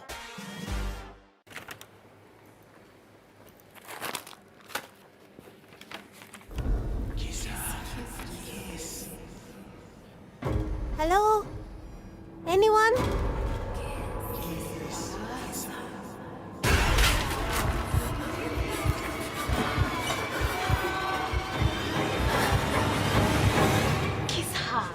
Everybody is watching DSTV at up to 37% less. Call 0709 297 000 today and enjoy entertainment fit for every pocket. Yes! DSTV has never been this affordable. The second phase of the InterSwitch Spark competition has just been completed. The qualifying test determined the best 54 students who will proceed to the next round of the InterSwitch Spark National Science Competition to be aired on NTV. Overall, 1,498 students from across the country registered for the competition, with secondary schools in the Rift Valley registering the highest number of students at 372. The competition has reignited the interest in STEM subjects across the country. InterSwitch Spark National Science Competition will award the winner a scholarship worth 1.5 million shillings, a laptop, signage for their school, while the first and second runners-up will get cash and laptops. Who will be crowned winner at the end of it all? Come with us on this exciting ride. Powered by InterSwitch, transaction solutions you can depend on.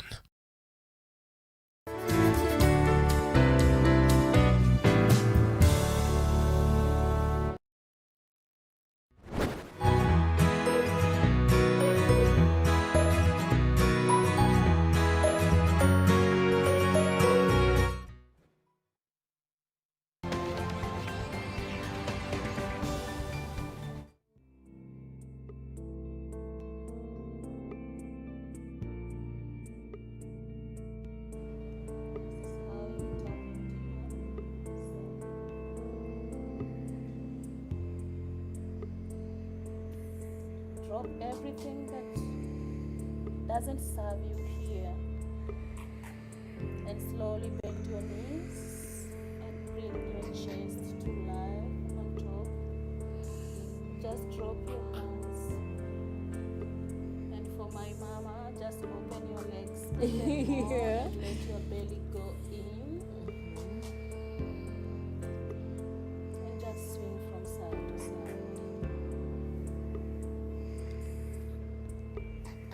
Slowly come up.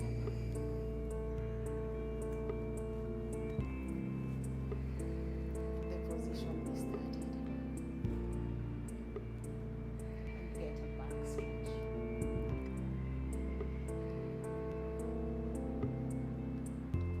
Exhale.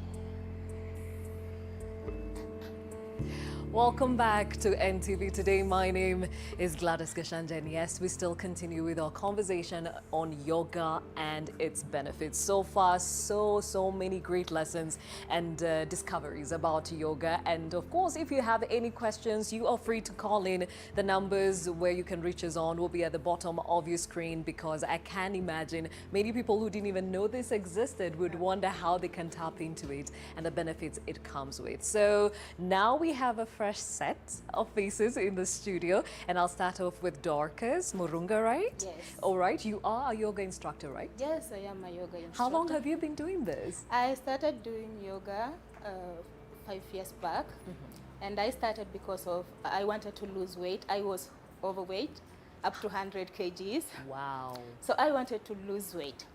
So a friend introduced me to yoga, and she taught me the poses, and I loved how I was feeling. And after 6 months, I started seeing losing weight, yeah, like gradually, and I was feeling like it's not a pressure put on me. It's something I'm enjoying to do as well. Okay. And it doesn't demand any kind of body figure or position. You just can do yoga even if you are heavyweight. Okay. So we also have yoga for heavyweight people. Yeah. And we are being diplomatic here. We're talking about overweight. If you are more than you should be, and especially in your BMI, right? That is all mental, I guess. Okay. Because I was there, and I was not feeling my weight. I was thinking that I am too heavy. Okay. And when I started to think that I really can get into balance with myself, I embraced the practice with grace. And the only way to maintain that, I had to become a yoga teacher. So yeah, I'm here and a living testament that you can really achieve what you want without using the physical eyes. Okay, so we're talking about 100 down to how many? Now I am at 78. I'm going like that. Okay, and that's your ideal weight? I love this weight. I love this And weight. you look fantastic. Thank you. Yeah. I would love to go lower, but I think I want to carry myself in a body that I'm okay with. Okay. Yes. Now, I love the fact that you are a little bit bigger than usual, if you know what I mean, because Yes. most people associate yoga with petite people. Yes. So when you see somebody a little bit wider, you wonder if they're even that agile to do some of the exercises that come with yoga, as we were seeing earlier on. Yeah. And clearly for you to be an instructor, you're able to do exactly that, right? Yes, I am able to do that, and most of them who follow me on Facebook can see how I think I'm flexible. Oh yeah, and we'll be putting up some of those pictures, and you will see how well and how much you can stretch and all that. But hey, let's also introduce, is it Jackie? Joyce, yes, Joyce. And as you can see, she's 7 months pregnant. Now, most people would not even think about doing those kind of stretches and exercises that comes with yoga because they have a fear of the pregnancy or putting the pregnancy at risk. Clearly, you don't have that fear, right? No, not at all. Because with yoga, you have gentle and friendly yoga exercises that you can actually do that will not harm the pregnancy at all. And in fact, they create a better mood for the pregnant woman to be more energetic. Is this your first child? No, this is my third. Your third child. Yes. And you look so comfortable in the weight that comes with pregnancy. But also, did you start or discover yoga during your pregnancies, or this is something you've been doing for a while now? I was doing it before I got pregnant, and then during the pregnancy I decided to continue because I had a bit of challenges with these particular pregnancies. The third one, okay. And the yoga has been of great help. Yes. Fantastic. And of course we have the guy with the dreads in studio, pretty tall, and all that. Your name, please? Okay, as you said, Vicky Tall is my nickname. The official name is Victor. Okay. Yeah. And how did you get into yoga? Because most people would say, what were dready? Hizi vitu wafanyi. Yeah. So I get into yoga through my friend. I thank Sinyo. He introduced me to his outreach class. So that's why I come across to doing yoga. So I became a certified yoga instructor. And for now, I teach yoga, and as economically wise. Hey, Yeah. now your body clearly shows that you're very fit. My question is, before you got into it, what interested you about yoga? What about it attracted you? Yeah, you know, yoga, most people associate yoga with a religion thing, you know. But I just want to clear this, that yoga is all about physical, mentally, and as in spiritually, you know. It's not religious, but spiritually, you know. So when I came across yoga, I wanted to be more of fit, flex, you know, and not only physically flex, but even mentally flex. Okay. Yeah, yeah. All right, fantastic. All those various reasons why people partake of yoga, and you definitely focus also a lot more on the pre and postnatal yoga. And I think this is very interesting because most people at a point never thought a pregnant woman can do any exercises. Yeah. You get pregnant and you're told take care of the pregnancy, but clearly she's a testament that this is possible. So could you show us some of the exercises that we can do, or those that are with child can do, to ensure that they keep going? Actually, they are just more of the same postures, but with variations and different motion, and also with a lot of breathing, because we are minding also the baby. And if to clarify, I'm also a power yoga teacher. So just to comes along with gentle yoga, comes along with prenatal yoga, and all other stages that can be in life. Okay. So let's open our legs, and we are going to try squat. Okay. Okay. Be gentle with yourself. Listen to the belly, how you're feeling, only what you can take. Okay. Sink to wherever you can. If the belly is bigger, you widen your feet. Just make sure your toes are facing forward always. And everyone, even you, Gladys. Okay. Am I not doing that? Yeah. Yeah, I was thinking, but okay. All right. So, and you just open, and then we work with the upper torso. Breathe. It can also be gentle. Ride on your breath 3 times. Inhale. Exhale, come up. How are you feeling? I keep checking on her. Yes. And then one more time. You go deep. Take 3 breathings here. Exhale, come up. Bring your legs together. Drop the right leg at the back. And then the front leg is facing forward, the left. And you get a warrior 1. Okay. Widen the space between your legs. There, bend your knee. Square your hips to face forward. Okay.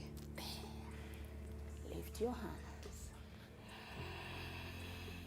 Inhale. Work with your breathing, mama. Hands are straight. Exhale, warrior 2. Keep your focus on the middle finger. Exhale, extended angle. Take here 3 breathings, mama. Work with your belly, reverse warrior. Bend that knee wherever you're comfortable. Just flow. Exhale, come back to center. Then you go down. Work with your motion.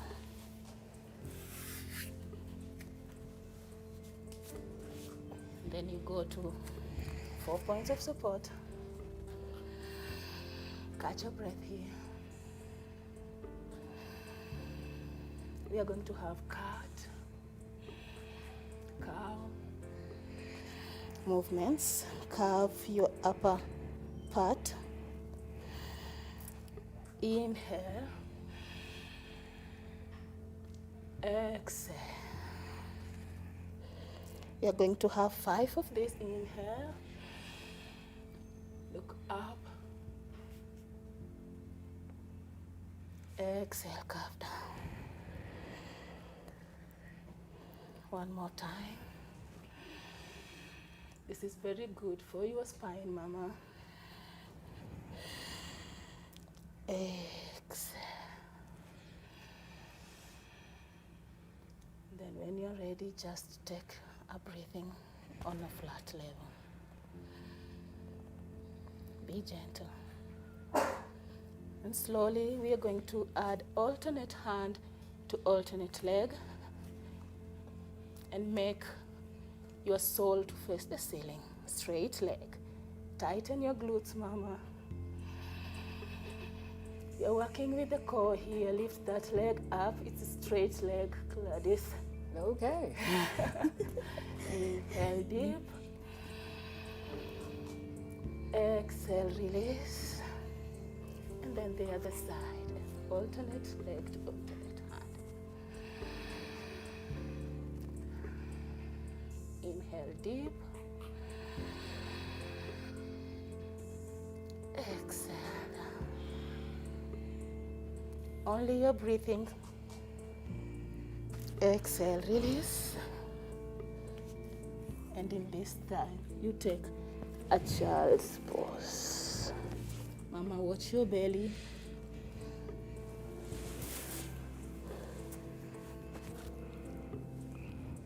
Three breathings as well.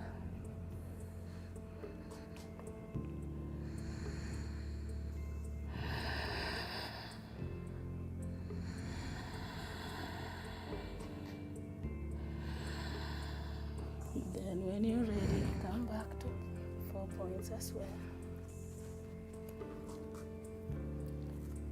You lift up. Good job. Inhale, look at your thumb. Breathe. Exhale, change sides.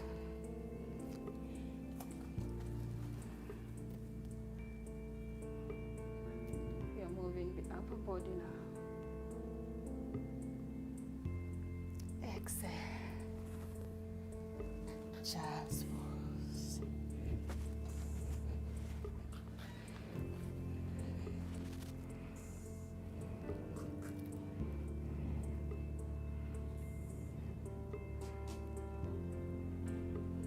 When you're ready, come back to 4 points of support. Doing great. And now we are going to circle our right leg. You bring it up and circle. Be gentle with yourself, slow movements. Open as wide as you can. It's very good for your semester now.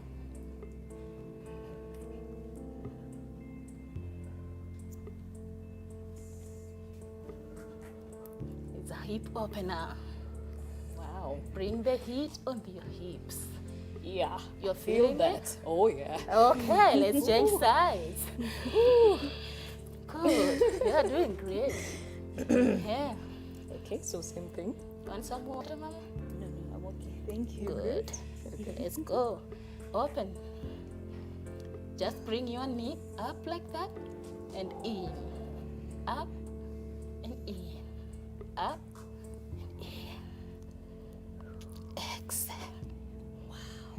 Good job. Wow. Child's pose. Intense. So, as we catch our breath, yes, and I'm going to sit at this point. Okay. And I feel challenged because she's carrying extra weight and she's very good. She's actually at peace with all that. I can tell from my breathing. That was quite an exercise.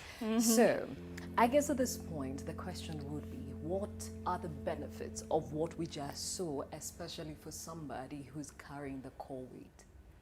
First of all, yoga builds immune system. It does? Yes, and that is very good for her. And also, it works on the mood, which also pregnant ladies struggle with. Oh yes, we do. So yeah. The hormonal imbalances play a number on So yeah, us. that balances the hormonal part, and also for the baby, it creates space in the womb for the flow of for the movement of the baby. As you can see, we are opening up our hips, but this is only during the second semester and third semester. The first semester, no. You don't do anything in the first trimester. There are specific exercises for each. For each. Okay. And all for each person. And I would also recommend for people to check with their gynaecist first. Before you start doing this. Yes, because I'm a yoga instructor, not a doctor. You're not a doctor. Yes. So what are the don'ts in as far as yoga is concerned and for her needs?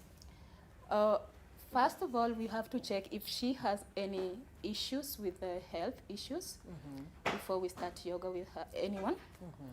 And So what are you checking for? I'm checking if there's any don'ts from the doctor also. Yes. And also I'll be checking if she is comfortable doing some postures. Also, there's some of postures can be strenuous on different pregnancies. Yes. So only what she's comfortable with doing. And also for this one, I would just call it gentle yoga. Because it can be done with anyone, as you can see. Oh yeah, you call it gentle. I'm literally sweating it out. It's not like the first one. So oh, definitely, that was quite a warm-up. Yes. So, So, and also with this kind of yoga, I incorporate meditation. Meditation calms both the baby and the mother. Okay. And that is something they need in pregnancy also to have a healthy baby. Okay. Yes. So when we talk about meditation, I see one of my pictures has that. Is that the pose with the... Yes, there is that pose of meditation. And there is a pose of relaxation also known as Savasana. Avasana. Savasana. Okay. Where you just lie down and I just take you through the session with your eyes closed and you scan your body with your mind. Okay. Yes. I would like to meditate, please. For sure. Yeah. We can. So normally what happens, I love the music in the background. That also goes a long way. And this is whereby you can sit in easy pose, whatever position you are comfortable with. Yeah. And here you follow your breathing up to the belly. You inhale and inflate your belly as a balloon. And exhale as you suck it into the spine. And these are conscious movements.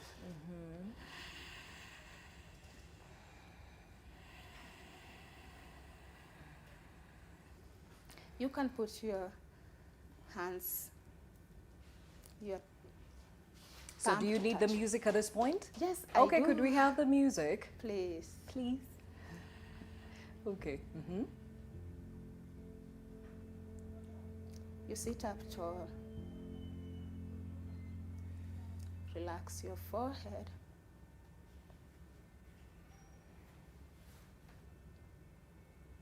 Relax your eyes.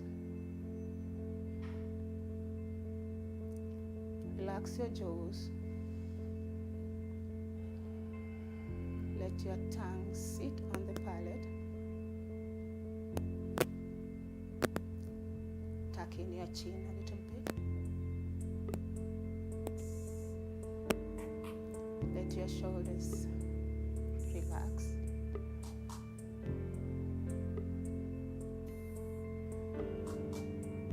Follow your breathing. Long, deep, and slow. Relax your chest area.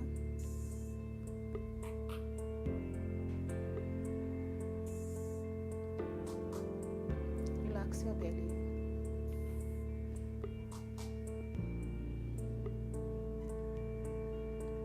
Relax your hips.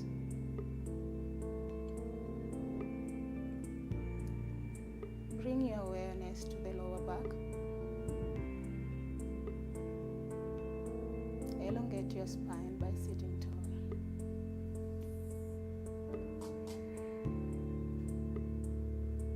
Now notice your knees.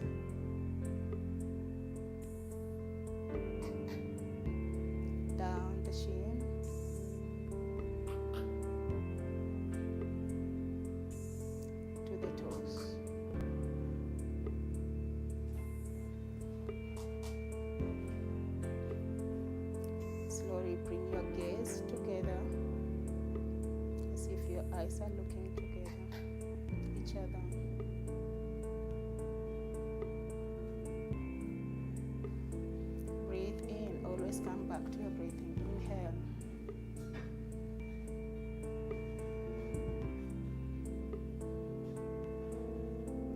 Inhale life. Exhale tension. Inhale peace.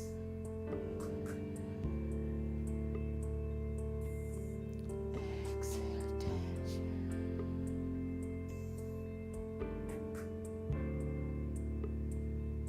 Self-love here. Just cover yourself with love.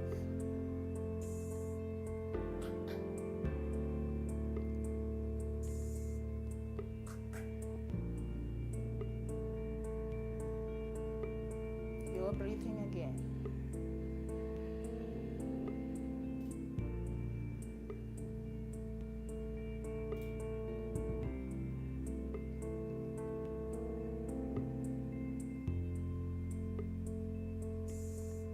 Slowly bring your hands to the chest area.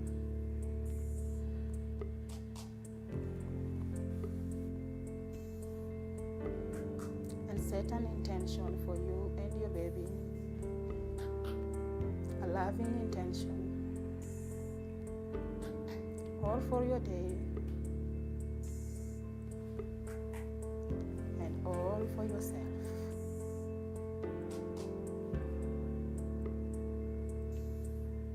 Exhale, bring your hands to the knees.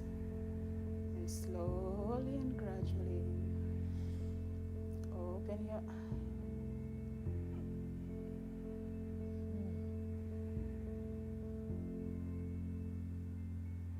Oh, this is super cool.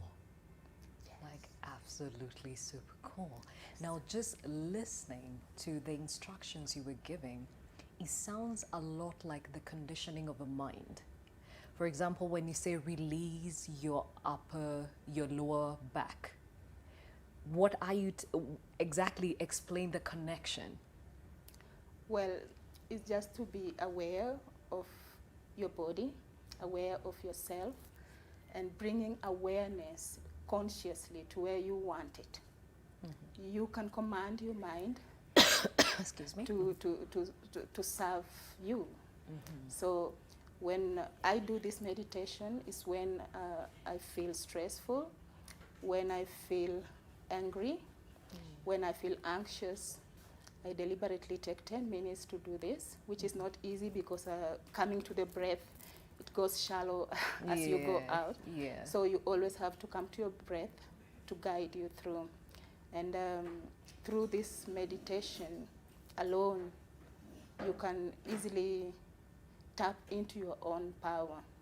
Mm-hmm. Like the outside world cannot affect you. Uh-huh. Or if it does, you have a way to lift yourself up, mm-hmm. which is always easier than the other person who doesn't have the same tool. Mm-hmm. Yeah, so we can go up to 30 minutes meditating, but this is for purposes of what we're doing. Yes, excuse me. Yes. So for her needs, definitely with the hormonal imbalance, yes. you are carrying this extra weight, yes. and you're still going about your normal business. Yes. It goes a long way in helping her center herself. Absolutely. Before she goes into the world, right? Exactly. Mm-hmm. And having this tool, she can practice it anywhere because these hormones doesn't know when you've left the house. Yes. So it can be in the office, and she can just excuse herself, go sit in the ladies and do this. So that is another way of controlling the day's challenge. So for her, I have seen her mood is always happy, and I'm sure not everything is going well, but hunky-dory, at least she has the tools that she can use to center herself. Mm-hmm. And that is one thing that is important to the baby because they're connected. Whatever she feels, the baby will feel. So if she continually feel happy, the baby even moves more and is active. Mm-hmm. Yeah. So. And how much of this actually informs the birth process? Because I have seen those that are so intensely into yoga actually even get to a point where they can conduct even home births by themselves in the same meditation pose. Yes. And the whole birthing process happens. Well, if you start early prenatal yoga, your body gets used to it, to the expansion and the stretch, even the womb. Yes. So mentally as well, you can see, you can command the birth, like from way before the first trimester. That if I commit to the process of doing these exercises, I want to have a normal birth, a safe birth. It's like you're creating your own way of how you want things to happen. And with that mentality coming along, you have the confidence that you have backed yourself up. Also, you have this backup plan. Even if you're trying to give birth at home, you have your backup plan. You have the midwives there, you have the numbers to call, you have the doctors and gynaes there. I recommend all those to be there. Yes. And also to always set an intention. Setting an intention for yourself to serve you and your baby. So literally, it's like the mother is taking control of the whole process. Okay. Yeah. Now, Victor was very, very keen, and I'm glad he started off the show by clearing the air in as far as the spirituality and the religious aspect here. So what we did is actually come, you know, to the core of our spirituality and zen into ourselves, Yes, right? yes. But this has nothing with religion, because I think most people confuse now the meditation, especially this pose. Yeah. Somebody even asked, what's with the pinching?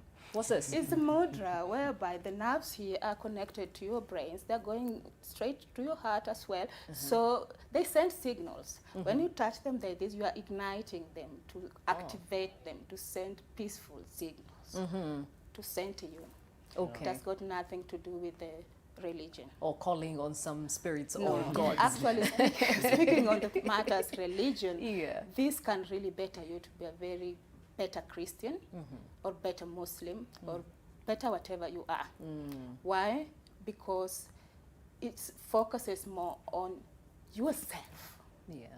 You're bettering yourself in whatever you are doing. So you can be of help or good to people around us or for betterment of the world. Okay. So yoga is for the betterment of the world through humanity. All right. So a better you, a better world. Absolutely. Okay. So the zenning and all that, how much of that also helps, as you talked about, in terms of stress management? We are living in a very stressful world, and we saw earlier we were talking about the same and how much it has helped Hillary. How much of that have you seen people who walk in and out of your studio benefit from this? I will speak for myself because for some reason I always have this hectic life, moving around a lot, and it really takes a commitment to have even 10 minutes to center myself.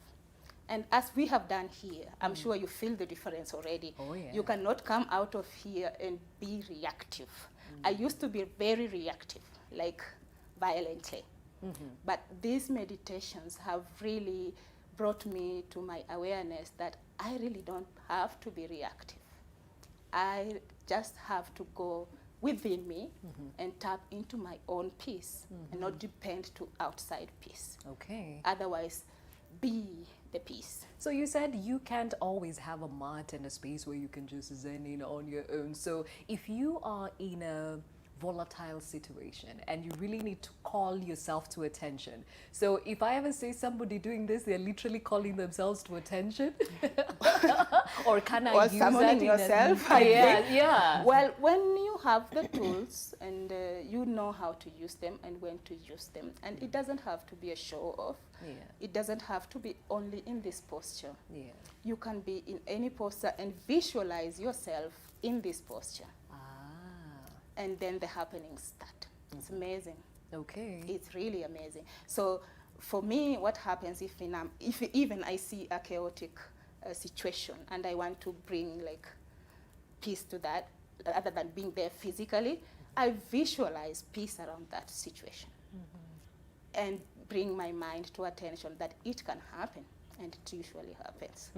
Yeah. And I think for me, the most important bit of this is, as we talked about, the conditioning of the mind, which is very synonymous to your mental health, because there are situations that push you to the edge where now you're dealing with an issue or an illness. And being able to pull yourself together in a way helps you resolve it halfway. And maybe now the therapies and the medication can help out the rest of the way, right? Yes, the good thing of this meditation is it brings clarity of mind, and it helps you accept you as you are, and all emotions serve us. They're part of us. Yes. So being with clarity of mind, you are able to accept whatever emotion is there for you at that moment, because it won't last anyways. If you approach it with an attitude of confidence, because I believe meditation is an attitude of confidence, knowing that yes, it's messy, yes, it has gone down like this, but hey, come on, present moment. Live in the present moment. Summon yourself to the present. You're still breathing, you're still here. Anything can happen. Solution is just right here. And with clarity of mind, you start going through these things and knowing, oh, if the solution can be near, I have just to be focused and think and see how we can solve it. If I cannot solve it, then I set an intention. Okay, so it's taking charge of the situation. Taking charge of the situation. Okay, so for purposes of herself and maybe any other situation or condition somebody is in, pain is part and parcel of life. Childbirth has pain that comes with it, even the carrying of a child. What exercises or what would you suggest in helping relieve pain? Well, if she has been doing the exercises of yoga on a daily basis, you know very well the cramps of the child's labor comes because of the tension that is happening below the uterus and the opening of the cervix and all that. And now these muscles have been used to the stretches and all this and all that, you know, throughout the exercises of yoga and the stretches that are there. So, and this mama is confident knowing that whatever she has been doing will serve her and will work for her. First of all, she will be calm and she'll do the breathings. This is why I insist on breathing, because it goes a long way. And also, in terms of pain, like I said, mentally in meditation, we teach to embrace pain. As an emotion as well. So knowing what is not going to last. And you know the purpose. You're focused. Meditation focuses you. So you're focused. It is within a period of time. If there's nothing wrong, then this should come out soon. So we don't get dramatic. We embrace the situation with grace. And you're talking about drama, the women we see screaming in the labor wards. I could have been one of those, but pain is inevitable in childbirth. Pain is inevitable in every situation. Okay. And even as we're talking about pain, there are different needs for yoga. I mean, there are people who walk through the door and say, I am dealing with probably, I'm healing from an injury that I got from an accident, or I broke my leg and I've done physiotherapy, but I've been told to combine it with yoga. When you are dealing with such cases, what are you focusing on? I'm focusing on how the client is feeling, because I don't want to put pressure on the injury. I'm working with gentle yoga. As gentle as it can get, it can also be intense as well. So I'm connecting with the client in terms of talking to them, and also see what else they are doing apart from yoga, because there are other therapists that they can see, also physiotherapists or massage. And normally I would recommend if they have an injury and they're recovering from it, even if they come to yoga, they should listen to their bodies. So you only go as far as your body can allow you. Exactly. And with time, then we start seeing that client just breaking through whatever was blocking at that initial time, with time, with consistency. So we don't push for, it's not a competitive activity or practice. So it is for you and for yourself. So you own it and be kind to yourself.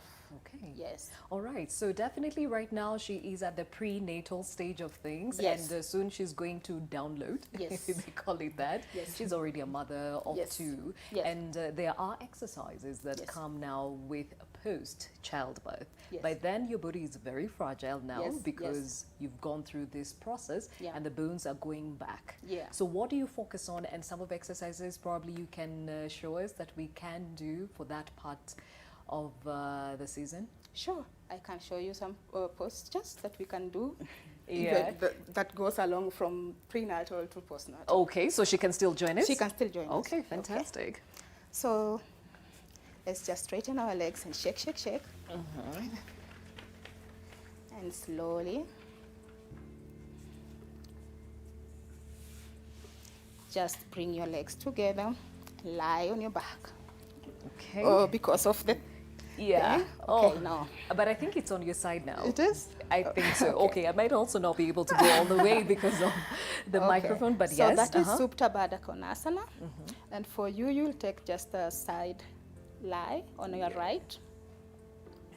Oh yes, pregnant women should not lie on their backs. Yes. It cuts off circulation for the baby. So you should. Okay, so maybe you can turn on this side. Okay, take your time. Take your time. We don't want an emergency in studio. Yes, this is what we focus on. So for you, just stay here.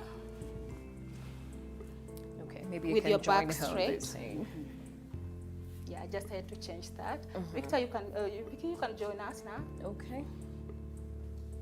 And I brought Vicky because also it's another way of gender appreciation to the mama. If they can have support from their partners or husbands doing something like this together, that goes a long way as well. Okay. So yeah. So you just lift and lean forward. For you, just on the side, up to where you reach. So you can do this. If it reaches here, fine, just bend like that. You're stretching this part. Make sure you're going for it. The good thing with yoga is that it touches the deeper muscles that we never touch. And the other side. And it tones your body. You don't have to direct where you slim or where you go fat. Which is very important. It is very especially important after yeah. childbirth. Yes. Yeah. And then come again to this side. Your belly also. Slowly. We have to take our time. You good? Okay. Yes. Good. Good. So wherever your hand reaches, and just stretch. Breathing. Can you try and breathe deep here? Inhale. Make that voice choice. You'll need it. Inhale. Exhale. Come out. You can bring one leg on top of the other. Whichever leg? Yeah. Okay. Now sometimes we want to pull it back. I wish I had pillows or Yeah. blocks for her to go on at the back. You just bend that knee. I'm sure you can With your bend hand? it even more. Oh, with your hand. Yes. Pull it A little bit. until it steps down. There. Are you okay? The stretch should be here. The stretch should be here. Yeah. Only what you can. It's Are you okay. listening to your body? Yes. Good. Inhale. The others are okay. You can push on this. Oh, yeah. Okay. Exhale, change sides. Gracefully.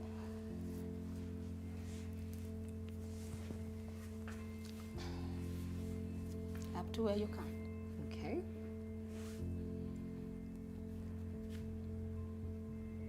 We are working with our hips here.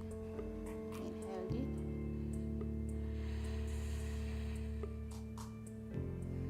Exhale, lie on your left, if you can. On the left. Do we do the same thing? Yes. Okay. Meanwhile, you lie on your left, straighten your legs, and you're going to be lifting this leg up and down, up and down. Victor, up and down. Good. Lift it. Let's have 10 times. Inhale deep, as wide as you can. Nice. We are fixing the hips. Yes. Normally it should be balanced to the other side.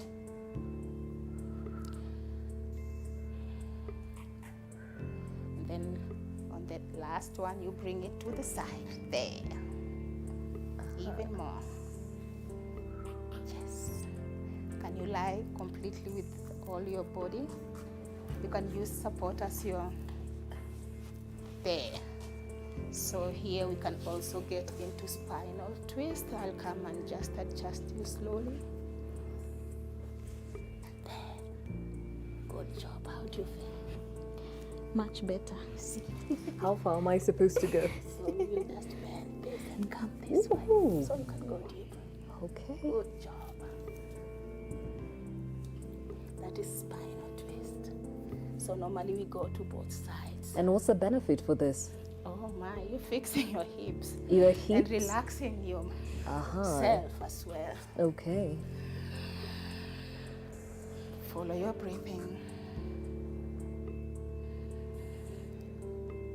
Exhale. You can come on your back and the mama remain there. You can come on your back if you can. On the back now, lie down or just sit? You can just sit now and twist these hands to face inside. Mama, you can join us whenever you're ready. Normally we do this. Woohoo, here goes. Yes, lift even up. Nice, Gladys. So you can do this. Inhale, pump up and down. We are looking for up and down. Work with your shoulder blades here. Mama, take your time. Whatever you can only. Okay? You're doing great. Yes, just lift a little bit. There you go. Good job. Are you feeling your shoulder blades? Oh, yeah. Oh, exactly. That's it. Oh, yeah. Is that what we are working on? Yes, we were working. Yoga is a full body workout. Yes. So you don't need to specialize in only one posture. If you do one posture, you're working out the whole body. Okay. Okay? Uh-huh. Good. Whew. So even as we're doing that, because after childbirth, as we had mentioned earlier, your back is a bit fragile. Yes. Especially this last exercise.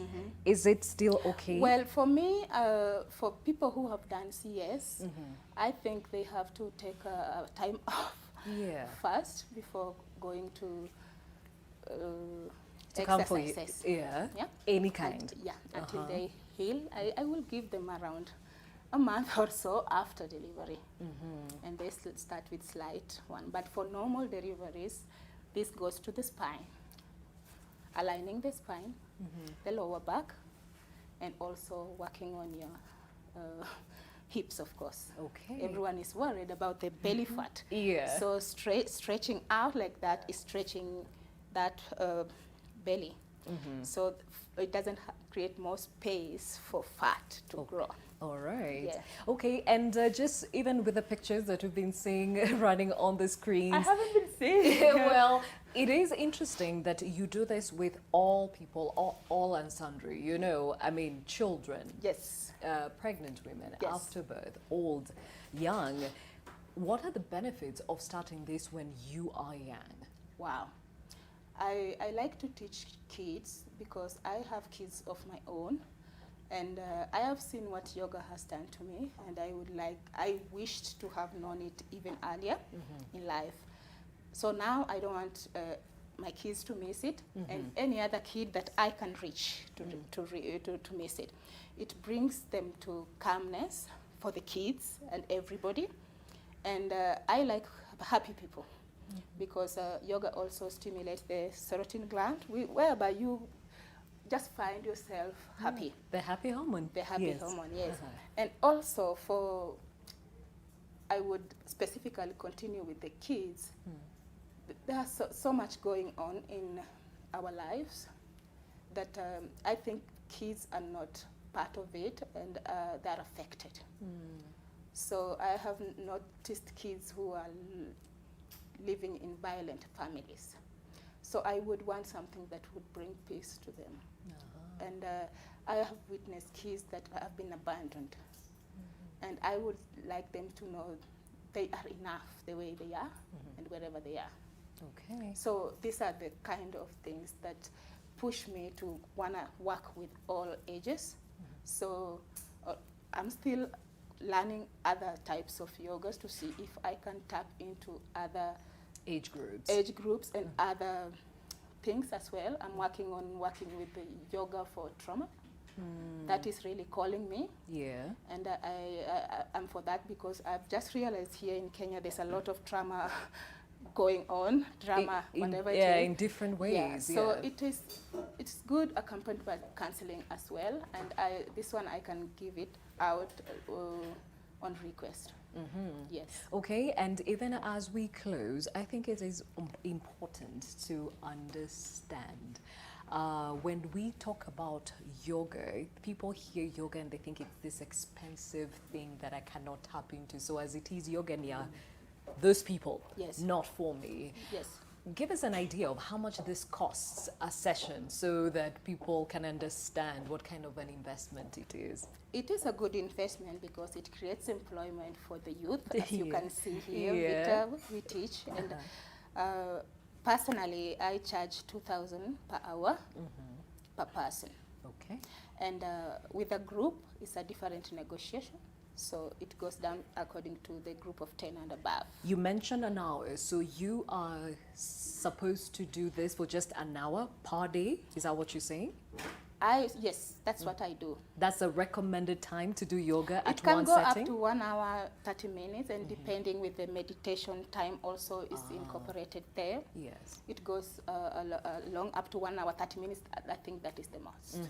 Yes. And of course, like when you're going to the gym, you're working out, it's recommended that probably you do 3 to 4 days a week and give yourself time for the body to heal. Yeah. Does that apply also in yoga? It does apply, but in yoga now we go easy. This is where we use other types of yoga like bedtime yogas, bedtime stretches. You know, people who have problem in sleeping, there are kind of yoga stretches you can do and you have a very nice sleep. So we don't come out of it completely because we value self-practice. Okay. Yes. All right. Excellent. This has been a great session. Learned a lot about yoga, and of course, I'm sure there's been a lot of clarification in as far as what yoga is about and the benefits it brings to you and your health. And I am so grateful to definitely our 3 yogis in studio, Dorcas, Joyce, and Victor. Thank you for imparting this knowledge. Thank you so much. And of course, even as we go to break, please, could you take us with one more exercise? For sure. Yes. Yes. And do remember, NTV Sasa starts right after this. And thank you for your company. My name is Gladys Gashanja. Okay. Now, on your knees. You're going to stretch with an opposite hand. Mama, you can just use the same leg, the same hand. But So the other ones, I think you can hold the leg, opposite. yeah. For you, just hold that. Mind your balance. Okay.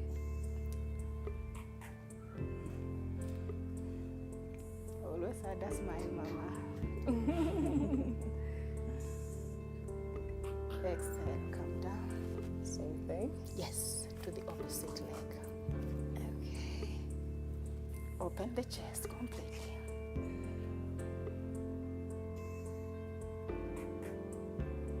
Exhale, come out. And now we try camel. I know you tried the other time.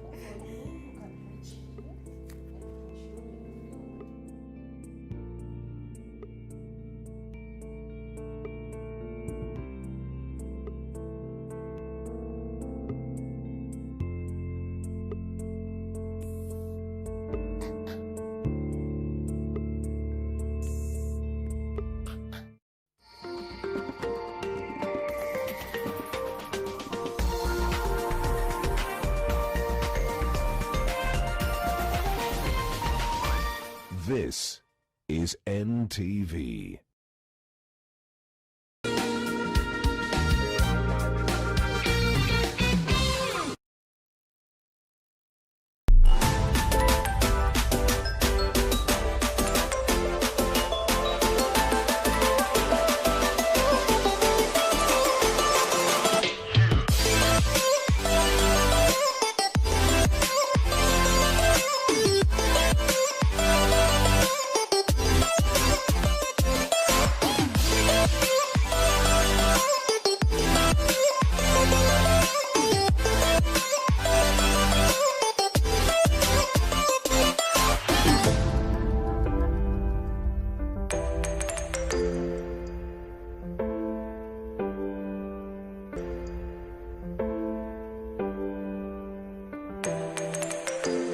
Delicious International Food and Music Festival, brought to you by Delicious East Africa and Nation Media Group. To sponsor this event, please call us today. This Saturday on Teen Republic Live, You got the keys to my Jeep. World Celebrated Conscience will be playing games with Tracy. Would you go star party? Me a Brad Pitt, you are Angelina Jolie. And New Generation's Boondocks will be setting the house on fire. Ski, ski, ski, ski. Accelerate. Maybe I should focus on getting a boyfriend. I sent your CV to my boyfriend's cousin's nephew's wife. Catch the latest on everything entertainment, gossip, and word on the street. With DJ Bash on the decks, you know it's a party. Accelerator, speedometer. Teen Republic, in association with Fanta. Don't do anything crazy without your friends. Drink Fanta. Taste fun.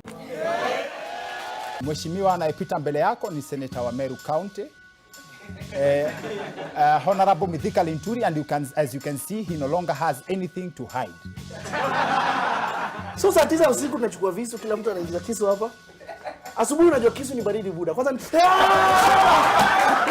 I think our experience as chicks in campus is really different. quite Very different different as compared to the guys. So I repeat, in the same school, the same circumstances, I got 369. On campus, yes, learning had started, so there's something to do. When you're busy, you don't find yourself in these circumstances you shouldn't be in. The Federation of Kenya Employers, FKE, invites you to the 3rd Employer of the Year Awards, Air and Gala Dinner at the Radisson Blu, Upper Hill, Nairobi on Friday, 20th September 2019 from 6 p.m. Are you looking for property solutions? Would you like to sell, buy, or build? Please join us on 13th and 14th September 2019 at KICC for the 3rd edition of the 254 Realty and Homes Expo. You will be able to directly interact with property developers, realtors, contractors, roofing solution providers, ceramics and furniture dealers, landscapers, interior designers, insurers, financiers, and other stakeholders in the property industry. For more information, call 0707-871-198 or send an email to projects@ke.nationmedia.com. Entry is free. See you there.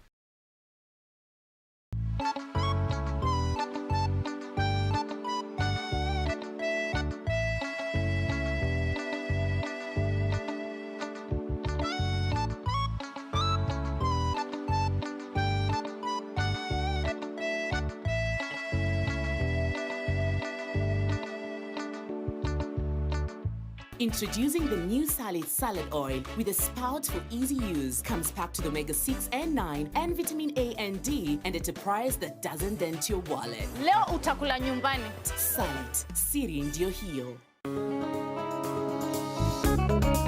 This week on the She Word. There are countries on this continent where women are actually stripped naked, assaulted. I was beaten and undressed on the floor of the house. They will try any means to get rid of you, especially below the belt. Women are still looked at as insubordinate. We discuss women representation in politics. Affirmative action is for a particular period to redress the inequality. Electing more women is what we need to really concentrate on. I really salute women who go through elective positions. It can get really dirty. Yeah. The She Word. That was awesome. On the BBC.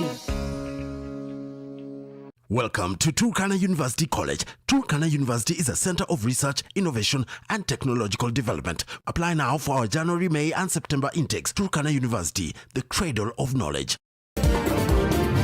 Sasa Ruto de apeta itendaje sasa? Hapana, sababu we si ufulize. Nishafuliza na Raila ile mambo ya African Union. Hai, mimi nimefuliza hadi kwa sako ya akina Recho bwana. Maze hapa ni kundi lala. Wacha nikwambie Kalonzo. There comes a time when the interest of an individual is more important than that of a nation. Tujifikirie kidogo. By the way.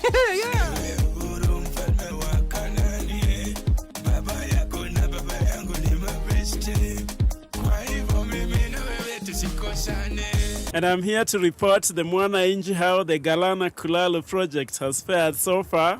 Manze zimetushika lakini lazima jo tushike na njia nyingine QXYZ style. A big shout out to Benali manze jo beat chafua and of course 0000. Asante kwa kutupatia ngoma lakini manze jo cheki vile tuna flow nayo. Twende kazi. Wamenishika yo. Wamenishika yo. There's a testimony that you constantly carry in you. It is that witness about those things that you desired for a lifetime. But it is now a witness in you that those things are yours. Watch the power of prophecy with Prophet Elvis Mbonyi. Welcome to Turkana University College. Turkana University is a center of research, innovation, and technological development. Apply now for our January, May, and September intakes. Turkana University, the cradle of knowledge.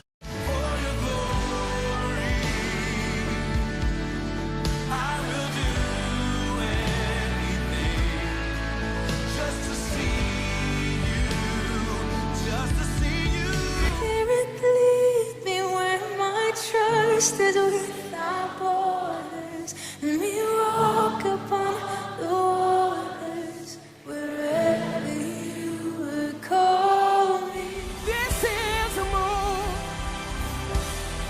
This is a move. If I were you, I wouldn't wait. We are here for you. Come and do what you do.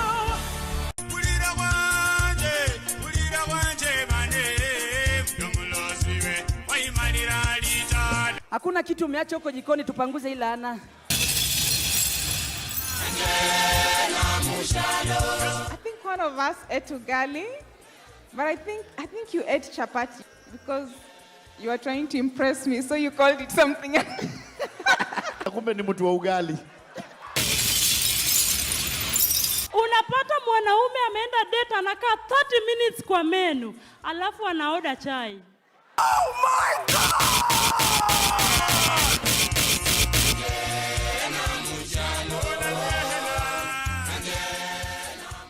Welcome to Turkana University College. Turkana University is a center of research, innovation, and technological development. Apply now for our January, May, and September intakes. Turkana University, the cradle of knowledge. Okay, unataka kumaanisha tutashinda hapa the whole day? Hii gate imeongeza weight. Hapo ndio ulikuja kutafuta mtoto? Hapana. Ndugu yangu hapa Alwale, watu walisema kwamba yeye ni kipofu, ati haoni akitoka NASA. Tangu tumpeza macho, si mumeona?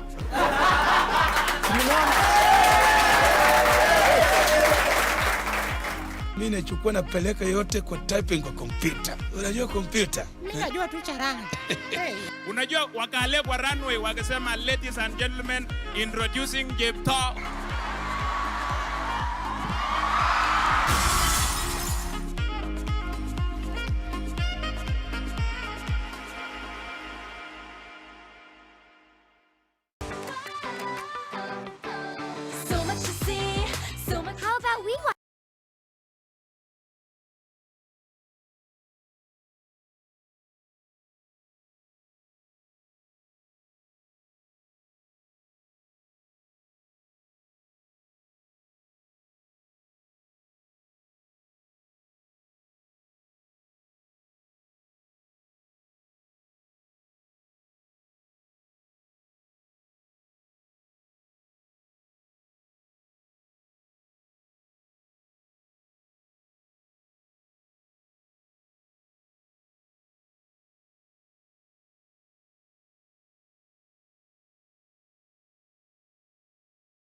NTV.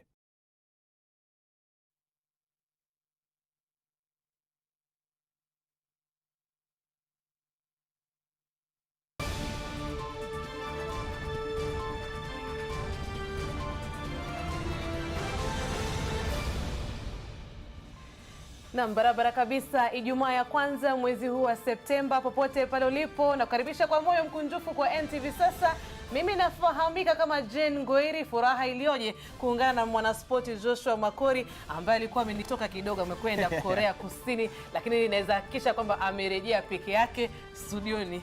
Mambo Korea vipi? Salama. Nimesafiri kidogo, kafanya mawili matatu afu karejea. Ule mchezo waitwa vipi? Tong Ilmodo. Walimaliza nafasi ya ngapi? Nafasi ya pili baada ya kushindwa na timu ya taifa ya Thailand. Lakini walifanya vyema. Walitia fora manake dhahabu zilikuwa 2. Shaba ni 5. Alafu silver ile ambayo ni medali ya fedha ilikuwa ni 1. Na mtazamaji, basi ikiwa ni siku ya Ijumaa, kumbuka tunakuletea sehemu ya mikiki pamoja na sehemu ya udaku sasa. Katika udaku sasa niko na wasanii wawili. Gilad na mmoja anaitwa Nivir the Storyteller. Kwa hiyo inapigwa leo. Inapigwa leo. Mbele ya umma. Niviri, nimeambiwa ni Niviri. Niviri the Storyteller atakuwa hapa ndani ya NTV sasa, lakini ndani ya studio na kuambia nina furaha ilioje. Unajua kila siku mimi nasikia tu Malkia Strikers. Leo nimewaona hivi kocha mwenyewe na wachezaji pamoja.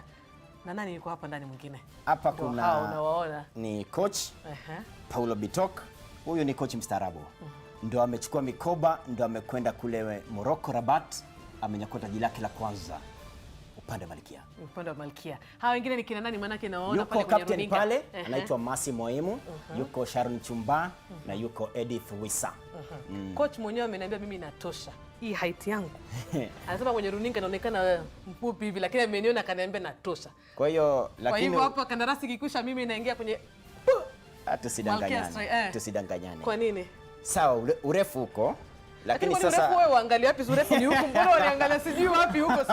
Wewe Makori sikuelewi sana. Lakini mtazamaji, utakuwa unaungana na timu hiyo ya Malkia Strikers, tunawapongeza maana walifanya vyema sana huko Rabat Morocco, walicharaza Cameroon. Tumekuwa tukifuatilia yote haya, utatuelezea siri ni gani kama mtu anataka kuwa mchezaji wa volleyball na yuko katika shule ya upili ama yuko chuo kikuu ama yuko hapa NTV kama tu mimi nifanyaje? Maana unakutana na wachezaji kama hao. Wengi wetu tulicheza volleyball, maana yake mimi nilikuwa shule ya upili ya Pangani, nilicheza volleyball pamoja na hockey, lakini kaishia hapo. Hakuna mtu ambaye aliniambia naweza rudi tu kidogo. Mambo hapa kwa magumu, naingia pale Malkia Strikers. Kila laheri. Haya. Lakini kabla ya hayo, kama ilivyo ada, kama ilivyo desturi, tunafuatilia mengi yanayofanyika humu nchini pamoja dunia nzima. Sasa tunaomboleza kifo cha rais wa kwanza na wa zamani wa Zimbabwe Robert Mugabe. Amefariki leo, alikuwa na miaka 95. Wengi wanamkumbuka Robert Mugabe. Kuna wakati ambapo aliulizwa, wewe utaondoka madarakani lini? Raia wa Zimbabwe wanauliza. Akauliza, kwani wanakwenda wapi? Ndio ananiambia mimi nitawaambia goodbye lini. Alisalia alikuwa madarakani kwa muda mrefu. Ni taarifa tunafuatilia. Humu nchini kuna uchaguzi mdogo eneo bunge la Kibra kufuatia kifo cha Ken Okoth. Chama cha Jubilee tayari kimemteua aliyekuwa mwanasoka McDonald Mariga ndiye atakayepeperusha bendera ya Jubilee. Lakini ODM itafanya mchujo wake hapo kesho. Wawaniaji 10 wamejitokeza kushiriki, akiwa ni pamoja na Chris Darlin. Mwanahabari wetu Vincent Odor kwa sasa yuko katika eneo bunge la Kibra. Vincent, tuelezee matayarisho yamefikia vipi? Wakazi wanasema vipi? Ama kweli wakazi ama wenyeji katika eneo bunge la Kibra wanajiandaa pakubwa kuweza kumchagua atakayeweza kuwakilisha katika bunge la taifa tarehe 7 mwezi wa Novemba. Nyuma yangu jinsi unavyoona, huu ni mtaa wa mabanda wa Kibra ambao ni mtaa mmoja yepo ya mabanda kubwa zaidi barani Afrika. Na kitu ambacho kinafanyika leo ni kwamba leo ni siku ya mwisho ya kampeni kwa wale wote wanaotaka kupeperusha tiketi ya ODM katika eneo bunge la Kibra, na kufikia mwendo wa saa 12 jioni wanafaa kukamilisha kampeni zao ili kuweza kushiriki kesho katika uchaguzi wa mchujo, ambapo unajua kwamba wanaotaka tiketi ya ODM ni wawaniaji 10 na wataweza kushiriki, na kuna vituo 180 katika eneo bunge la Kibra ili kuweza kufanikisha shughuli hiyo. Kumbuka kwamba mwaniaji ama mgombeaji kwa tiketi ya Jubilee ambaye ni McDonald Mariga, yeye ashakamilisha hiyo shughuli, na ni masuala ambayo tunasubiri kuona kesho ni nani ataweza kupeperusha tiketi ya ODM katika eneo bunge la Kibra. Kumbuka kwamba ushindani mkubwa uko kati ya chama cha ODM pamoja na chama cha Jubilee, lakini pia kuna wagombeaji wengine wengi ambao watashiriki pia katika uchaguzi huo mdogo. Hebu nizungumze tu na baadhi ya wenyeji hapa hivi nisikie wanasema nini kuhusiana na uchaguzi wa kesho. Madam Jo, kesho unatarajia nini? Tunajua kwamba ODM kesho wanatarajia kuchagua yule atayewakilisha tiketi ya ODM katika Kibra. Wewe unatarajia shughuli ikuwe vipi? Shughuli nataka ikuwe peacefully na ikuwe na haki. Mwenye ameshinda ndiye apewe hiyo tiketi. Kuna wale ambao walikuwa wanasema kwamba wanataka mtu ambaye amekulia hapa, amelelewa hapa. Wengine wanasema kuna wengine ni wageni wametoka maeneo mengine kuletwa hapa. Wewe ni mtu wa aina gani ungetaka aweze kupeperusha tiketi ya ODM hapa kesho, ama mwaniaji wa aina gani ambao ungetaka aweze kusimama hapa na kuwawakilisha katika bunge la taifa? Mimi mwenyewe kama mkazi wa Kibira ningependa mwenye ambaye ameishi hapa, amewahi tumikia chama kwa muda mrefu, mwenye anafunga mlango na msumali venye tunafunga hapa ndani, ndio raundi achukue ili tuone mabadiliko hapa ndani. Hatutaki mtu wa kutolewa nje ati wanakuja kukampeni ati ni mtu wa DM, hatutaki hiyo. Kesho utakwenda kupiga kura? Nitaenda kupiga kura Olympic Primary School. Na mwajua kwamba eneo hili ni eneo ambalo liliwahi kuwakilishwa sana na kiongozi wa ODM Raila Odinga, na baada ya miaka 20 hivi ndipo mtu mwingine akaweza kuchukua kuweza kuwakilisha eneo hili. Hebu tuone tu baadhi ya wenyeji hapa wanasema kesho ama masuala ya siasa hapa na kwaje. Ndugu vipi? Poa. Wewe ungetaka mtu aina gani kuweza kuwakilisha katika bunge la taifa katika uchaguzi mdogo unaokuja? Mimi nataka ndugu wake. Ndugu gani ndio nataka turudishe hapo, ndio anaweza shukurikia Kibira mzuri. Mambo gani ambayo ungetaka kuona yamebadilishwa na mtu atakayechukua kuwakilisha eneo hili? Hii tunataka mtu anaweza kuangalia maslahi ya vijana wadogo na watu maslahi ya wachure. Mbazari anatupea mbazari mzuri. Na huyu ndiye alikuwa ndugu yake, alikuwa anafuata hayo maneno. Wakati alikuwa hospitali yeye alikuwa anashughulikia kupea watoto mbazari. Kwa hivyo ningependa tuchakue ndugu yake. Kwa hivyo kesho ndio siku itakayoamua tuweze kujua vipi ndugu. Kuna wengine hapa, kuna vijana hapa hivi. Hebu nizungumze na huyu bingwa. Hebu njoo. Kesho utashiriki. Madam, njoo tuongee kesho mambo ya kesho. Wengine wataki kuzungumza, lakini kesho wataamua ni nani watawapatia tuweze kujua atakayemenyana na McDonald Mariga, tuweze kujua vipi. Kuna mwanamke hapa ambaye ana mtoto. Unajua masuala ya wanawake ni muhimu sana. Habari yako? Kesho wewe unatarajia kesho shughuli ya ODM kuweza kuchagua atakayepeperusha tiketi ya ODM hapa, shughuli hiyo ikoaje, na ungetaka mtu aina gani aweze kusimama hapa muweze kumpatia kura? Sasa sijui mwenye anasimama juu naona wanachagua kabila yao. Wanachagua kabila yao ndio wawachague. Wewe kama mama, naona kuna mtoto mdogo hapa hivi. Wewe ungetaka kiongozi ambaye ataleta mabadiliko gani ambayo yaweze kukufaidi wewe pamoja na mtoto wako mdogo huyo? Sasa wenye wa huku siwajui vizuri. Siwezi sema ni nani. Siwajui. Bala. Naam, kwa sasa tunazidi kupiga kambi hapa na tutazidi kueleza jinsi siku ya mwisho ya kampeni leo itakavyokamilika na tuweze kujiandaa.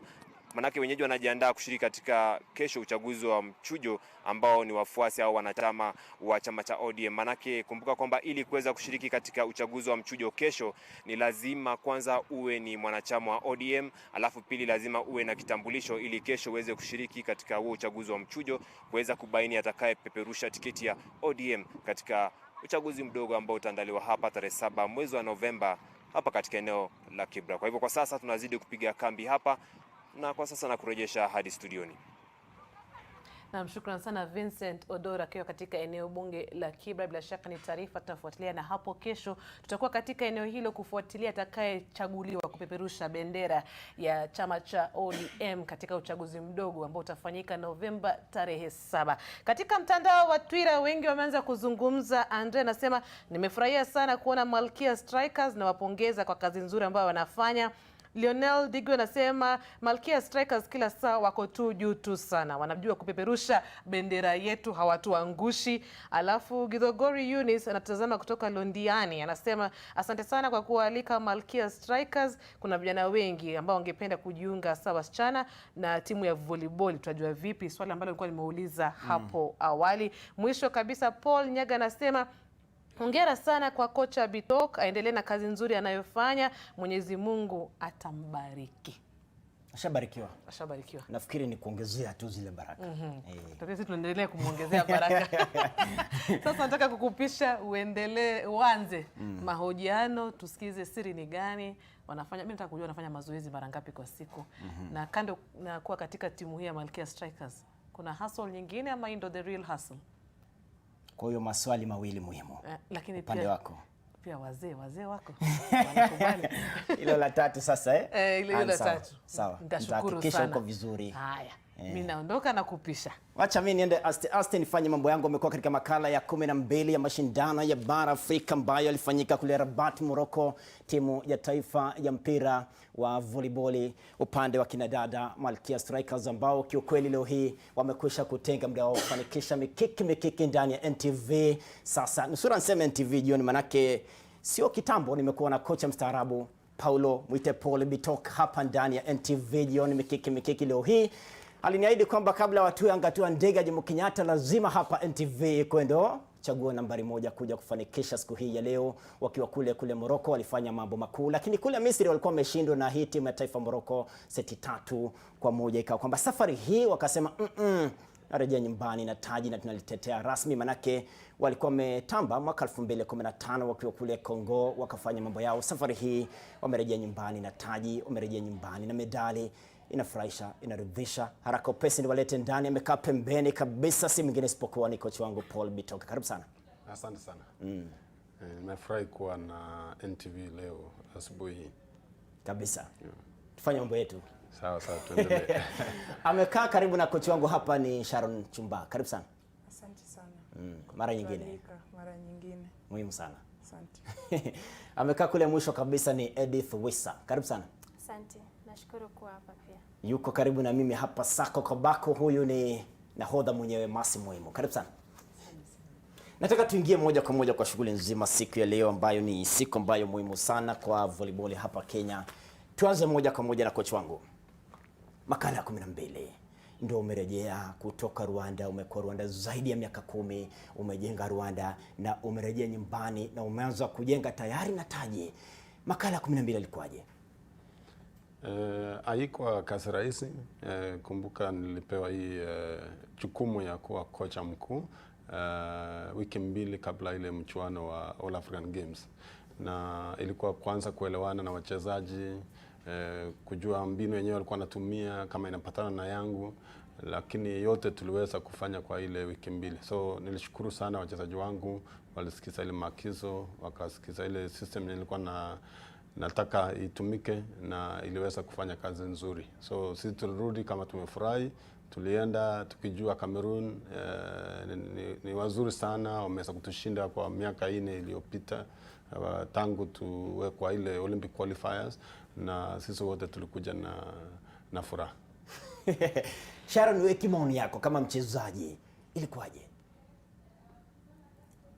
Kulingana na mimi hawakuwa Cameroon vile tunawajua. Najua kwa hizi miaka 4 wametupiga. Tulienda huko tukijua like tulikuwa tuna believe, but God pia akatusaidia, ikuwa rahisi. Hiyo mechi ikuwa rahisi. Haikuwa rahisi ile finali. Naam. Kimaoni yako Edith, ilikuwa finali aina gani? Kulingana na maoni yangu ilikuwa finali ngumu. Mimi mwenyewe nilikuwapo mwaka wa 2015 kule Kongo tukicheza nao finali. na ukiangalia kutoka hiyo wakati na jinsi tumecheza nao kule Morocco, wako tofauti kabisa, wameweza kuimarika kabisa, wamekomaa. Naam. Ukiwa nahodha Mercy Moim, timu yenyewe katika matayarisho yao kabla ya kuendea taji kwenyewe, kiujumla ilikuwaje? Ni safari ya aina gani kule Rabat, Morocco? Mimi ningesema mazoezi imekuwa poa, mentally and physically tumekuwa tu poa. Koja alikuja mgeni, pangu hakuwa mgeni kwa tulikuwa naye KCB kidogo, tukakuwa naye national team for sometimes na kaenda Rwanda. Unajua ukiwa na players kama volleyball ni si individual, this is a group. Ni timu ile. Teamwork. Yeah, so koja alikuja akaingiana na sisi. Hiyo kuingiana tu hivi, alafu morali ya team vile ilikuwa, kikombe ilikuwa inarudi home. Yani ile morali tu kwamba Bitok yuko pale, muingiliano wa wachezaji, kila mtu ana furaha, ilikuwa ni kujituma zaidi ya kujituma. Yeah, cause mwanzo alikuja tukiwa mazoezi, hakuwa ameitwa kama kocha. So ile time aliingia akapata tu kila mtu anakimbia kwake ili kumkaribisha home. So vile alikuja kwa head coach, hatukaona tu sahi tuko tu sawa. Hakuna kitu itatusumbua. Kwa kocha? Yeah. Sasa Morocco mlienda kwa nia gani? Manake mlikuwa pale kama mabingwa tetezi. Kila timu ikija pale najua huyu ni bingwa amekuja kutetea taji lake. Ilikuwaje kukutana na timu kadhaa kule? Ilikuwa ngumu, unajua kama wewe ni mshindi, unaenda kudefend your title. Inakuwa ngumu kwa sababu kila mtu anafanya mazoezi akuja achukue kikombe. But kwa sababu tunamwamini Mungu, tuko na pastor wetu Edith hapa anatuombea kila siku asubuhi, our pastor. Yeah. And then kila mtu tuliweka vichwa pamoja na tukasaidiana from the management mpaka players. So Mungu akakuwa na sisi na tukashinda. Pastor mwenyewe, Edith mwenyewe. Na una zaidi ya majukumu, manake mbali na kuwa mchezaji, wewe tayari kutupeleka kwa Mungu kufanikisha mambo ya maombi. Inakuwaje? Nini kinakupa ule uchochezi? Kwa maisha mimi nimeshaamini na najua kwamba bila Mungu hakuna kitu kinawezekana. Katika kila jambo unafanya ukiweka Mungu mbele, mengine yatakuwa rahisi. Kwa hiyo umekuwa ukipiga dua kwa faida timu? Kabisa. Kila wakati? Naam. Sharon, kimoni yako ukiwa ni mchezaji ambaye kiukweli ndo unakuwa katika haya masuala ya volleyball, umefaidi nini kule Morocco? Kule Morocco kitu cha kwanza nimesoma ni kuwa usivunjike moyo. Wapo mtu yuko mbele, tuseme tunacheza set, mtu yuko mbele like ako 20 uko 12. Usikate tamaa. Usikate tamaa. Fukuzana tu nayo, kila kitu ita happen. Juu most of the time ulikuwa unapata wanaenda mbele like 7 scores, tunakuja nyuma hadi tunaenda tunawin. So nimelanio. Naam. Usikate tamaa. Naam. Muhimu sana. Kocha wangu, siri gani hii ya kufanikisha kombe kurejea nyumbani? Nafikiri mbele na kukutana na hawa walikuwa wamefanya mazoezi mzuri, walikuwa tayari. Ile ilikuwa imepakia tu ni ile mistake kidogo na kuwaweka pamoja, kwa sababu niliwapata kidogo hawakuwa kama team. So niliweza kutumia mbinu yangu experience kuwaweka pamoja, na niliweza tena kutumia wachezaji wote, niliweza kupatia kila mtu nafasi. Kutoka siku ya kwanza vile tulikutana na timu ya Cameroon na zile group stages na pale semi final, kila mtu alicheza, na nashukuru hakuna mtu alikuwa anajua vile mbinu yenyewe tunatumia, kwa sababu wana expect Moim ndio atakuwa anaanza au anamalizia, anapata yule Moim yuko nje. So tuliweza kuchanganya wale Cameroon hawakusoea hii team au ile mbinu yenyewe tumetumia. Tulipitia kwa kanda zile za zamani vile Malkia walicheza na hawa, ni makosa gani walifanya ndio wakaweza kupoteza, na ni nini tunaweza fanya ndio wasiweze kutushinda. Ukiangalia kama Sharon Chepchumba hawakuwa wamemsoea sana, lakini nilipomleta siku ya mwisho nikabadilisha yeye na Makuto, alikuja walishangaa kuona mchezaji hapo hali ya juu na hawajai kuona siku nyingine. So nashukuru hawa wachezaji waliweza kucheza na kufuata maagizo ya coaches. Ukiangalia Mercy, upande wa kombe la Afrika wakati mkiwa kule Misri waliwashinda. Safari hii mlitumia ujanja gani kama wachezaji binafsi? Yeah, I think ile game ya Egypt walitushindia tu a small mistake kidogo tu. Alafu mimi na believe kama Mungu amepanga ni yako ni yako. Hata iwe nini? Hata kama uko wapi. Mimi nasema for example tukiwa Morocco, sisi tulikuwa 17. Cameroon wako 21. Ilikuwa 17, 23 or 21. Wamewatoka. Yeah. But Violet Makuta akaenda service. Akaserve 17, 18, 19, 20, 21, 22, 23, 24 ikaisha. Yaani wamekaa tu same place. Ndio mimi nasema kuamini Mungu ni kitu ya maana sana. Akisema ni yako ni yako. Ni yako. Akisema si yako si yako. But alisimama na sisi. Cameroon tumecheza nao for a long period of time. Kama last time tukiwa Egypt tulicheza nao mara mbili. Tukashinda ya kwanza, wakashinda finals. Tumeenda the same to Morocco. Tumekutana nao kwa pool, alafu tukacheza finals pia na wao. So ni ile kuzoeana. But sisi kama vile coach amesema alichange. Ilifika mahali coach akatoa right attack akakuja kwangu. So unajua ile wanaona huyu hajaicheza hii position. Inakuwa ngumu nini team kusoma player opponent. Unapata kama center players walitoa Makuto from right akakuja center. Wachezaji mtu mwenye anatumia mkono left kucheza katikati na ni ngumu. Mkamaliza. So coach aliwachanganya. Yeah, alikuja Coach wangu ni mjanja. Yeah. Uchanja kidogo lazima iwe. Na nashukuru hawakupotea kwa sababu saa zingine unaweza changanya alafu ikakataa. Ikakuchanganya wewe mwenyewe. Kwa hiyo ulichanganya na ikafaulu. Ilifaulu kabisa, ilifanya kazi nzuri. Ile medali ina maana gani kwa maisha yako? Itabaki kuwa kumbukumbu kwa maisha yangu. Hapo mbeleni nitaibakia kwa historia kwamba niliweza kuiletea Kenya medali kwenye All African Games. Kwa hivyo ni motisha kwangu mimi kunitia motisha niweze kutia bidii zaidi katika mazoezi na pia ninabaki kwa historia maishani. Na wewe? Ile medali muhimu. Pia kwangu naweza sema tu vile kama Edith. Hiyo kwamba ni historia kubwa. Nitakuwa nikikumbukwa maybe siku moja in future watasema kuna fulani alienda All African Game akapatia Kenya gold medal. Na pia kwangu inaendelea kunipea motisha ya kuwa kad more ndio niendelee kuzidi kupata hiyo. I want to be a legend. Yaani uishi kukumbukwa milele. Naam. Kwamba Sharon Chumba alifanya mambo makuu katika upande wa volleyball, Malkia Strikers. Labda siku moja ukiwa coach na kuwa ni motisha pia. Naam. Masi, wewe umekuwa katika timu ya taifa kwa muda mrefu. Ulianzia wapi volleyball yako? I think volleyball nilianzia primary. But nilikuwa naenda tu coach my sister akicheza. Ile time ya games time naenda tu coach. Anakuchochea? Yeah. And then nikakuwa na my teacher nikiwa class 4, Mr. Chemion, sign MC huko kwetu. Akaniambia uko na talent, uko na height, uko na kila kitu unaweza anza. Nikaanza polepole. Nikaendelea hivyo nikakuja nikaenda high school. Nikaanzia St. Philip's Mkomari. Nikachezea huko like 1 year. Then nikatoka, nikakuja Cheptil. Ile time niko Cheptil, so Pitok, mahali kwa kina Pitok ni karibu na shule. And then uko ni maskani? And then Paul's brother ndiye alikuwa coach wangu high school. So hiyo time ndio coach akaona I think hii msichana ako na talent. Kuna kitu. So akakuja siku nyingine mpaka shule, akaomba principal, nataka huyu msichana aende anichezee kwa club. That's 2005 when I was in form 3. And then nikakuja KCB, tukaenda Mauritius, and then tukashinda na KCB gold ya kwanza nikiwa high school.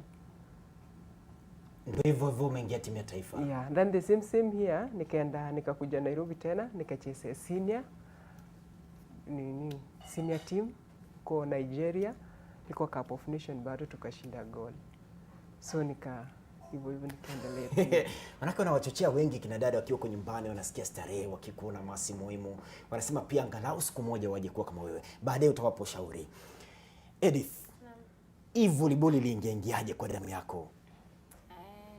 Nikiwa shule ya primary niliweza kucheza kidogo, ingawaje si vile. Nikajiunga na shule ya upili ya Lugulu ambao pia ni wazuri kwenye volleyball. Nilipata pale wasichana wale wazuri wakicheza na waliweza kunitia motisha kwamba ninaweza, na coaches wale walikuwa pale waliweza kunitia motisha ninaweza. Nikajaribu kucheza pia nikiwa high school. Baada ya kumaliza high school 2012 ndio nikajiunga na Kenya Prison. Nikapatana pale na coach Baraza na coach Lungao, na hapo ndipo akanichangia kukuza kipaji changu. Wamekulea Naam. kwa njia moja ama nyingine. Yes. Hadi leo timu ya taifa unatesa. Sasa ulianzaje kuwa pastor wa hii timu? Naweza sema malezi yangu tangu utotoni, familia yetu ni Wakristo. Kwa hivyo tangu nizaliwe nimemjua Mungu, nikajiunga na pia shule ya Lugulu ambao pia kwa Mungu si wachache. So nilizoea maisha yangu yote kumweka Mungu mbele. Hadi leo. Nikajiunga na timu na wakaweza kunipa kuwa pastor wa timu. Bila leo tukifunga hiki kipindi lazima utupeleke mbinguni kidogo.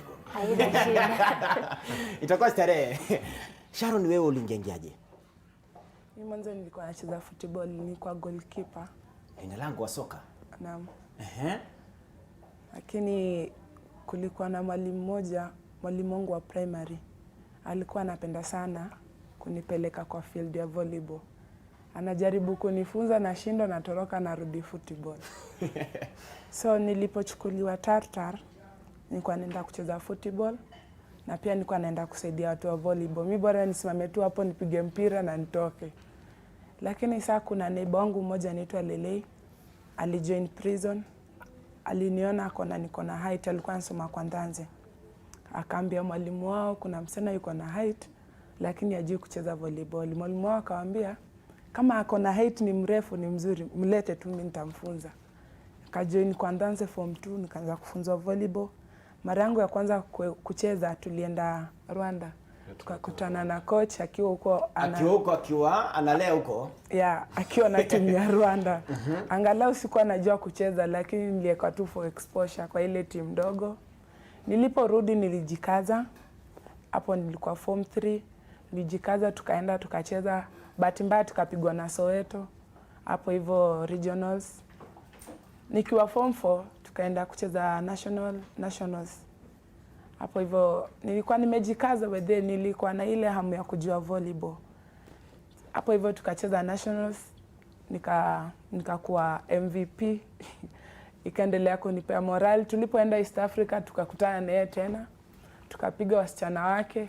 Tena pia hapo nikakuwa MVP. Hapo ndipo nilichukuliwa Kenya Prison na coach Lungao. But kutokana na vile nikaenda Pipeline. Nikajoin national team. Mara yangu ya kwanza kuenda kwa national team tulienda Japan. Nilipewa exposure, nikacheza na team zile za huko, at least nikagain something. Ikaendelea kunipush, kunipea morale. Nikajipush na nikasema lazima ni work hard because nimediscover hii ndio talent yangu.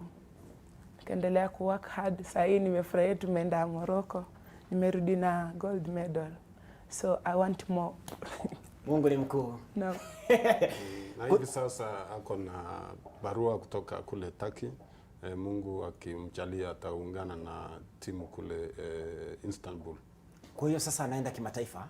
Sasa hii atakuwa mchezaji wa kimataifa. Basi ndoto hii ishakuwa. Kocha wangu, ukiwa Rwanda, nini kilikuwa kinapita kwa akili yako ukiona volleyball ya Kenya haiendi vizuri kabla ya kurejea nyumbani? Kwa kweli sikuwa nafurahi kusikia Malkia Strikers wakipoteza. Sisi tulipoingia kwa coaching tuliwapata wakiwa champion. Kumbuka tangu 1987 waliwika, tukakuja tukashikilia kidogo, bado tulikuwa juu. Sasa wakati nilikuwa Rwanda sikuwa na furaha nikisikia kuwa wamepoteza kwa Cameroon. Tulikuwa tumesoea Egypt ndio walikuwa wanatutesa. Sasa Cameroon ilitokezea, sasa ikatatiza. Na nashukuru Mungu kwa sababu nimerudi niweze kurudisha tena mali tulikuwa. Sasa mbali na kuwa kocha mkuu wa timu ya Malkia, kocha wangu, nina imani kwamba una mambo mengi ambayo unayapanga kufanikisha huko Kenya. Nini na nini tena unapanga? Sikuwa natarajia kuja kuwa kocha tena kwa sababu mpango zangu nilikuwa nataka niingie upande wa leadership. Hivi sasa kuna project yenye nilipatiana kwa Kenya Volleyball Federation, na mwezi wa 7 tulikuwa na AGM, nilipatiana program ya youth and junior, vile tutakuwa na vikundi au zile excellence centers, tuweze kuona ya kuwa basic volleyball imeingia kwa wale wachanga, isikuja ikatutatiza wakiwa kwa senior. Ingine ambaye yenyewe nilipatiana ni National League. National League yenyewe wanacheza saa hii ni ile mimi mwenyewe nilicheza kwa 1997 mpaka saa hii wanatumia. Unapata wanaenda Eldoret, wanacheza kwa Nyasi, wanaenda Kisumu, Mombasa, hivyo. Na volleyball imebadilika, ni mchezo wa kucheza kwa nyumba ndani, indoor. So unapata matatizo mingi yenye hao wachezaji wako naye, unapata kwa sababu hawajazoea kucheza kwa indoor. Na niko na bahati, nimepata sponsor ambaye watatusaidia kulipa ile facilities, na nimefuatisha ile calendar ya FIVB. Unapata kama sasa hawa Malkia Striker kutoka mwanzo wa mwaka huu mpaka sasa hawajachezea club zao, kwa sababu tumekutanisha club competitions na national team competition. So kutoka next year tutakuwa na hii shida, tutakuwa tunamaliza club competition kwa mwezi wa 5, na national team sasa inachukua kutoka mwezi wa 5 mpaka mwezi wa 10. So tutatofautisha hizo program. Na tena mwaka huu tuko na youth and junior competitions ambayo zitakuwa kwa CIVB na ni qualification ya World Championship. Na naomba federation kama tunataka kupata wale wachezaji wenyewe watafika kwa high level kama Chepchumba ambayo wataitwa kwenda kule Ulaya kucheza kama professional players, lazima tu participate kwa zile competition. Sioni kwa nini Kenya kila mwaka wanakosa kwa youth and junior. Last year Rwanda ilikuja hapa ikatatiza hata timu ya Kenya, wakachukua namba 2 na Egypt. So Kenya haikupata ile qualification ya kwenda World Championship. So unapata sasa kuna shida kidogo, watoto hawezi kuungana na senior team. Kuna ile cup unapata sasa wakina Moim, Wanja na wengine wanakaa kwa muda mrefu kwa national team, ingawaje kama tungepatia nafasi hao watoto wakiwa wana participate kwa ile youth and junior, so tungekuwa tunabadilisha hawa kama baada ya miaka 5, kama sasa vile wameshinda hii kikombe au hii medal ya this All African Games, inatakana mwaka ingine ikikuja iwe ni wachezaji tofauti, so kila mtu at least atakuwa anaonja wenye wanakuja na wenye wanapita. Sasa kuna mahali umegusia swala la kwamba ukirejea nyumbani ulikuwa na nia kwamba uingie katika uongozi. Sasa wewe ni kocha mkuu wa Malkia, bado ile nia ipo? Tumeongea na President Mr. Kioni, nilimwambia shida yenyewe mlikuwa naye, kulikuwa na kocha kutoka kule Italy ambaye walimsimamisha, na ilikuwa solution ya kuwasaidia kwa hii All African Games. Na ukiangalia kalenda yao kuna World Cup ambayo inakuja wiki ujao, na kuna ile Olympic qualification. Vitu mingi nakuja kwa miezi 3. So nilikubaliana nao, niko tayari kuwasaidia kwa hii muda, lakini mpango yangu ikifika kwa ile election yenyewe inakuja, unasimama? Mimi nasimama kama rais, na nitasaidia makocha wengine nayo wapate nafasi wakuja wakuwe makocha wa Malkia Strikers. Itakuwa muhimu. Kama itawezekana wakinipatia nafasi kama rais, mimi sitakataa.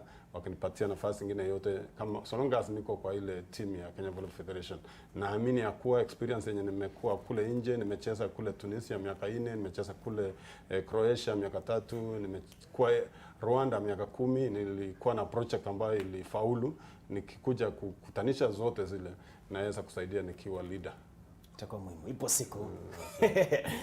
Sasa nataka tumalizie, lakini tusiache kusema mambo ya kwenda kombe la dunia. Sio mnakwenda? Tayari mmerejea kambini. Mazoezi yakoje? Na hii morale kwamba tayari nyinyi ni mabingwa Afrika. So far tutaanza mazoezi kwa sababu tulikuwa tunapumzika kidogo. So mazoezi tutaanza leo saa 10 jioni. Leo? Leo saa 10 jioni. Tuko mkienda huko Japani unaonaje? Tunaenda Japani sisi tunasema tunajiamini. Sisi huwa tunaenda kama tumejiamini. ni Mungu ako na sisi. Mungu atangulie. Yeah. Kocha wangu, mipango gani kule Japan? Niliweza kuwa kwa ile kombe ya dunia 2011. Tulijaribu sana ku improve zile scores, lakini hatukuweza kupata sets. Kumbuka hii si kama World Championship ambayo wanatuma teams mingi, hata si wale top. Hii ni top teams ndio inakuja peke yake. Unapatana na Brazil pale, unapatana na Italy, unapatana na Japan. Mimi nataka kutumia hii chance kujaribu kupata sets kwa zile teams na niweze tena kutumia wachezaji kama Chepchumba waweze kupata experience, ndio tuchenge mwaka zingine zinakuja tuwe tuna kuwa ranked among the top teams in the world. Yeah. Nilikuwa nimekuambia kwamba tukimalizia hivi utoe kauli yako nzito, uambie wale kina dada ambao umewachochea, wape ushauri kidogo. Kwenye mimi ningeambia wale wako na talent, mtu asikalie talent yake. Unajitoa nje ndio wakuone, so ukikaa nayo haitakusaidia. So the best thing ni jitambue mapema, anza mazoezi. Kama Chepchumba amesema alikuwa footballer, kumbe talent yake ilikuwa kwa upande huo, iko hiyo side nyingine. So usikae place huko ukingoja utafutwe, ni unatafuta. Hata kama umesoma mpaka utafute kazi, si kazi inakutafuta. Kweli. Yeah. Mtu ajitokeze, atafute, atapata place. Sasa hizi Pitoka kwa hapa. Hata ukienda kwa Facebook utana na Pitoka ambaye mimi nacheza volleyball, ama kama koje yote, kama wewe ni footballer, kama ni handballer ama nini. Tafuta tu koje, kwa sababu kila mtu sasa kwa Facebook. Si kama kitambo kuna vile ungepata mtu. Sasa hizi koje sasa kwa Facebook, sisi players tuko.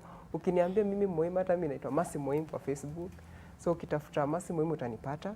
Uniambie niko na talent, niko hivi, mimi naambia coach kuna player kwa place fulani, ako na talent, mjaribu. Ni hivyo kujaribu. Sisi wote tulikuwa tunajaribu. Kujaribu ndio kuweza. Yeah, ndio kuweza. Sasa kuna yale maswali Jane alikuwa muuliza, nisiyabane kidogo. Alisema mnapiga mazoezi mara ngapi, na yeye ukimwona vile yupo anatosha kuingia katika timu. Mjibu. Nimeona leo ni mrefu. Kwa kawaida mimi mjua ya kuwa yeye ni mfupi kwa screen pale.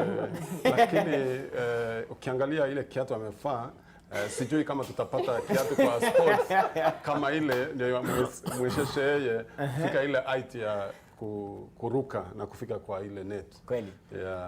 Ya mwisho ile ningependa kusema, tulifurahi kama watu wa sports kusikia Marika anasimama kule Kibra. Na sisi kama wana sport tuna support yeye. Tunajua akiingia pale kwa parliament ataweza kututetea sisi kwa mambo ya sports. Ngine tulisaidiwa sana tulipoenda pale State House. Rais Uhuru Kenyatta alifuatilia na akasema ya kuwa nataka kuangalia hii Malkia Strikers ya kuwa hawachakosa tena ile sponsorship au kupata ile allowance yao, na mpaka sasa hivi kila siku tunashauriana nao na wanatufuatilia. Kama leo wanatutembelea saa 9 kwa mazoezi yetu kuhakikisha ya kuwa tusipate shida nyingine yoyote tena. So inaonekana kule mbele tuko na bahati kwa sababu rais na Minister of Sports na PS wanafuatilia. Hata ukiangalia leo walikuwa wanatuuliza account zetu kama tumetumana, maybe watatuwekea kitu kabla tuenda kule Japan. Itakuwa starehe. Tupeleke mbinguni tukafunge. Itakuwa muhimu.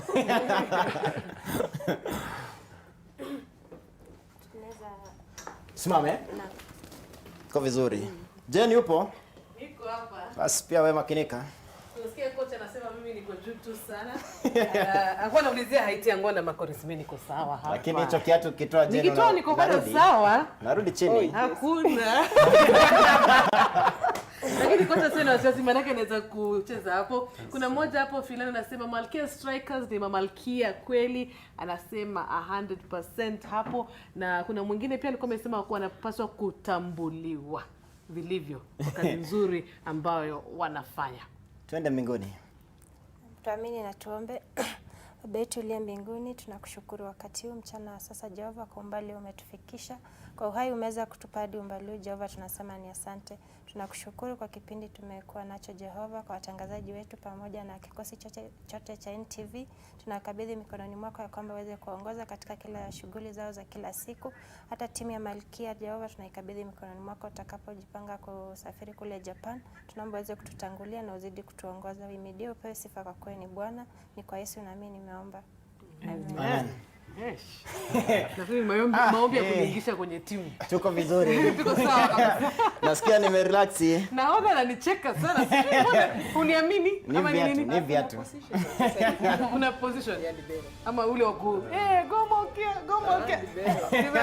Unaona vile umefaa hivi, sasa unakuwa libero, utakuwa unafaa tofauti. Nitakuwa nafaa tofauti. Haya, sawa. Asanteni sana kocha wangu, asanteni sana Sharon, asanteni sana Jen. Asante sana Edith, Massimo, asante sana na siku nyingine hapa sio? Maskani tuko. Kwa sasa meli ya NTV sasa mikiki na inama kidogo, kwa hiyo siende mbali, nikirejea itakuwa ni kandanda. Tulia ulipo.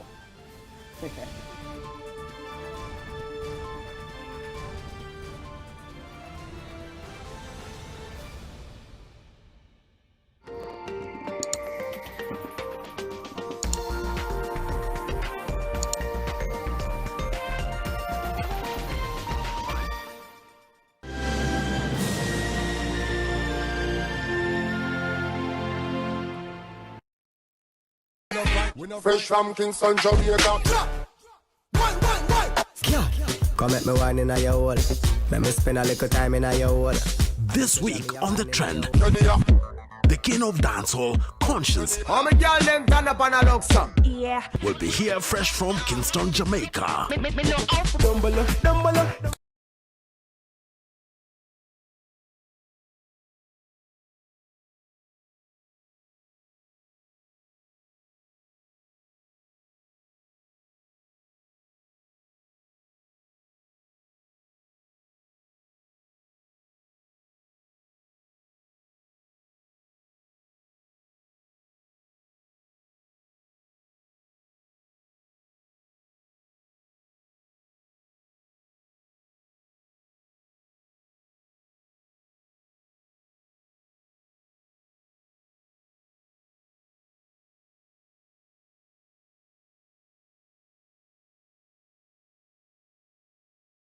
To go seek higher learning, that's good. But understand that your value in the job market is determined by your skill set, and your skill set is dependent on the training you receive. At Amboseli Institute of Hospitality and Technology, we take your future seriously. We produce highly skilled graduates in hospitality, tourism, fashion, and design. Think quality, think future, think Amboseli Institute. Enroll today.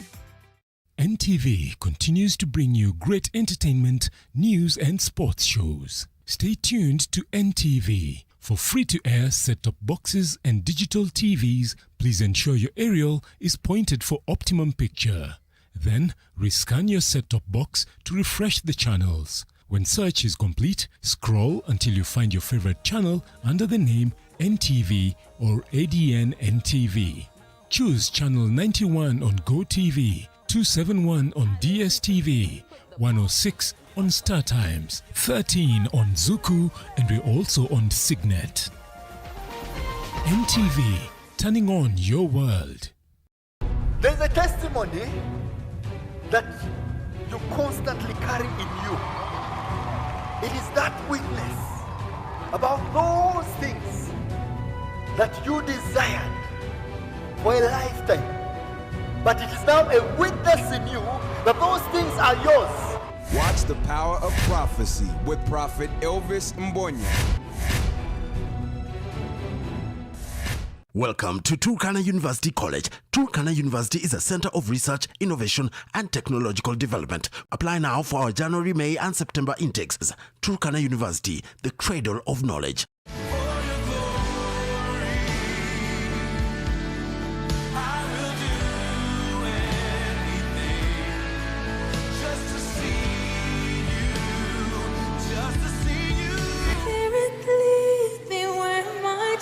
Is without borders, and we walk upon the waters wherever you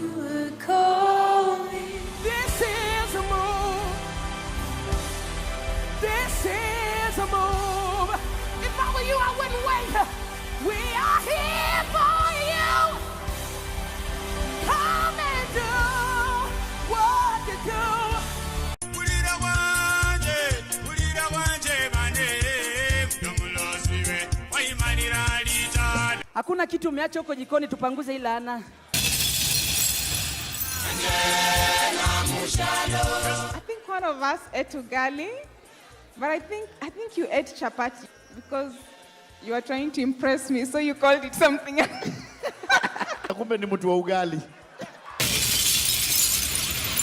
Unapata mwanaume ameenda date anakaa 30 minutes kwa menu, alafu anaoda chai. Oh my God!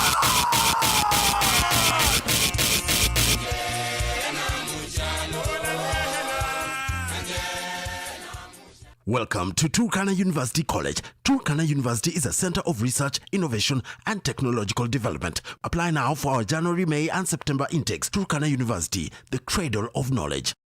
Are you looking for property solutions? Would you like to sell, buy, or build? Please join us on 13th and 14th September 2019 at KICC for the 3rd edition of the 254 Realty and Homes Expo. You will be able to directly interact with property developers, realtors, contractors, roofing solution providers, ceramics and furniture dealers, landscapers, interior designers, insurers, financiers, and other stakeholders in the property industry. For more information, call 0707-871-198 or send an email to projects@ke.nationmedia.com. Entry is free. See you there.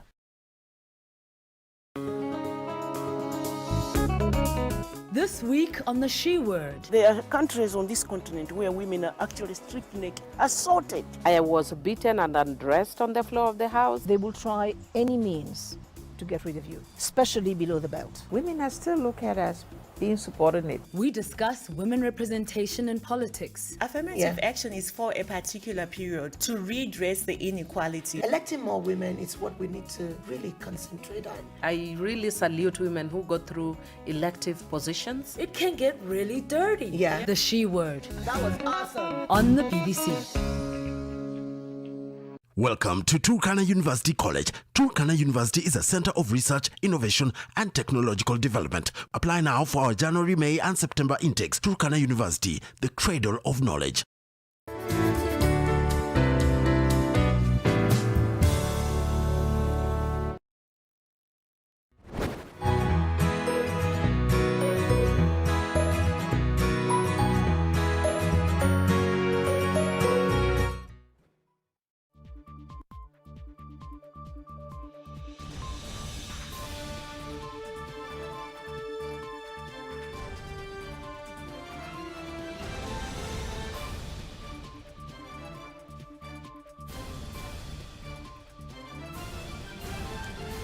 Naweka gia nambari 2 hapa kuangazia soka ndani ya mikeke siku ya Ijumaa, na haraka upesi ni kuonesha ile ni gazeti nambari 1 hapa Kenya, linachapwa na kuchapishwa na kampuni ya Nation Media Group. Hapa wanasema Mayanga, Sanchez, Mkhitaryan watia hasara ya pauni milioni 50. Mungu ni mkuu. Sasa hili gazeti ukilipata sokoni shilingi zake pale 35, unaenda nalo nyumbani, unapata mambo kadhaa pale, unasoma hapa 2-3, na si soka tu, limeangazia mambo kadhaa. Kama unapenda kuona Victor Mugabe Wanyama, tayari mpango wake wa kwenda Club Brugge umekwisha kutingika, taarifa iko hapa ndani. Kwa hiyo ukilipata sokoni shilingi 35, linachapwa kila siku ya Alhamisi, kila siku ya Jumamosi na kila siku ya Jumanne. Sasa wacha niingie ndani niangazie timu ambayo kiukweli imepanda kushiriki ligi ya daraja la 3 hapa Kenya kwa faida ya kuangazia mambo kadhaa. Ikiwa kwamba ni daraja la 3, kipande unaingia NSL ambayo ni Super League, alafu unapanda unaingia KPL moja kwa moja. Ni timu ya Muli Children Family FC. Wacha niwalete ndani. Tuambie jina lako, unaitwa nani na katika timu unafanya nini? Kwa majina, asante sana. Kwa majina naitwa John Marco Cheng. Mimi ndo mfungaji magoli hapa. Mimi ndo striker kwa hii timu. Wewe ndio mfanikishi pale mbele? Mimi ndo mfanikishi kwa kweli. Engineer Olunga ndo mimi hapa. Na wewe? Asante. Kwa majina naitwa Collins Onyango. Mimi ni team captain na bado nacheza msaidizi wake. Uko mbele? Nyuma yake. Nashukuru. Jina naitwa Festus Mbidhi Peter. Mimi ndio katibu wa hiki club. Shukran. Ishmael Masila. Mimi ndio nahodha msaidizi wa MCFFC na pia manager msaidizi wa MCFFC. Kwa majina ni Orangi Robert, mimi ndiye kocha mkuu katika Muli Children's Family FC. Hii timu mbona ina majina ni kama ambayo ni makao ya watoto mayatima? Hebu ielezee ieleweke. Timu yenyewe ni timu ambayo imeanzishwa katika makao ya watoto, na kwamba pale tuna mkuu wetu ambaye ni patron wetu Baba Muli, ambaye anafanya mambo ya kuwakusanya ama kuwaokoa vijana kutoka mijini, mitaani, wale wanarandaranda na pia wale ambao ni mayatima na ambao wajiwezi. Kwa hivyo anapata kuwakusanya pamoja na kuwaingisha katika eneo lile lake la Muli Children's Family, anapata kuwapa masomo. Na mbali na kuwapa masomo, tunajua ya kwamba ile ambayo unaweza saidia nao watoto ambao wale umepata kuwasaidia ni kuwaanzishia miradi zile ambazo zinaweza wasaidia kama talanta. Na pale ndani ndipo akaona ni vyema kuanzisha timu ya Muli Children's Family Football Club ili vijana wapate kupata talanta ya kandanda na pia zinginezo, kwa vile yuko pia na karate, yuko na mchezo ya basketball. Kwa hivyo ni timu ambayo imeanzishwa katika boma ya watoto ambao wasiojiweza, na hiyo talanta ndio tunaikuza, na ndio maana tumeng'ang'ana kutoka mwaka wa 2017 ambapo walianzia County League. Ulifunga Machakos United mabao 3-0 ndio mkapanda, sio? Kama sijakosea. Ilikuwaje ile? Kulingana na mimi, game ile ilikuwa ngumu, challenging, lakini tulikuwa tumejiandaa tukijua kuwa goal letu ni kuwa tuweze kusonga mbele, kwa sababu watu wengi hawajakuwa wakiamini kuwa Ukambani kunaweza toka timu ambayo inaweza cheza mpira. Manake ukiangalia katika ligi ya kandanda ya Kenya KPL, mechi nyingi zinapigwa uwanja wa Kenyatta. Lakini binafsi hamna timu. Ndivyo. Kwa hivyo sisi pia tumeng'ang'ana ili tuweze kupata hiyo chance ya kucheza KPL ili tuweze kuwakilisha Ukambani kwa ujumla, kwa sababu hata hicho kikombe ambacho tulikichukua ni mara ya kwanza kupatikana Ukambani. Tumekuwa tuking'ang'ana na timu za Mombasa kila wakati na kikombe hicho chaenda Mombasa. Kwa hivyo kwetu tunafurahia sana na tunamshukuru Mungu. Kama katibu, timu ikoje? Naweza sema ya kwamba timu yetu kwa umbali ambao tumefikia iko sawa kabisa. Tumejiandaa vilipyo kulingana na kimawazo, kufanya mazoezi. Timu inaendelea vizuri chini ya mkufunzi ambaye ni Robert. Tangu alipoingia pale ameweza kuleta tabia njema na mienendo miema katika wachezaji, kwa sababu tabia njema inachangia pakubwa sana katika ufanisi wa club.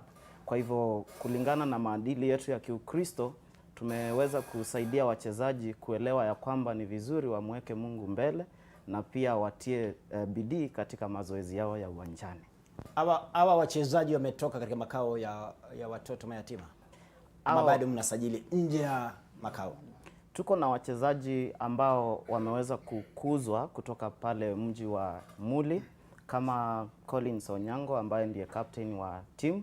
Alianzia pale akiwa kijana mdogo sana, akawa upande wa shule, akatia bidii katika upande wa mazoezi sana, na amekuwa mmoja wa kutegemea. Na tuko na wachezaji ambao wako na tajiriba ambao tumesajili wachache, ambao ni wakupea wale vijana ambao wanachipuka, kuwapea tajiriba pia katika upande wa uwanja. Kwa hivyo timu inahusisha vijana hao ambao tunakuza na wachache ambao tumesajili ambao wako na tajiriba ya kuwasaidia pia kuchipuka. Asante. Sasa mmepanda, mnashiriki ligi daraja la 3. Malengo ni yapi? Kama tulivyoanza last season, tulisema lazima tucheze Division 1. Sasa hii pia Super League lazima tucheze. Kwa mnaenda Super League? Ndio. Na imekuwaje katika kule kumutishana kama wachezaji? Kila siku maombi kwanza. Tuweke Mungu mbele, tunaongeleshana football language. Na tunaendelea tu kila siku hadi mnapiga hatua. Striker, no. Unafanyaje mambo yako pale? Manake ni hatari kubwa. Kweli ni challenge hapo mbele. But kila mara nashukuru timu yangu kwa siwezi fungezo mabao zote bila hao. Ni changamoto kubwa sana kwangu na pia kwao. Tunakuanga na slogan moja tunasemanga, linda kazi yako. Mi hapo mbele nalinda kazi yangu, wa nyuma pia wanalinda yao. So mi nikifunga bao nalinda kazi yangu na pia timu yangu yapata ushindi. Una malengo yapi katika kupaa labda siku moja Gor Mahia, AFC, Tusker, Shabana FC pale? Malengo? Malengo ninayo. Na mimi ni 2-3 years from now nitapata timu ambayo itakuwa ya maana. Timu labda huko Europe, Kenya Premier League nimecheza na natumai bado nitapanda na nitacheza tu bado. Ipo siku Ipo siku itafika. Super League?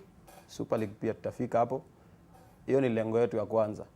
Na hiyo nayo tunapanda na tunafika. Sasa hizo timu ziko hapo, wakijua kuna timu inaitwa MCF na inakuja hapo kupanda, hatukai. Amkai. Tunasonga juu. Nataka nilete ndani kocha wa Harambee Stars ambaye ni Francis Kimanzi. Alitoa kauli yake nzito wakati wa matayarisho kwenda mechi ambayo wanakutana na Uganda Cranes siku ya Jumapili uwanja wa kimataifa Moi Kasarani. Ni mechi yake ya kwanza kabisa tangu kuirithi mikoba Sebastian Minye. Tumsikie Kimanzi. Na hadi sasa at least majeraha si mengi kwa wale wachezaji tuko nao hapa kwenye camp. Hiyo ni kitu moja muhimu sana. Manake ndio muweze kuwa na mazoezi mazuri, pia lazima kila siku muombe msipate majeraha mengi. Jesse anahisi kwamba ana jeraha la paja, utasemaje kuhusu?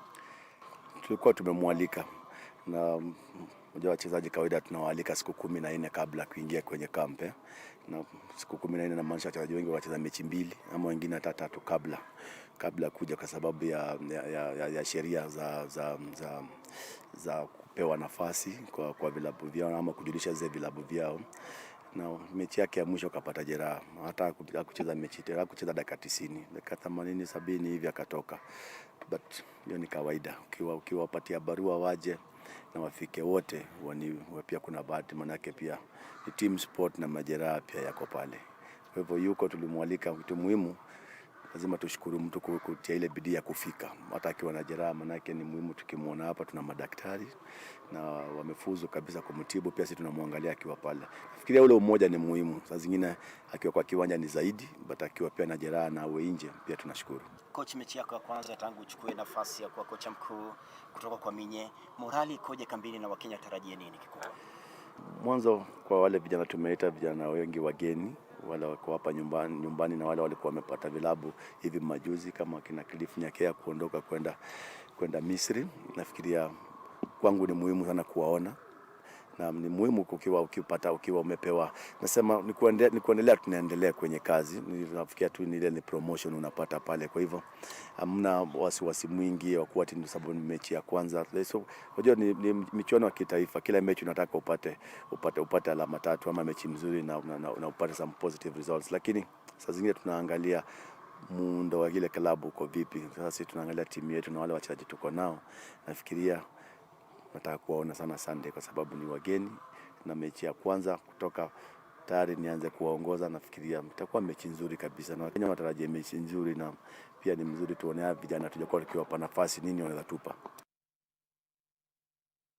Mechi ambayo inasubiriwa sana na Wakenya wanaomba kufika pale. Tiketi ni shilingi 200, kwa hiyo fika Kasarani kwa fujo kuipa motisha Harambee Stars ikikutana na Uganda Cranes, mechi ya mahasimu, mechi ya majirani. Kauli yako ya mwisho ndugu yangu. Mimi na imani that tutafika kucheza hapo juu na tutapanda vizuri tena sana. Ipo siku? Ipo siku. Kauli yako. Wakati ndio huu. Na lazima tutacheza mpaka hiyo KPL. In Jesus name. Amen. Langu ni kushukuru baba yetu Daktari Muli na mama yetu Esther kwa usaidizi wao na kutupa motisha kila wakati kama club, na kuendelea na kueneza ujumbe wao ya kwamba wangependa kuona ndoto za watoto ambao wameweza kuwaleta nyumbani ikifaulu katika maisha yao. Na la pili ni kushukuru team chini ya kocha Robert pamoja na wasaidizi wake.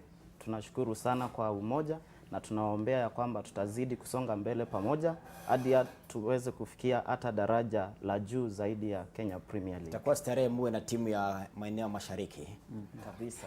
Wasije huko kwenyu sana kupigia huko. Kweli kabisa. Nasi tuko tayari. La kwanza nataka kumshukuru Mwenyezi Mungu kwa kutupa hiyo opportunity kucheza mpira, na pia kuonyesha kuwa uyatima si kitu. Tunaweza. Tumelelewa pale, mimi ni mmoja wa mayatima. Na namshukuru mzee Muli kwa kuwa alinipa hiyo chance hadi akanielimisha, na baadaye pia kumleta kocha Arasa hapa pia kusaidia timu, ambapo pia najifunza kuwa kocha kutokana naye. Na pia kuwashukuru pia mafans kwa sababu bila hao saizi hatungekuwa hapa, kwa sababu kelele walizozipiga Machakos pale ilifanya tuchukue kikombe. Kwa hivyo nashukuru na naamini kuwa hatupo hapa Division 1 kwa kuishi kwa muda tu, alafu kisha tutapigana na kina Gor. Watu ngoje tu aje. Wajipange kwa changu kauli yako. Yangu ni machache. Yangu kwanza ni kuwashukuru wale ambao tumefanya nao kazi mula huu na wameweza kusikiliza yale ambayo tulikuwa mikakati ambayo tulikuwa nayo tukaweza kufaulu. Na muhimu kabisa ningemshukuru Baba Muli na Mama Esther ambayo wametupa uwezo ile ya kuweza kufika katika maeneo haya na kuweza kucheza mpira hadi division hii. Pia wazazi walio nyumbani pia nawashukuru, na pia ningependa pia kuwashukuru wale mashabiki, na pia kuna viongozi ambao nimefanya nao kazi mula huu ambao hawako hapa, ambao pia ningependa maybe kusema ya kwamba kwa ule uwezo wao. Kuna Patrick Koech ambaye pia ni captain pia mwenzake huyu, kuna Anderson pia ni captain, kuna Joseph Kimeu team manager na consultant wetu Mary Dixon. Ningependa kuwashukuru pamoja na walio hapa mbele, na naomba ya kwamba kuwajulisha ndio mwanzo, ndio tunaanza. Mkoko na wale kama mashabiki pia asanteni sana, na nawaambia tunakuja kwenda National Super League. Asanteni sana, na mkienda National Super League mje. Sumana ni maskani. Ndivyo. Ni madini yanatemwa mbele ya umma. Kwa kweli. Mje na kombe liyeko hapo katikati. Au sio? Asanteni sana. Huyu anaitwa Steve Mwei ambaye alikuwa ni mpiga picha hapa NTV, moja kati ya vigogo ambao na waheshimu hii dunia. Ananiambia hapa, mwambie Bitok ni moja kati ya wakufunzi ambao ni mahiri sana. Anafurahia asilimia. Kwa ananiambia kwamba Mariga, ungemuuliza Dan Wanyama ambaye ni babake amesaidiaje volleyball akiwa kwamba mwanae ndio anasimama kule Kibra. Wishi ningeipata mapema hii Steve Moi. Lakini kwa sasa NTV sasa mikiki sehemu ya kwanza ambayo huwa ni ya sport imekwisha kuingia chini ya maji. Itaibuka wikendi ijayo siku ya Ijumaa kawaida yake. Kwa hiyo Yosho Makori naondoka ngani. Ipo siku Jen Ngoiri anakuja kufanikisha udaku sasa. Kuna video zile mpya basi zitambe angani. Kwa hiyo kwa sasa.